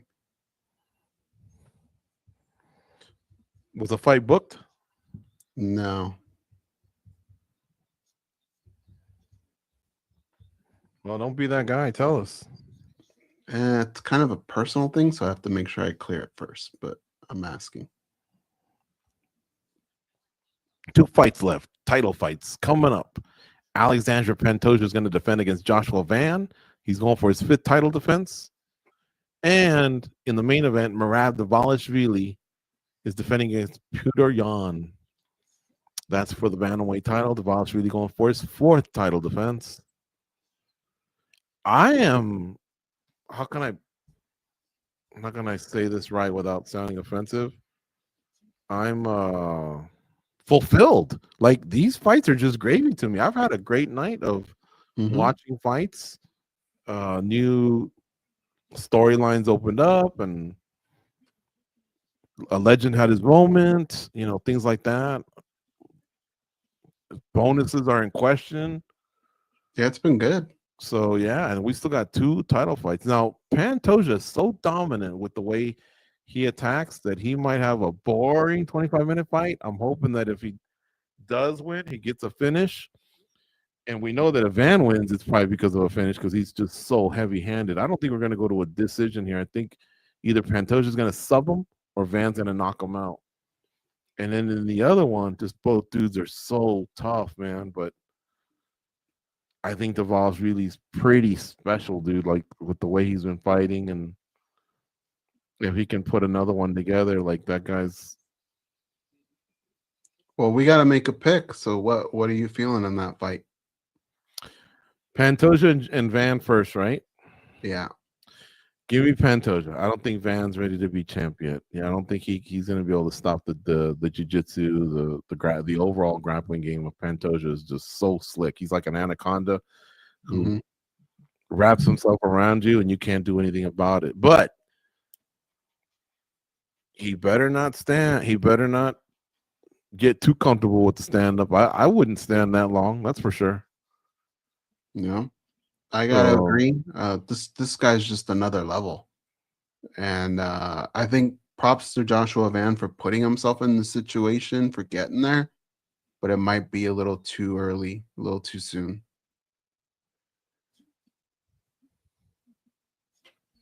So that's our pick. He is minus 235. Joshua Van was plus 190. If you're feeling lucky, there's Diego Lopez. Never misses a card. Ever. They could fight on the fucking moon. He'd find a way to be there. You think Jan Blachowicz would be like, why didn't you invite me? I wanted to go to the moon. Okay, so I can tell this story. So my barber, okay, she has a son. I want to say he's like, he might have just turned 13. He's special needs, okay? And what's his name? His name's AJ. Okay. And he loves, when they watch MMA, What? Ben Hooker and Benoit Saint-Denis has been anointed as the co-main event at UFC 325, which is headlined by Alexander Volkanovski and Diego Lopez. Sorry, go ahead. Well, that was going to be my next announcement, but the UFC beat me to it. So anyways, he loves Bruce Buffer. Bruce is a great guy, and he loves the It's Time and all that, doing all that stuff. And so I was my barber was telling me this, and I go, well, I know Bruce, I think this is really cool. And she goes, it just so happens, here's another fight that just got signed. Man, they're killing this story. Rafael Fiziev and Mauricio Rufy, also for Australia. Like that one. Yeah, me too. And so she goes, he actually wants to dress up as Bruce for Halloween. And so he's really into buying the jacket and all. He really wants to look like him. So finally they get the jacket and all that. And Halloween, I go, hey, send me a video of him in the jacket and all that. So she sends it to me, and I sent it to Bruce. And he wrote back right away. He's like, that's so cool. Very cool. Tell him I said hi, blah, blah, blah. Right. So I showed her that, and obviously they were happy at that. But then, like, maybe an hour later in my phone, there's a video, and he did the whole intro for AJ with his name and everything, right? So then he lost his mind because now he's super stoked. Bruce Buffer gave me that. And dude, what's funny is, so she was really happy, and she was kind of showing people, and some people actually thought it was AI. So we're like in that era now where, is that really him? Mm-hmm. And you can't argue that because it could be, right? You never know. But so anyways, long story short, they got to go to the UFC tonight. No way. Yeah, and he just got to meet Bruce Buffer. He was in the back. Did Bruce invite them, or they did it on their own? I can't really tell that part. I mean, I can tell you that later. But okay. But here's them backstage. So they just went back, I think, during the Cejudo fight.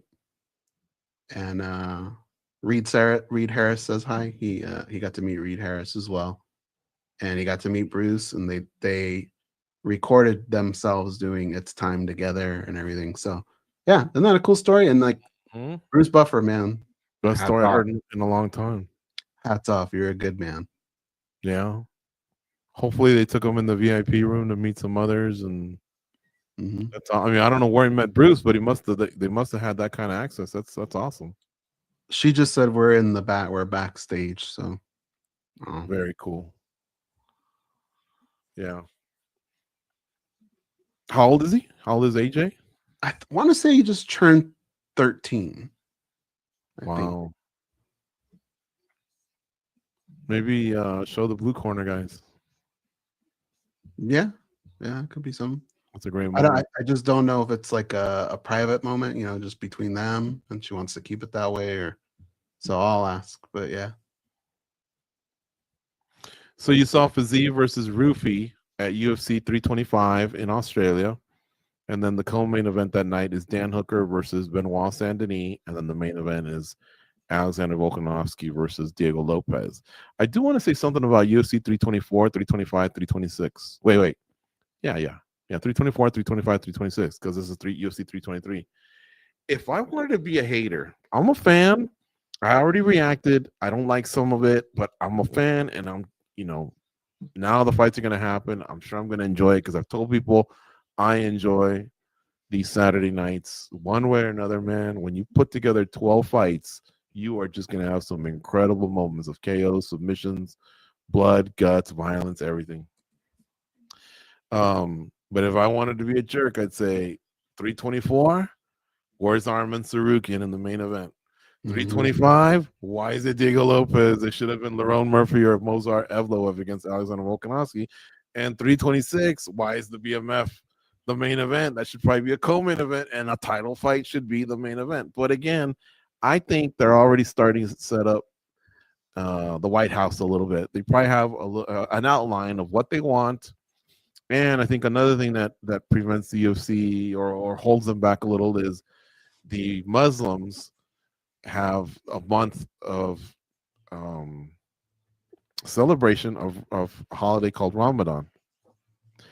And so it's not just a month. Well, it is, where you don't drink water or consume food from sun up until sundown.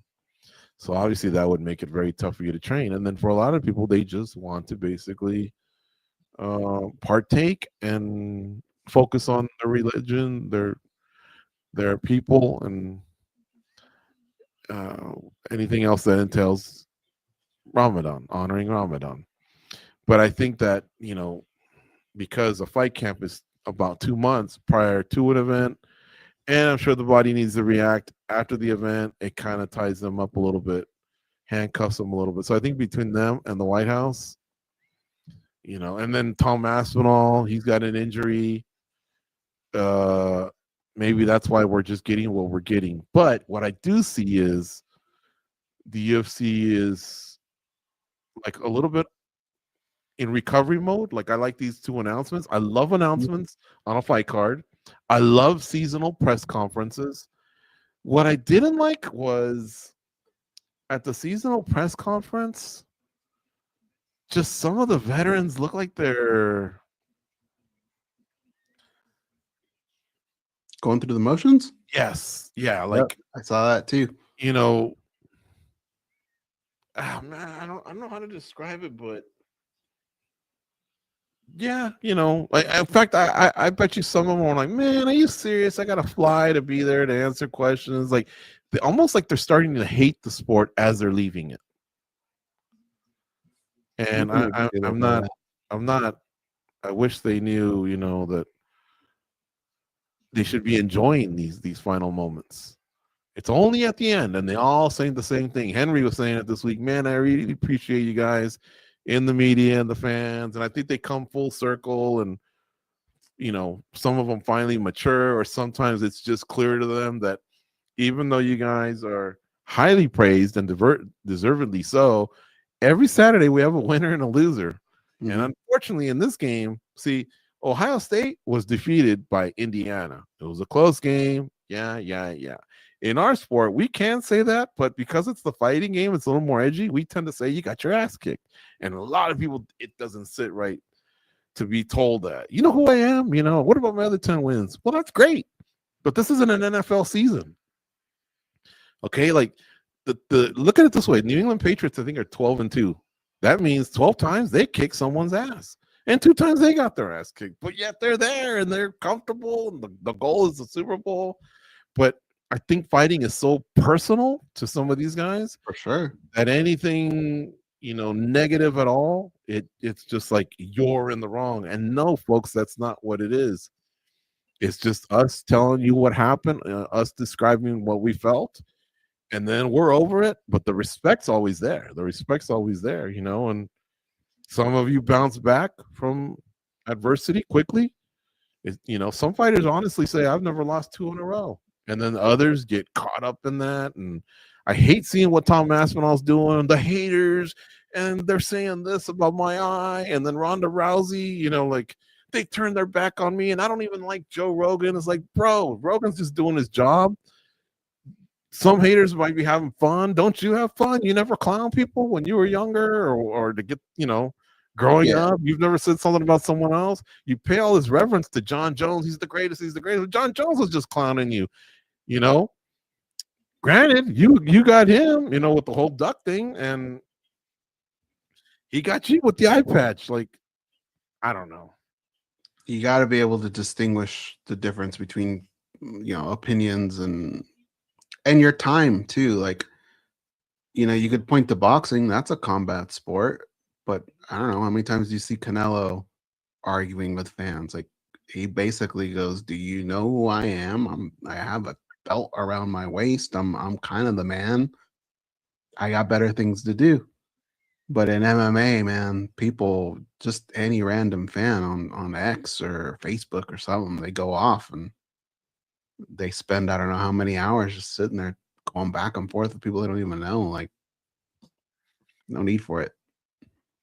The flip side is, if they didn't do it, maybe we wouldn't have a job. And we got 6 weeks coming up with no fights.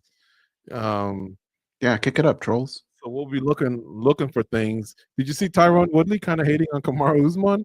I like the way Usman handled it a little bit, where he was like, "Man, I used to be a fan of this guy, and I still want to be, but he's making it tough.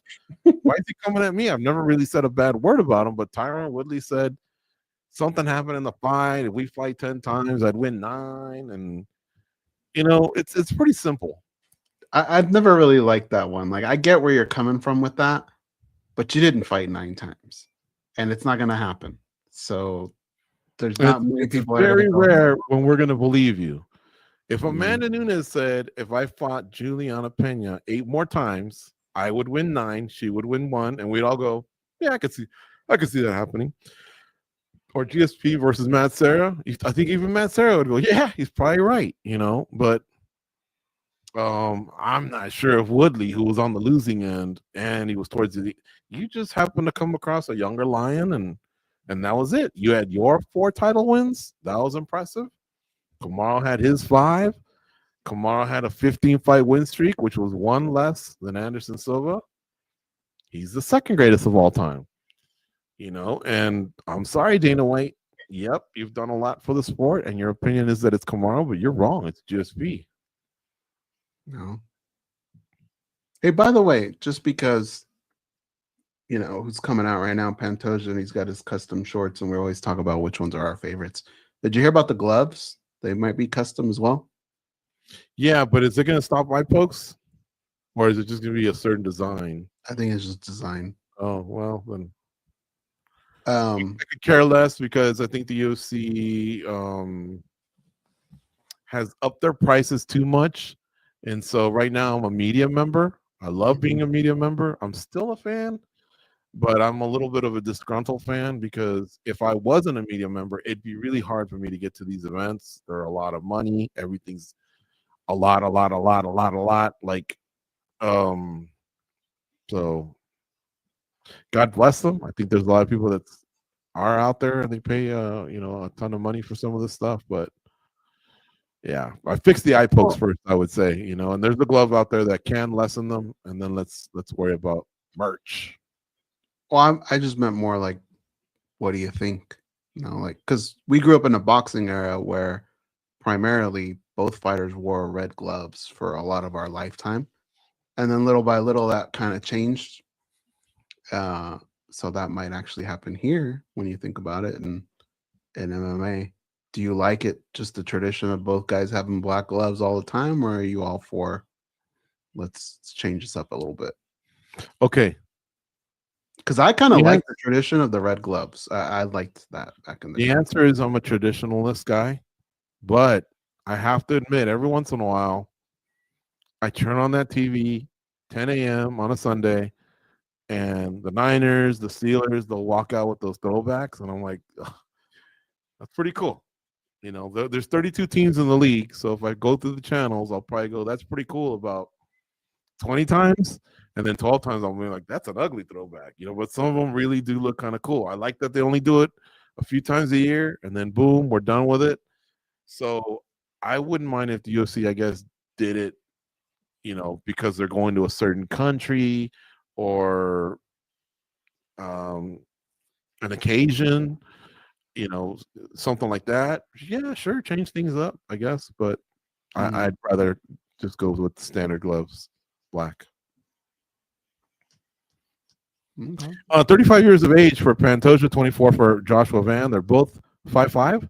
The reach is 2.5 inches longer for Pantoja. He was 67.5 inches to 65 for Van. Pantoja weighed 124.5, and Van was 125. The championship limit is 125, so both were safe there. And here we go. Van lives in Houston, but he's originally from Myanmar.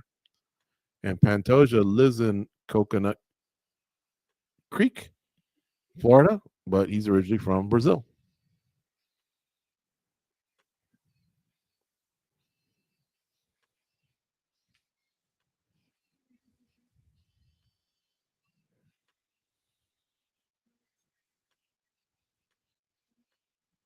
Okay, the announcements are coming in.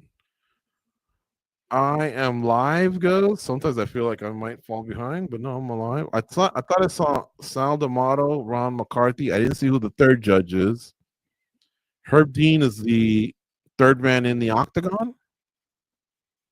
And there's still one more fight to go. This is the co-main event of UFC 323. Don't forget to give a like to this video if you're watching on YouTube. It's the thumbs up. And if you hit it, that would be awesome. Sometimes when we hold the thumbs up, we get a few thumbs up on the screen, but maybe we're not getting it today. I don't know. I think if you do it from your phone, it happens. Oh, is that what it is? Yeah. What was the occasion that we had where we were talking about someone passing away, and I think we said, "Oh man, that guy was aces in my book," but it just looked like we were giving a thumbs up to someone passing away. Remember that? Yeah, that was like when it first started. That was brutal.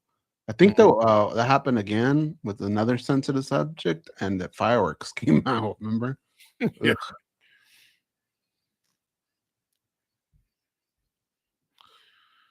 Okay. Pantoja, I consider a high IQ, smart fighter. I think he's someone who still tires, but he's a dog.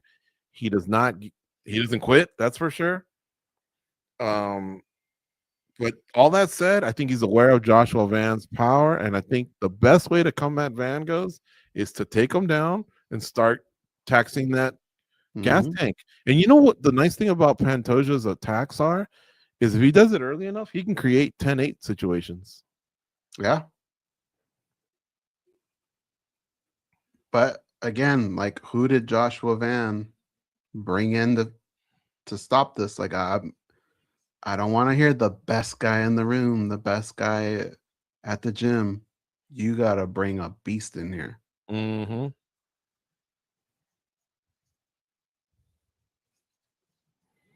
TJ Dillashaw became so good at mimicking Dominic Cruz that helped the guys at Team Alpha Male a ton. So once in a while you have the in-house guy, right? But geez, nice kick to start off by Pantoja. And then Joshua Van had a nice straight jab. They're swinging. Mm-hmm.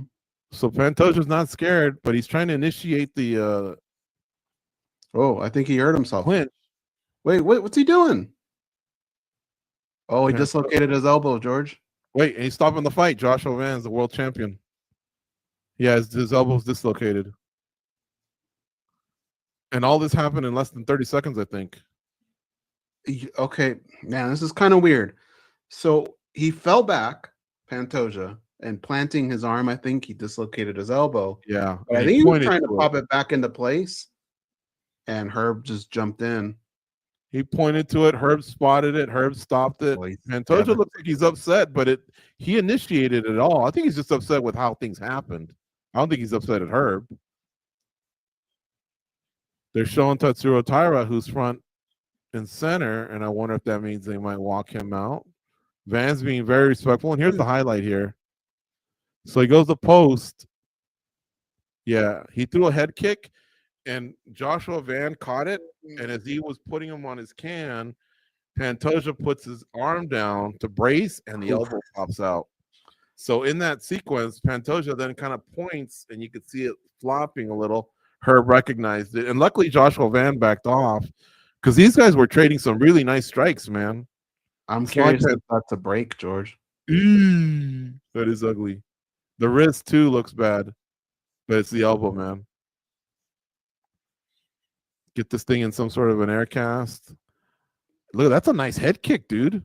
That's a shin right on the head. Not full impact, but Pantoja wasn't just coming to lay and pray either. Yeah, he's holding it. He's telling Van, back off, back off.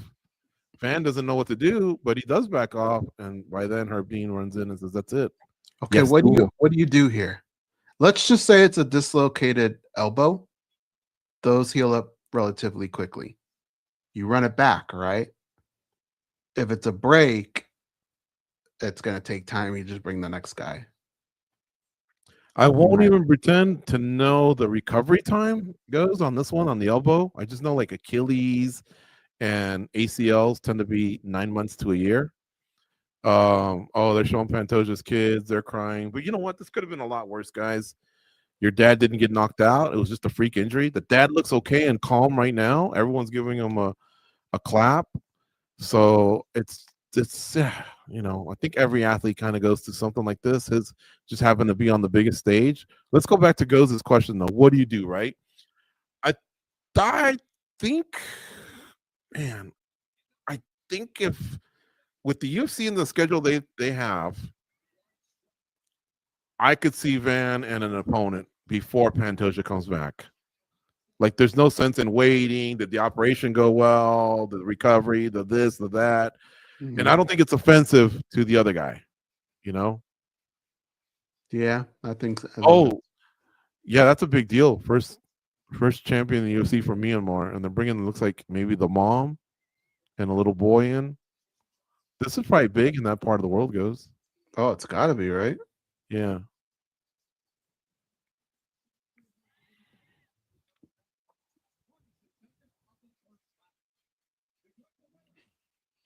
It's something we're going to be talking about for years. Well, it kind of reminds me of Tim Sylvia and Andre. Wait, who was it? Shogun and Coleman. Mark Remember Coleman. Yeah. And same with Tim Sylvia and Frank Mir. But at least that one came off of a submission, right? Right. Yeah, you're right. You're right. One caused it to the other. Here it was just one caused it to himself, I guess.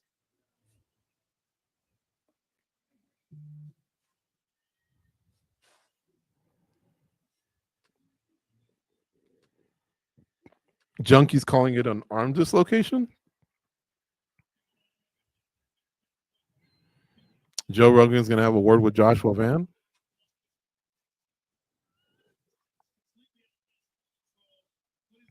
Congrats on winning the title. I know you didn't want to win it that way. It's out of your control, he's telling him. How you feeling?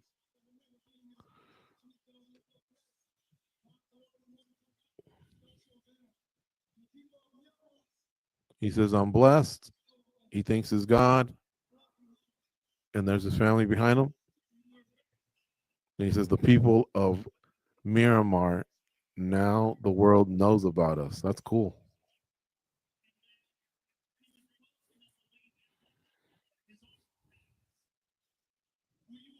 So there's the head kick. And as he's falling, he goes to post, right?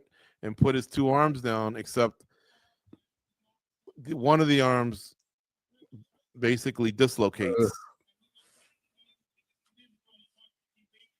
It looked like elbow and wrist got hurt, but elbow definitely came out. So Pantoja immediately looks at his elbow as Van is staring over him. He's holding it, and I think Herb Dean spotted it right away, stopped it. Of course, we're seeing this happen super fast. We don't see the degree of the separation until he finally showed us the arm, and the arm's kind of flopping around.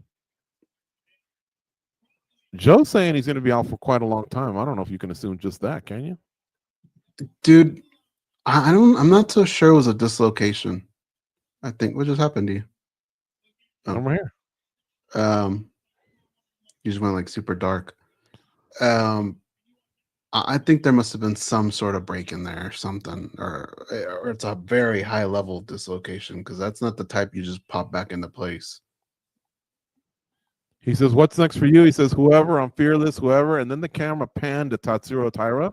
And remember, Dana White, Hunter Campbell, they're well aware of what production's doing because they're constantly in communication.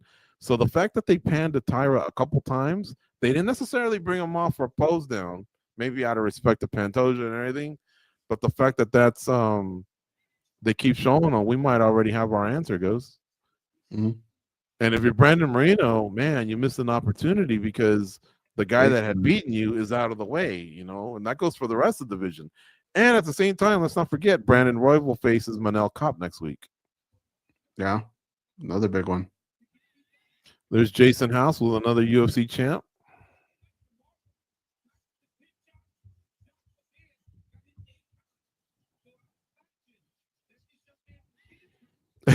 DC says he looked over at Mick Maynard. He goes, make the fight tomorrow. He goes, Joshua Van.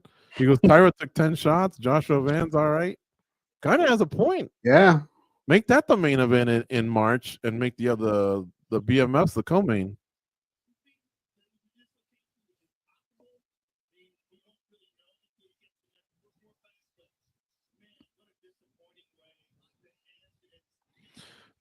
we have time, and so here's a conversation.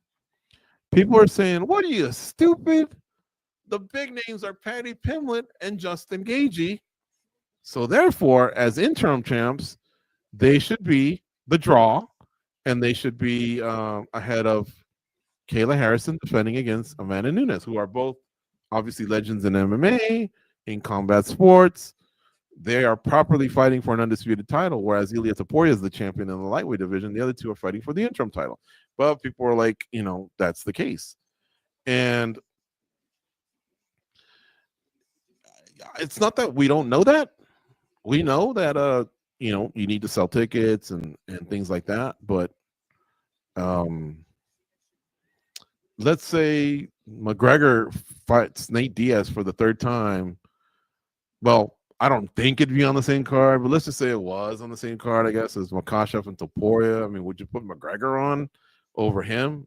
I mean, they probably sell more pay-per-views if we were in that era, but I don't know. I just don't think it's wrong for someone to suggest it, because this sport has kind of swayed back and forth between all that, between what sells and then what's right is right. We've seen Vanderlei against Rampage, like in the featured bout, but not necessarily the title bout. But most people showed up at that arena for that fight. Things like that. Yeah. Just if you want to be taken serious, you got to be consistent. And they've just, as of late, not been very consistent with those things. I agree.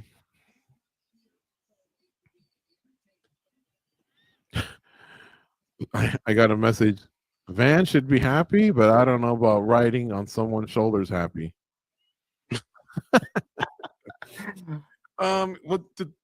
That's true. It looked like the other guy submarined quickly and just shot him up, Mm-hmm. Did you see how quickly Khabib put Islam on his shoulders a few weeks ago? Mm-hmm.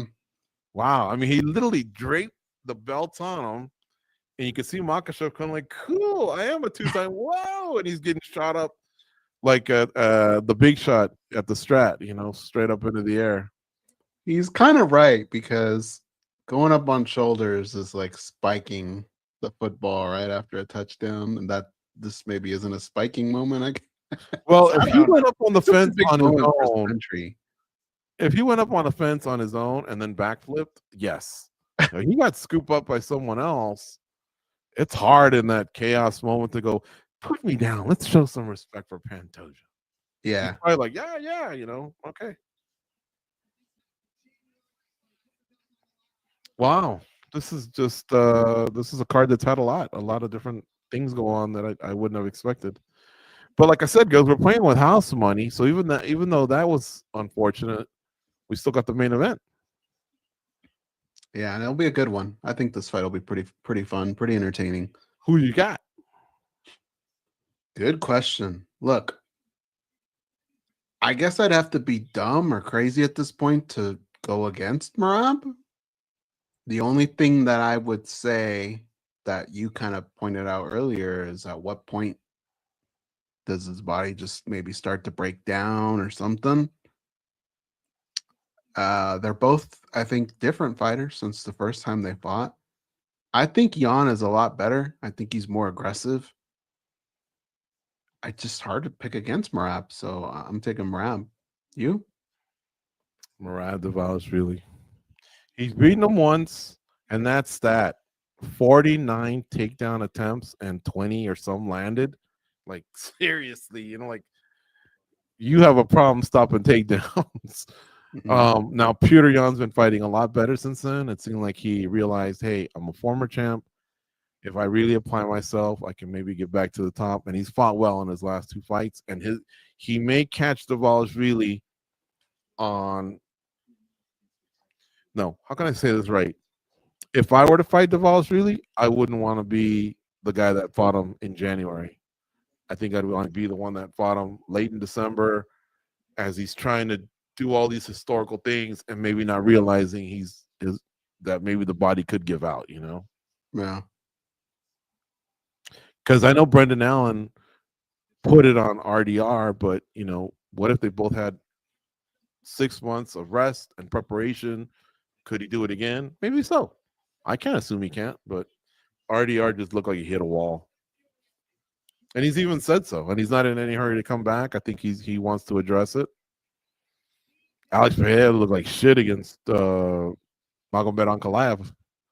And then he comes back the second time and he looked like he was possessed. Mm-hmm. Just my luck. I was about to make a play and I never completed it. Oh man, didn't you say by KO too in round 1? KO TKO? It was under plus 120, Joshua Van plus 175, and Dvalishvili under 4.5 rounds. So if Dvalishvili wins in under 4.5 rounds, I mean, it wasn't going to be a big bet, so I'm not going to pretend either. But let me see. I got a parlay calculator here. I'll tell you what it could have been. Let's see how much this is going to sting.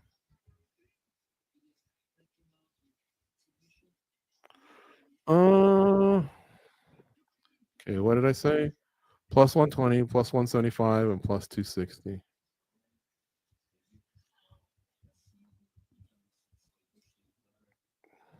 Plus 120, plus 175, plus 260. Is that what I said? Yeah, what an Oh, this is gonna hurt. I probably would have bet 26, my lucky number. Oh, this hurts. I'd be 2-0 on a parlay that pays 540. oof. If Merab Dvalishvili or Petr Yan win in less than 4.5 rounds. Main event time. Just my luck. I have the worst luck. Jan is walking out first. Do you play the whole Piotr, or do you just fucking say? I Peter? try to when I can, when I remember. Like if I've heard it enough times, then I'll say it. I've heard my name get butchered so much that I really don't care at this point. Yeah.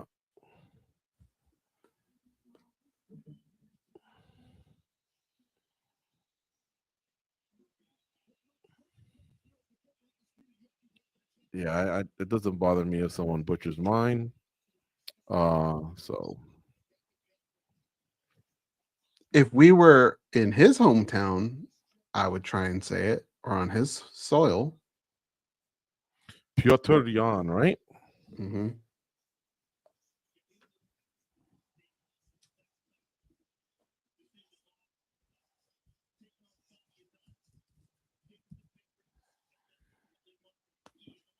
I don't know, man. At the end of the day, it is his name. I don't think he cares though. You know what it feels like to me? Have you ever put in like an order? Somebody goes, "I'm going to Taco Bell or Del Taco," and they go, "Yeah, that's great. Get me a large Coke, some chili fries, and a burrito." And you go, "Come on, man, just fucking say burrito. Like nobody really cares." That's what I feel like when I say it like that.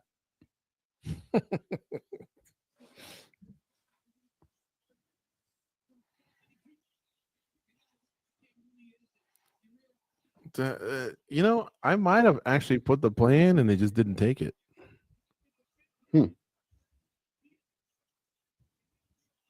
I just tried it again and it looked like it was going to accept it. I was like, what? There's no way that would be illegal.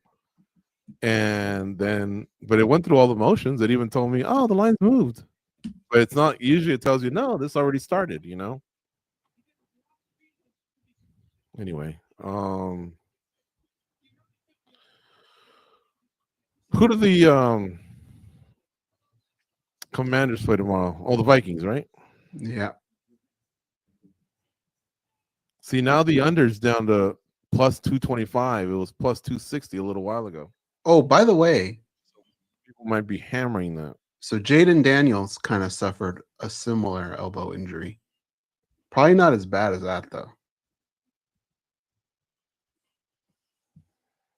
Is he out? He's got to be, right? Yeah.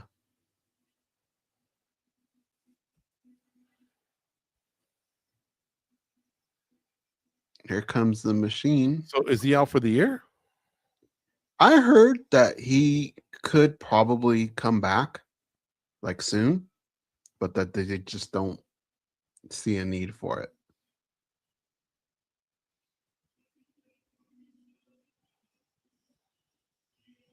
Well, it's true. I'd save him too.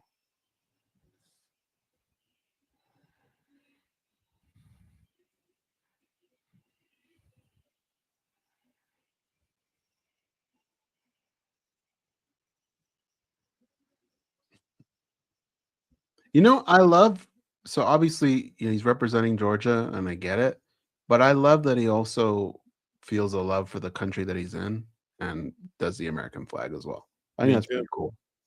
Me too.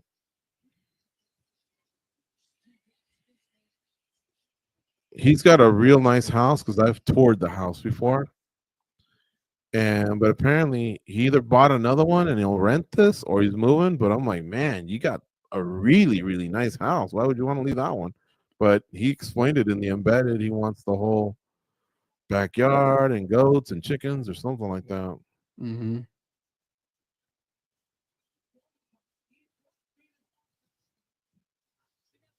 Gotta be careful with them coyotes out here, though. Yeah.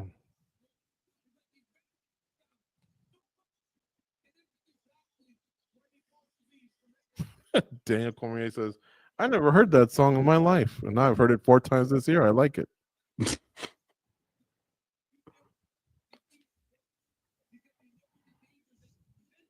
I want to say another thing. I want to say again, props to Alexandre Pantoja.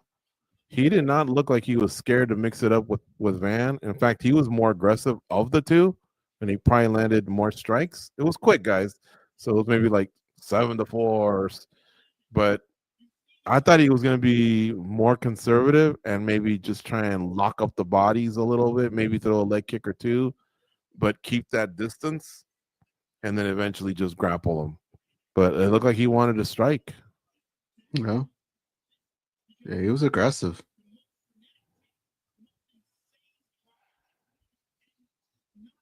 I wonder how this is going to be looked at years from now. A lot of things are also going to depend on what the rematch would look like, right? Yeah. Kind of sucks at that moment. That could have been huge for Van. Kind of looked that way, but you can't take away the fact that he's always going to have that next to his name, a world champion. Yeah. Well, I mean, I kind of think of, like you said, Hua and Coleman, but then there was another fight, remember, between Randy Couture and Vitor Belfort, where Vitor Belfort threw a punch that missed. Couture got out of the way, but it sliced his eyeball with the glove did, right? Yeah. And, Vitor felt the same way, like, okay, I guess I'm champ, but I really didn't beat this guy. Like, we had to see the camera show the instant replay of that little slice. And so he probably didn't feel like a champ at that one moment, but he threw it and it caused damage. And so there was really, at the end of the day, there was nothing wrong with it. That's just the way the game unfolds sometimes. No.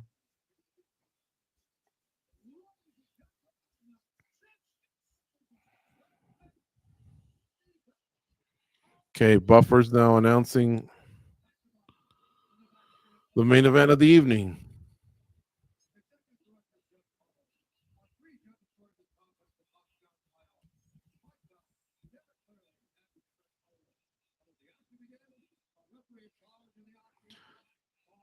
Mike Bell, Eric Colon, and Derek Cleary are your judges for this fight card.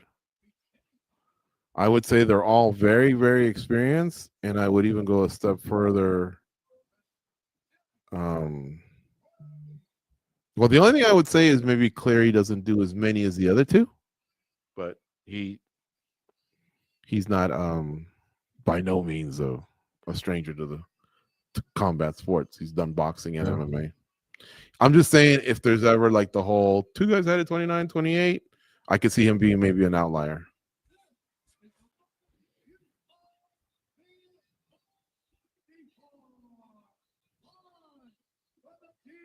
Waiting for. Man, I had kind of thought, honestly, if there was going to be an upset, there'd be more of a chance of it happening in this fight.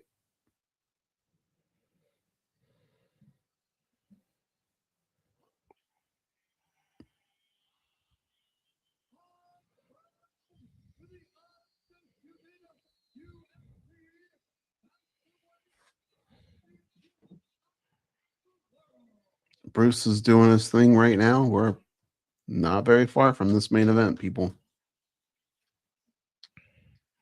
So Merab's going for 4 title defenses. Okay, right now he's regarded as the greatest bantamweight ever, but conceivably one could say it's Dominic Cruz. Here's why: because Dominic Cruz had 3 UFC title defenses, but he had 2 WEC title defenses, and at the time, WEC arguably housed the best lighter weight fighters in the world. Jose Aldo, Demetrius Johnson, Dominic Cruz all came through WEC. And so if you think about it, he could possibly have 5 title defenses and Merab only 4 after the night if he were to beat Petr Yan. Now, that said, Merab's got such an impressive hit list to get to the title that it's almost like he has more meaningful wins than Dominic Cruz does. And it's not a fault of Dominic's. It's just he had like 2-3 year spells where he didn't fight because of injuries. And so he didn't really get to add to it. Now, at the same time, he might have fought fights and lost them. Who knows?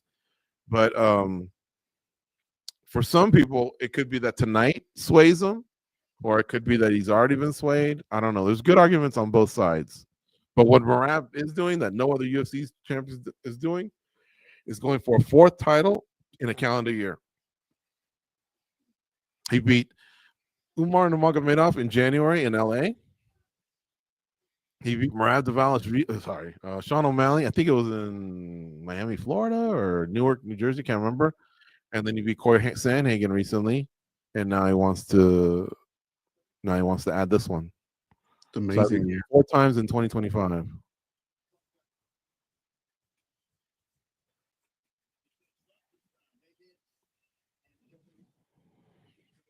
Now, Petr Yan goes, well, you know this, but that dude's got some hands. He's got some good boxing. If this guy's too stubborn and stands too long, I mean, hey, he's got to be careful too. If I'm Merab, I start wrestling right away and then maybe open up my hands or whatever. I wouldn't go like a whole round just boxing without doing any wrestling at all. And it's Jan's 2nd and 3rd punches, I think, that are sneaky. Merab's got to definitely look out for those. He's already changed stances. Petr Yan's very aggressive here. What's your clock say? 34, 33. Oh, you're ahead of me. 31. If you can pause it 3 seconds, we'll be in line. Oh, nice overhand right by Merab Dvalishvili. It's the only strike in 30 seconds. Petr Yan does a great job of shelling, covering up. Usually it's not easy to get a hit in on him. He's a little upright, but he is moving his feet. Dvalishvili just landed a couple nice strikes to the head. 1 minute in. It is the first round. They trade jabs. Petr Yan kind of jabbing to the body. Interesting. Not a bad strategy, but again, Merab, you're not really going to tire him. I think whatever you do, you better make it count. That kind of lazy hook that Merab throws is very bad news. I would stop throwing that immediately. Petr Yan can counter with a right hand, and he's very smart when it comes to those things. Nice snap from Petr Yan on a couple of his punches, by the way.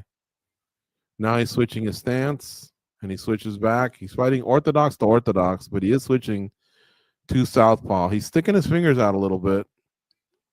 I wonder the ref say anything. Merab landed a nice hook. He hasn't really threatened with the wrestling. He's had like a little bit of a feint, but that's about it. Oh, nice jab by Petr Yan. Actually, both guys are throwing decent jabs out there. No threat of wrestling just yet, though, from Dvalishvili. Yeah.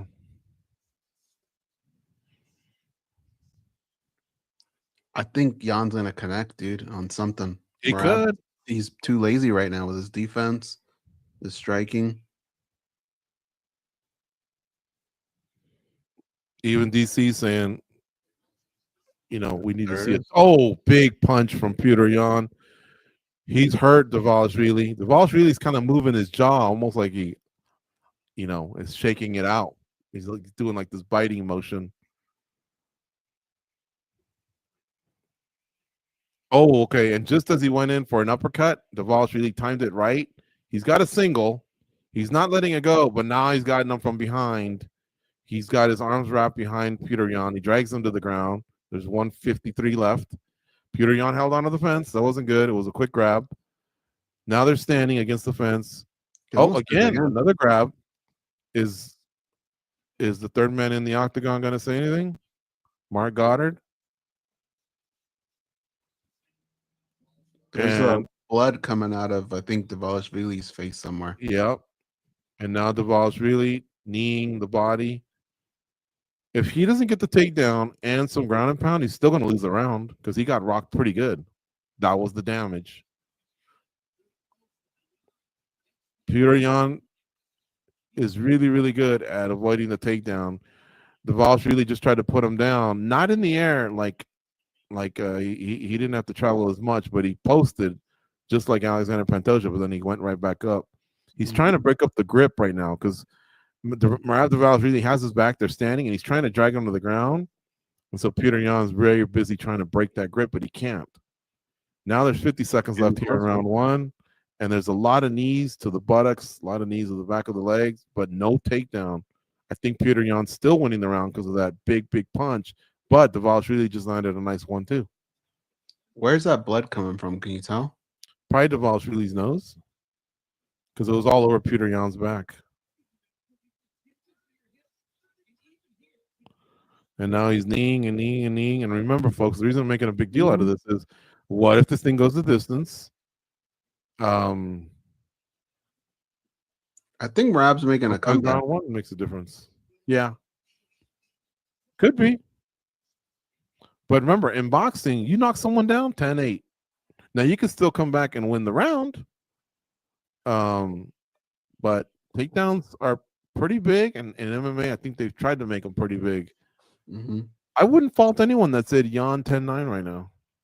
But Dvalishvili definitely did more. It's just he took the most impactful punch. I mean, it rocked him, guys. He was shaking out his mouth, kind of clinching, you know? And then he immediately went to wrestling after that, almost like he didn't like it.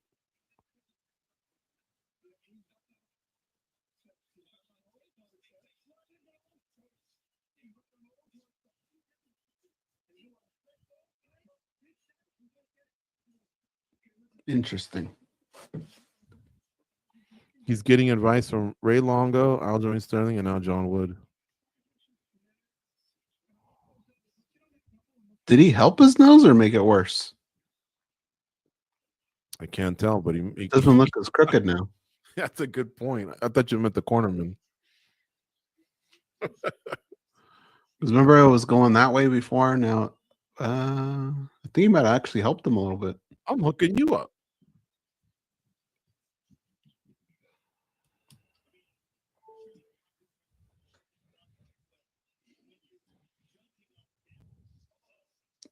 Nice right hand from Dvalishvili comes out. He just threw a big right hand. Petr Yan just landed a nice kick to the thigh.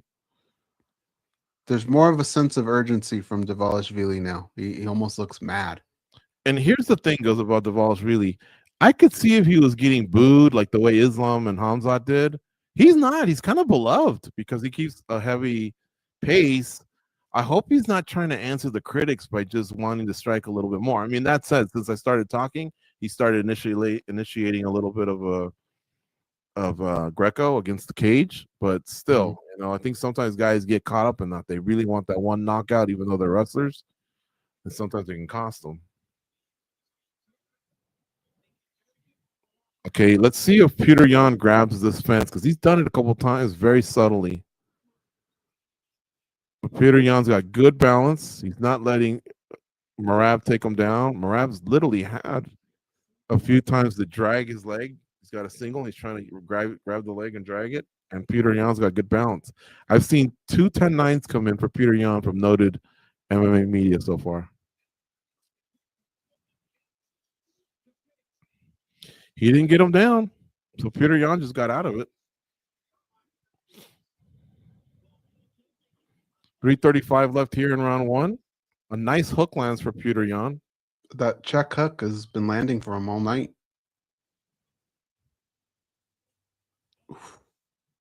Oh, both threw overhand rights.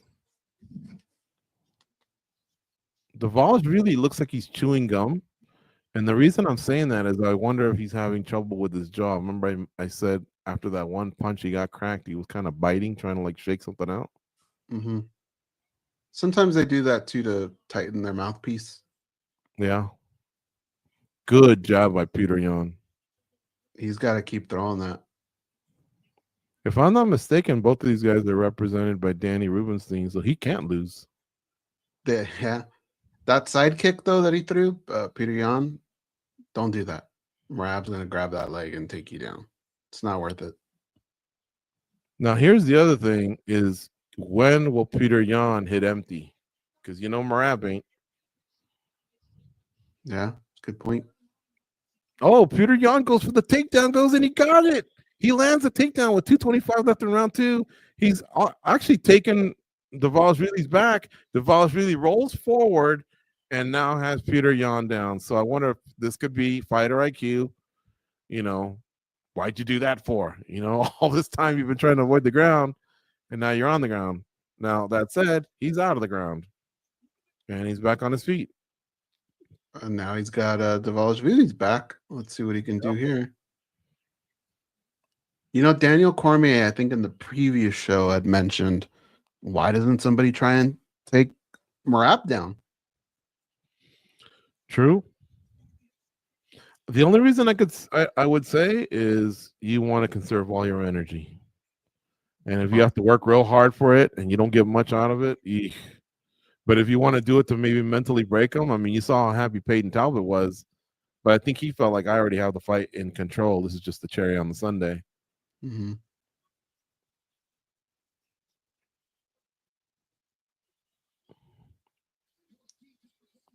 See, Merab is definitely got improved striking, and it's leading to takedown attempts.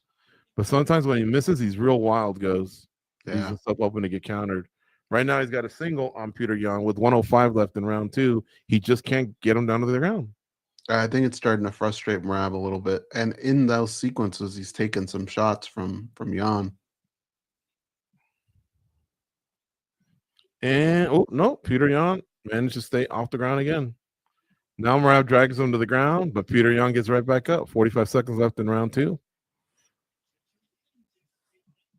Now, can Petr Yan keep up this pace? I know I just said it about a minute ago, but still a lot has happened in that minute. Just defending the takedown is you exert a lot of energy. This is Dvalishvili's wheelhouse. If I'm Petr Yan, who's now got Dvalishvili up against the fence, I might try and disengage if I have any moment at all. Like right now. Oh, it looked like he landed a right hand, Petr Yan. But Dvalishvili's just a man, dude. That guy walks through so many things. And he grabs a single. He's not going to get it. He does land a nice hook.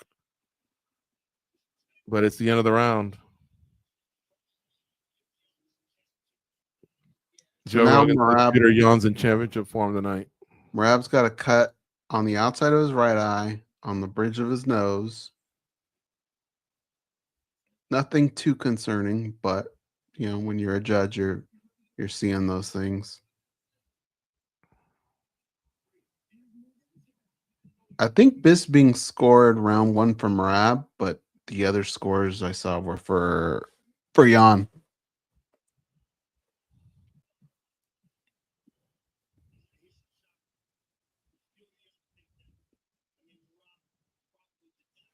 I still see on live odds, it looks like Dvalishvili still favored.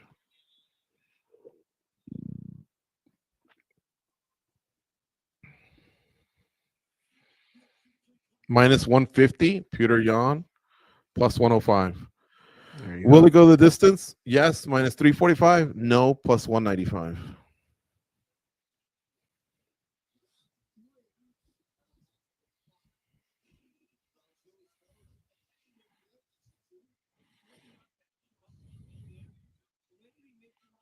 So now it's Petr Yan's kind of stalking Dvalishvili. Dvalishvili on the warning track of the octagon. Got his back to the fence. He just took a kick to the body. Oh, Petr Yan just went for the head with a kick. Missed. But you could hear everybody gasping. Petr Yan's got really tight defense. He does leave the jab hand out there nicely. Dvalishvili just landed a really nice right hand. Now I put. Oh, did he knock him out? No, he didn't. He should have, right? Yeah. Okay, so Dvalishvili kind of had a guillotine, and Yan picked him up and threw him on his head. But no, they're back up to their feet right now. And I mean, straight onto his head. Like, that should have KO'd him. Yeah, it looked like there was a slight hesitation from Dvalishvili. I'm like, is he okay? Dvalishvili's face is busted up, but Dvalishvili's still going forward. Now, Dvalishvili has to make sure he doesn't turn into a knucklehead because he's got endless cardio and he's super tough. And I know he loves all this stuff, but still got three rounds to go, or at least this one and two more. And now here comes a slam. He's going to slam Petr Yan. Be careful how you put that hand down, Petr Yan. He's holding him up kind of like for display. And Petr Yan managed to get right back up really, really quick, by the way. Mm-hmm. But he held him up in front of the crowd. It was kind of funny. You know, now he drags them. After he got dunked on his head, Merab landed some nice elbows, some good striking up against the cage. But man, he went straight on his head, dude. I know. And now this is the thing about fighting Merab. You might have fought 2 good rounds. You could be up 2018, but how's your gas tank? And it looks like Petr Yan's in shape. I don't want to dismiss him either. But when Merab starts taking you for rides, all that shit starts adding up a little bit.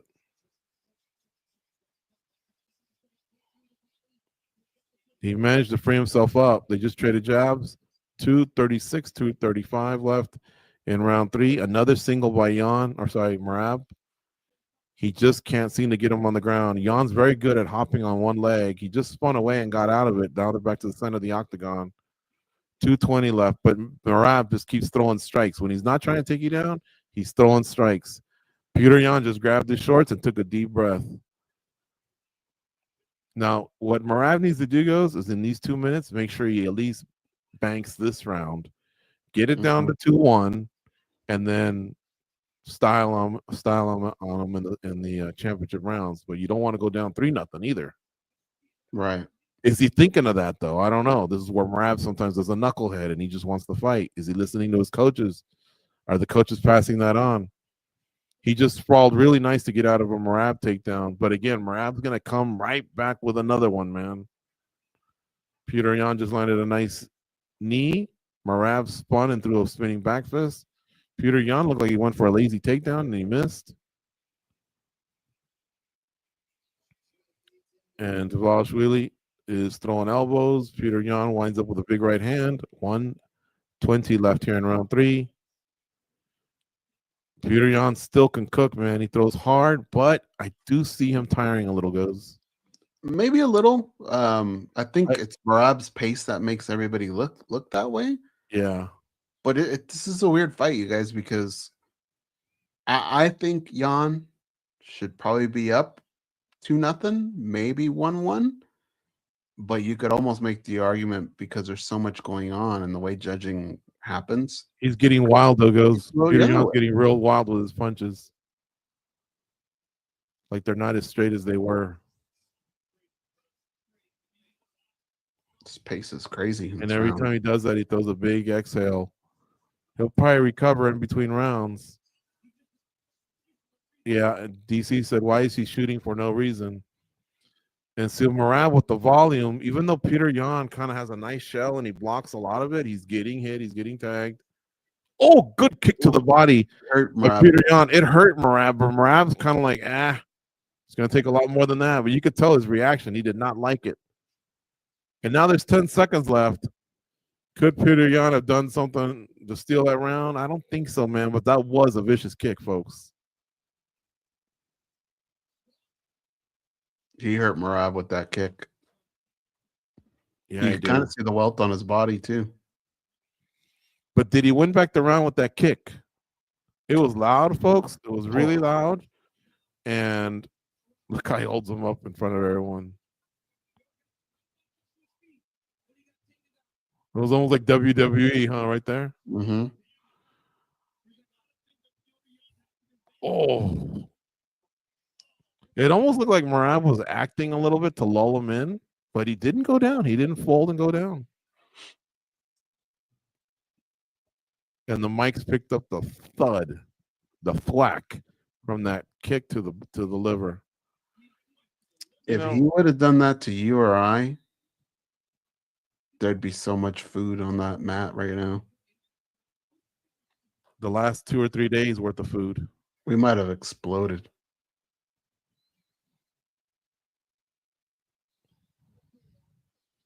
You think you'd be calling for your mommy?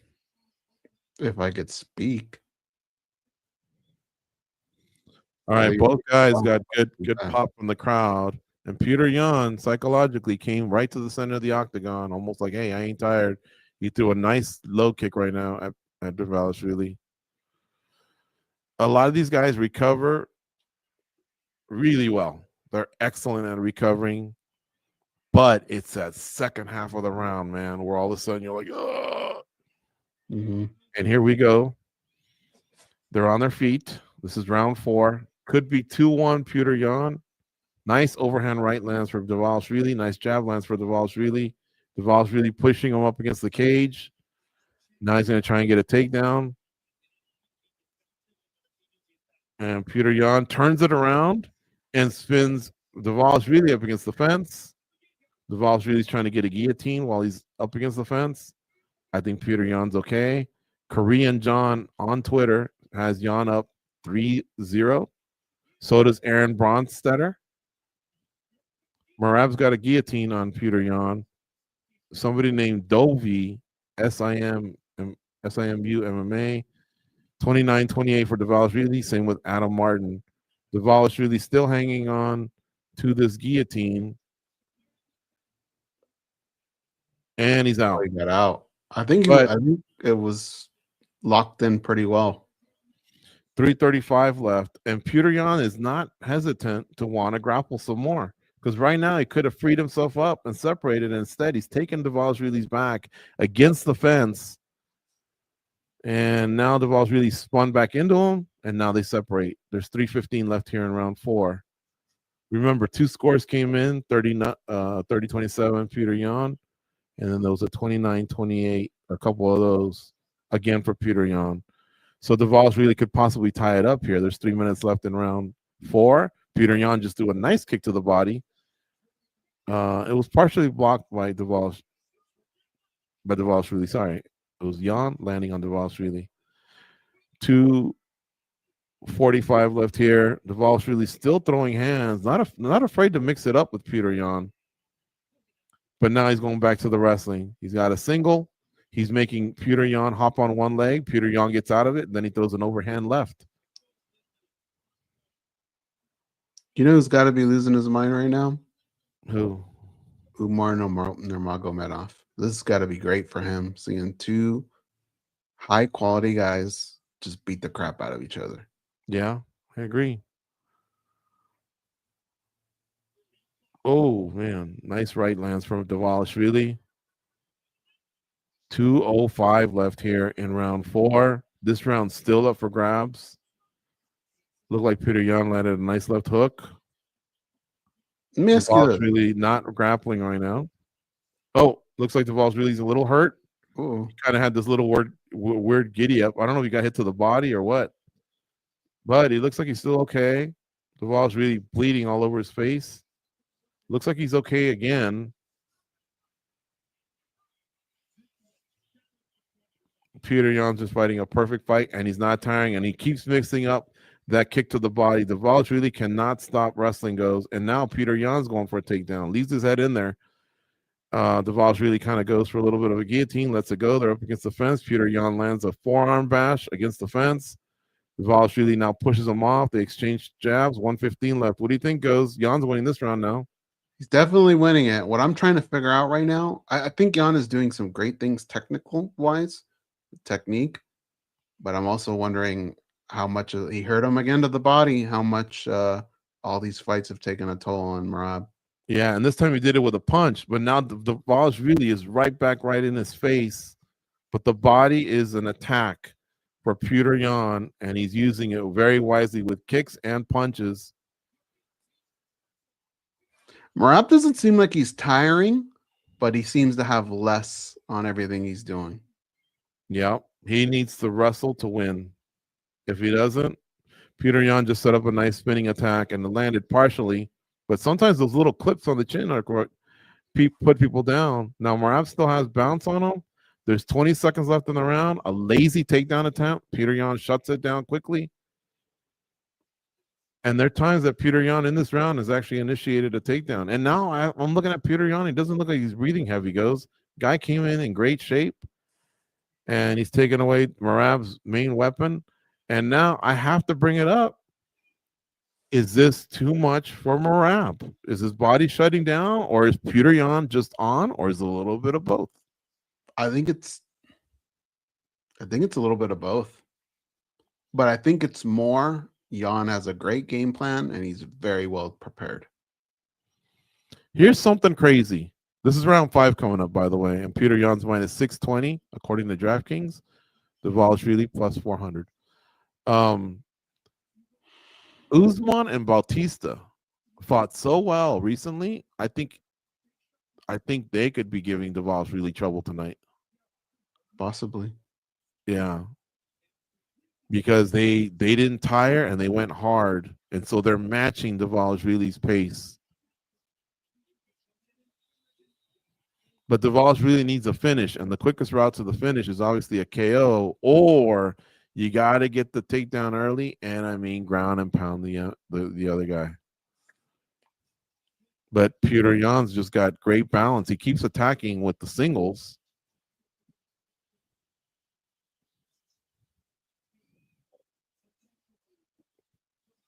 John Anik is saying that maybe Merab's jaw might be compromised, Goze. Maybe.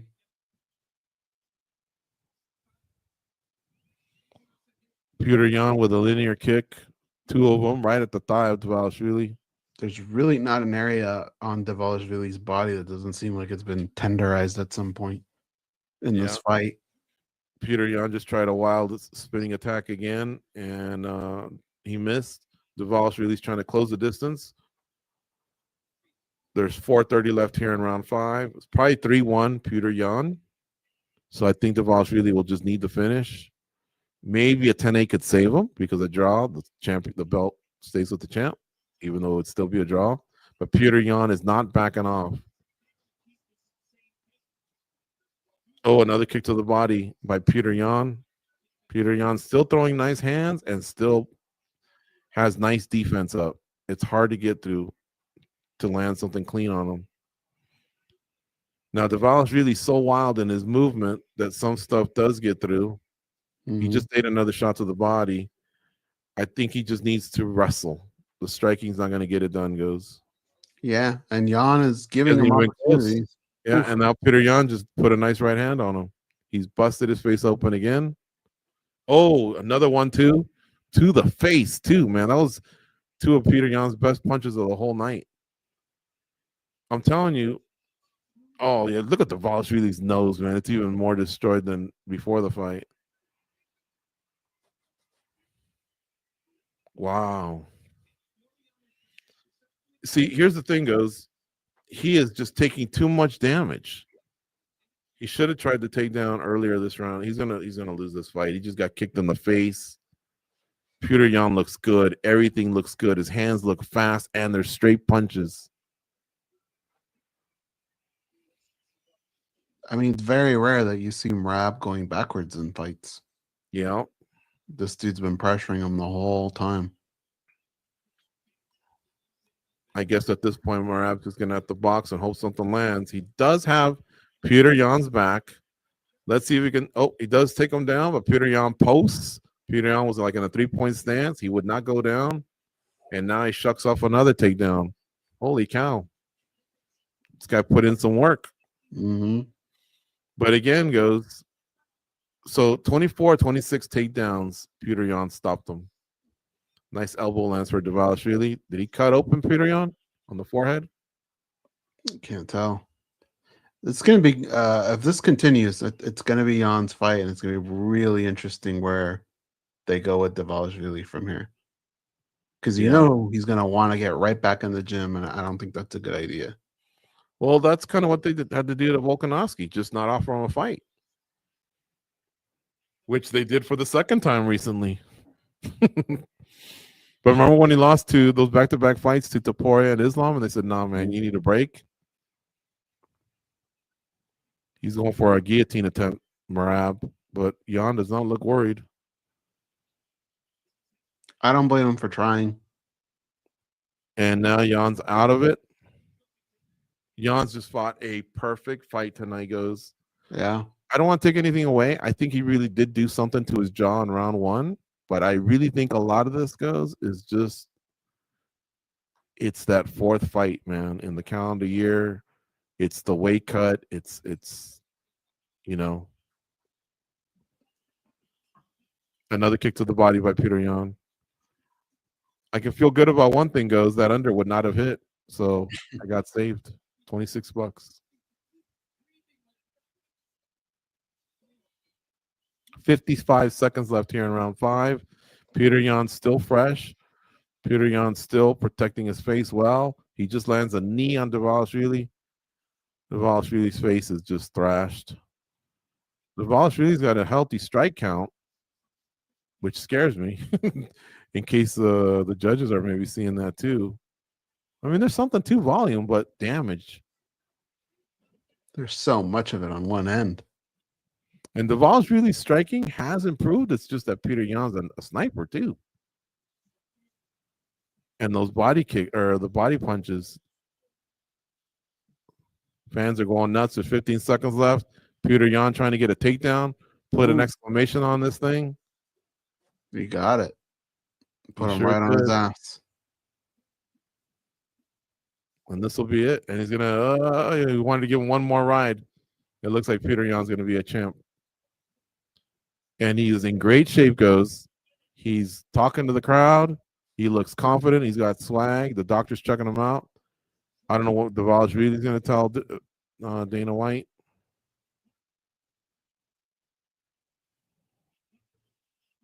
I think he's telling him his jaw's broken or something.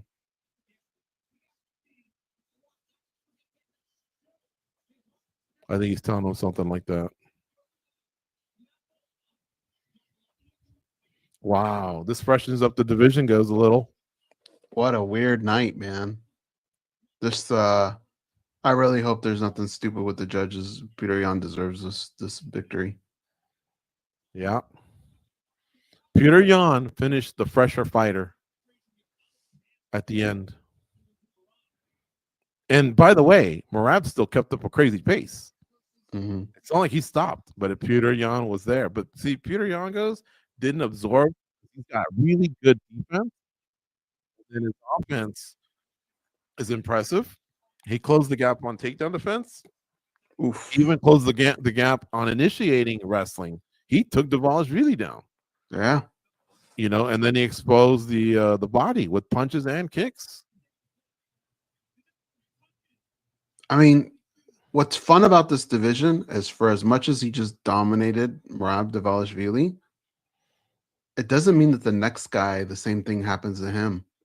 When you look at stylistically the matchups, this can be really fun.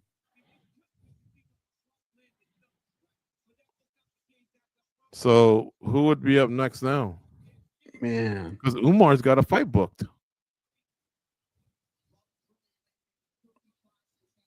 Well, normally I would say you got to give the champ a rematch. But this was He needs time off.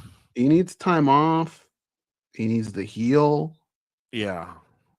Especially if he really didn't mess up his jaw. I know Joe will probably talk to him too. O'Malley's got to be breathing a sigh of relief, but he's got Song Yadong, so he doesn't have a picnic coming up. Mm-hmm. Umar, he's signed on to fight. He's got Davis and Figueiredo, and then Bautista just signed to fight someone too. He's got Vinicius Oliveira. There's still an Ayman Zahavi around. Here's the scorecards. And Corey Sandhagen might catch a break. 49-46. 49-46. 48-47. Unanimous decision. And new Peter Yan.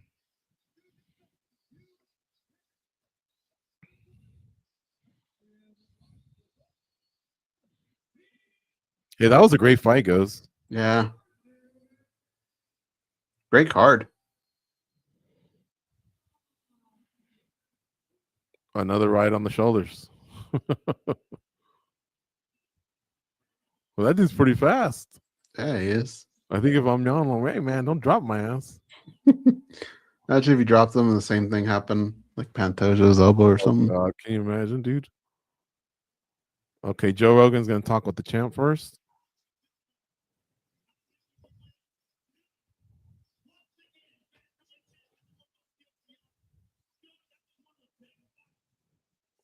Rogan says it's one of the best fights he's ever seen. You matched them with the space. He took him down. One of the finest performances in history of Bantamweight. Thank you, Las Vegas, Peter Yan says.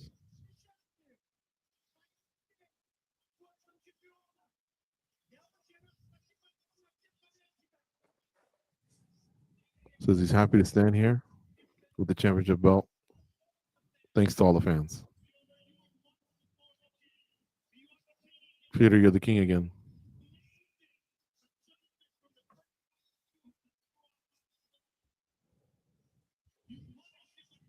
You punished him with strikes. You fought off the takedowns.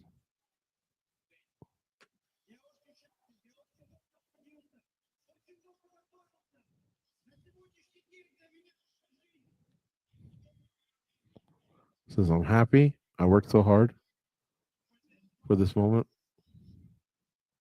This is my life. You kept an insane pace for 5 rounds. Anything surprises you in this rematch?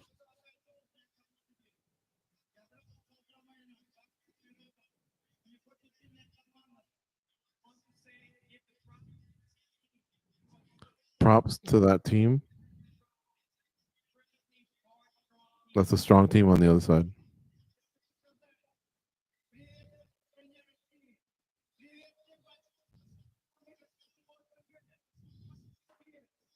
He's asking for something.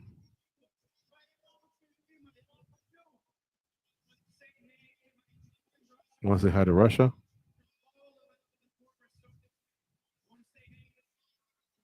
Hey to my sons, my lovely mother, and I think he said all the areas of the former Soviet Union.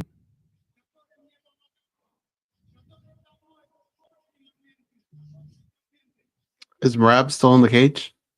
I don't know. He's thanking all of his team that's standing behind him.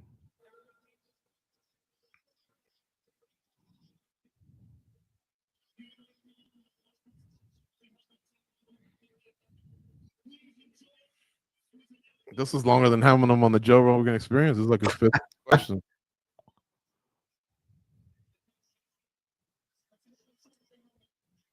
Thank you, Joe Rogan. His corner can't be more happy, huh? Yeah.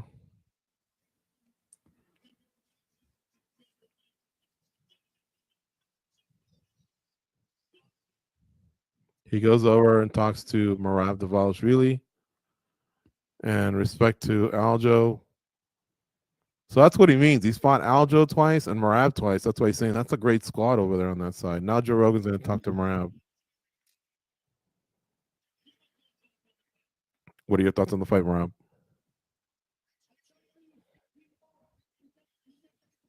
I tried to do an entertaining fight. I lost today. He was better. Congrats to him. I want a rematch. I want to run it back.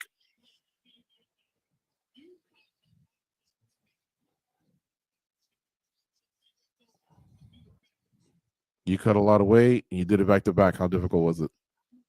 Aljo looks kind of funny in the background.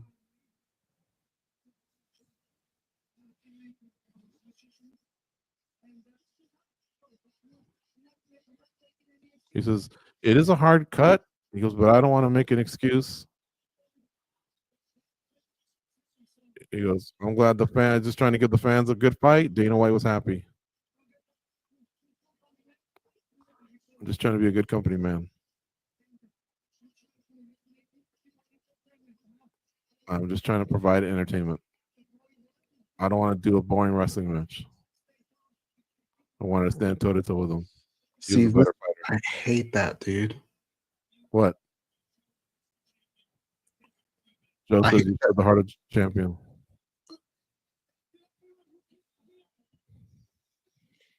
Thank you to everyone who came here.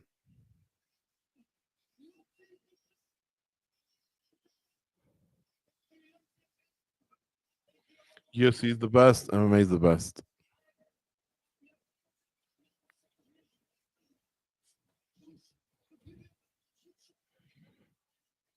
I hope you guys enjoyed the show. We're fighters. We're trying to give you a good show. I'm still getting better. I'm still learning.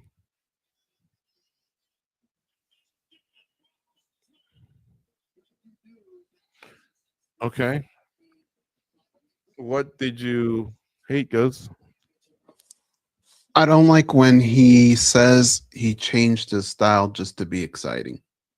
At the end of the day, I tune in to find out who the better fighter is. I want him to bring his best set against Petr Yan's best set.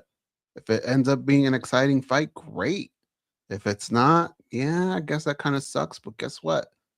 There were 11 other fights to fall on, and I had a good time tonight. But I don't want to hear him say, I went out there and just tried to be exciting, and maybe this is what happens. Yeah. They're showing the judges' scorecards right now, and Dvalishvili did take round one. So it was 1-1 going into round 3, and then that's when Petr Yan just styled on him from then on. But remember, I told you of the 3 judges, Derek clearly is probably the one that would give you the more outlier. He actually gave round 2 to Merab Dvalishvili. The other 2 went Petr Yan, and I thought most of us went with Petr Yan in round 2. But yeah, didn't matter. And dude, I can't say enough about Petr Yan. I've been calling for it. I've noticed that not just the last 2 fights, not just this fight, but the last 2 fights, he really, really looked like he was prepping himself for a good title fight. I didn't think he was going to win tonight, but I felt like he had earned it, and he was fighting a lot better than when he fought Aljo the second time and lost, then Dvalishvili, then I think O'Malley got him as well, and he had lost like 3 in a row, and then all of a sudden, when he started like a little bit of the comeback, he really did look good. But man, tonight he looked as good as I've ever seen him. Yeah, that was a great performance. Odd night, but fun and entertaining night. I gotta believe that Umar Nurmagomedov in Davis and Figueiredo is a very important fight on January 24th. But the UFC likes an active schedule. And Nurmi, I don't think will fight much after January, and so Ramadan might trip him up. Who knows? Mario Batista's got a fight coming up, but he just lost to Nurmi, so I don't think that he could get back in it just by beating Vinicius Oliveira. Corey Sandhagen just had his title shot, so I don't think he would get it either. But O'Malley's super popular. He's like the Diego Lopez of Bantamweight. If he can beat Song Yadong, you never know. And he owns a win over Petr Yan. O'Malley's got to be one of the biggest winners of tonight. Same with Tatsuro Taira. For sure. Folks, join us every Monday for Spinning Backlick. Myself and Goze, along with 2 of our colleagues, we will unpack all the latest news along with the latest results, which will be obviously this card that we just did. And I think you'll like it. It's an hour long. It's live, and you can hit us up in the chat, participate, leaving questions and comments. We do it every Monday, noon Eastern, 9 a.m. Pacific. I can't wait for this week's. And don't forget, Goze and I also do the MMA Junkie Radio Show, which you can catch on Apple Podcasts, Google Podcasts, Stitcher, and Spotify. And you can also download it straight from the site. In fact, you can download it straight from the app. For those of you that still are in the app world or in the iPads and in the all the different types of mobile phones. So check it out. It's really easy. And thank you all for tuning in tonight. Now, don't forget, on a separate stream that's going to fire up pretty soon, or if it hasn't already, the UFC 323 post-fight press conference. I'm pretty sure you'll hear from the champions, Dana White, and maybe another winner or two. So check it out. You'll like it. A lot of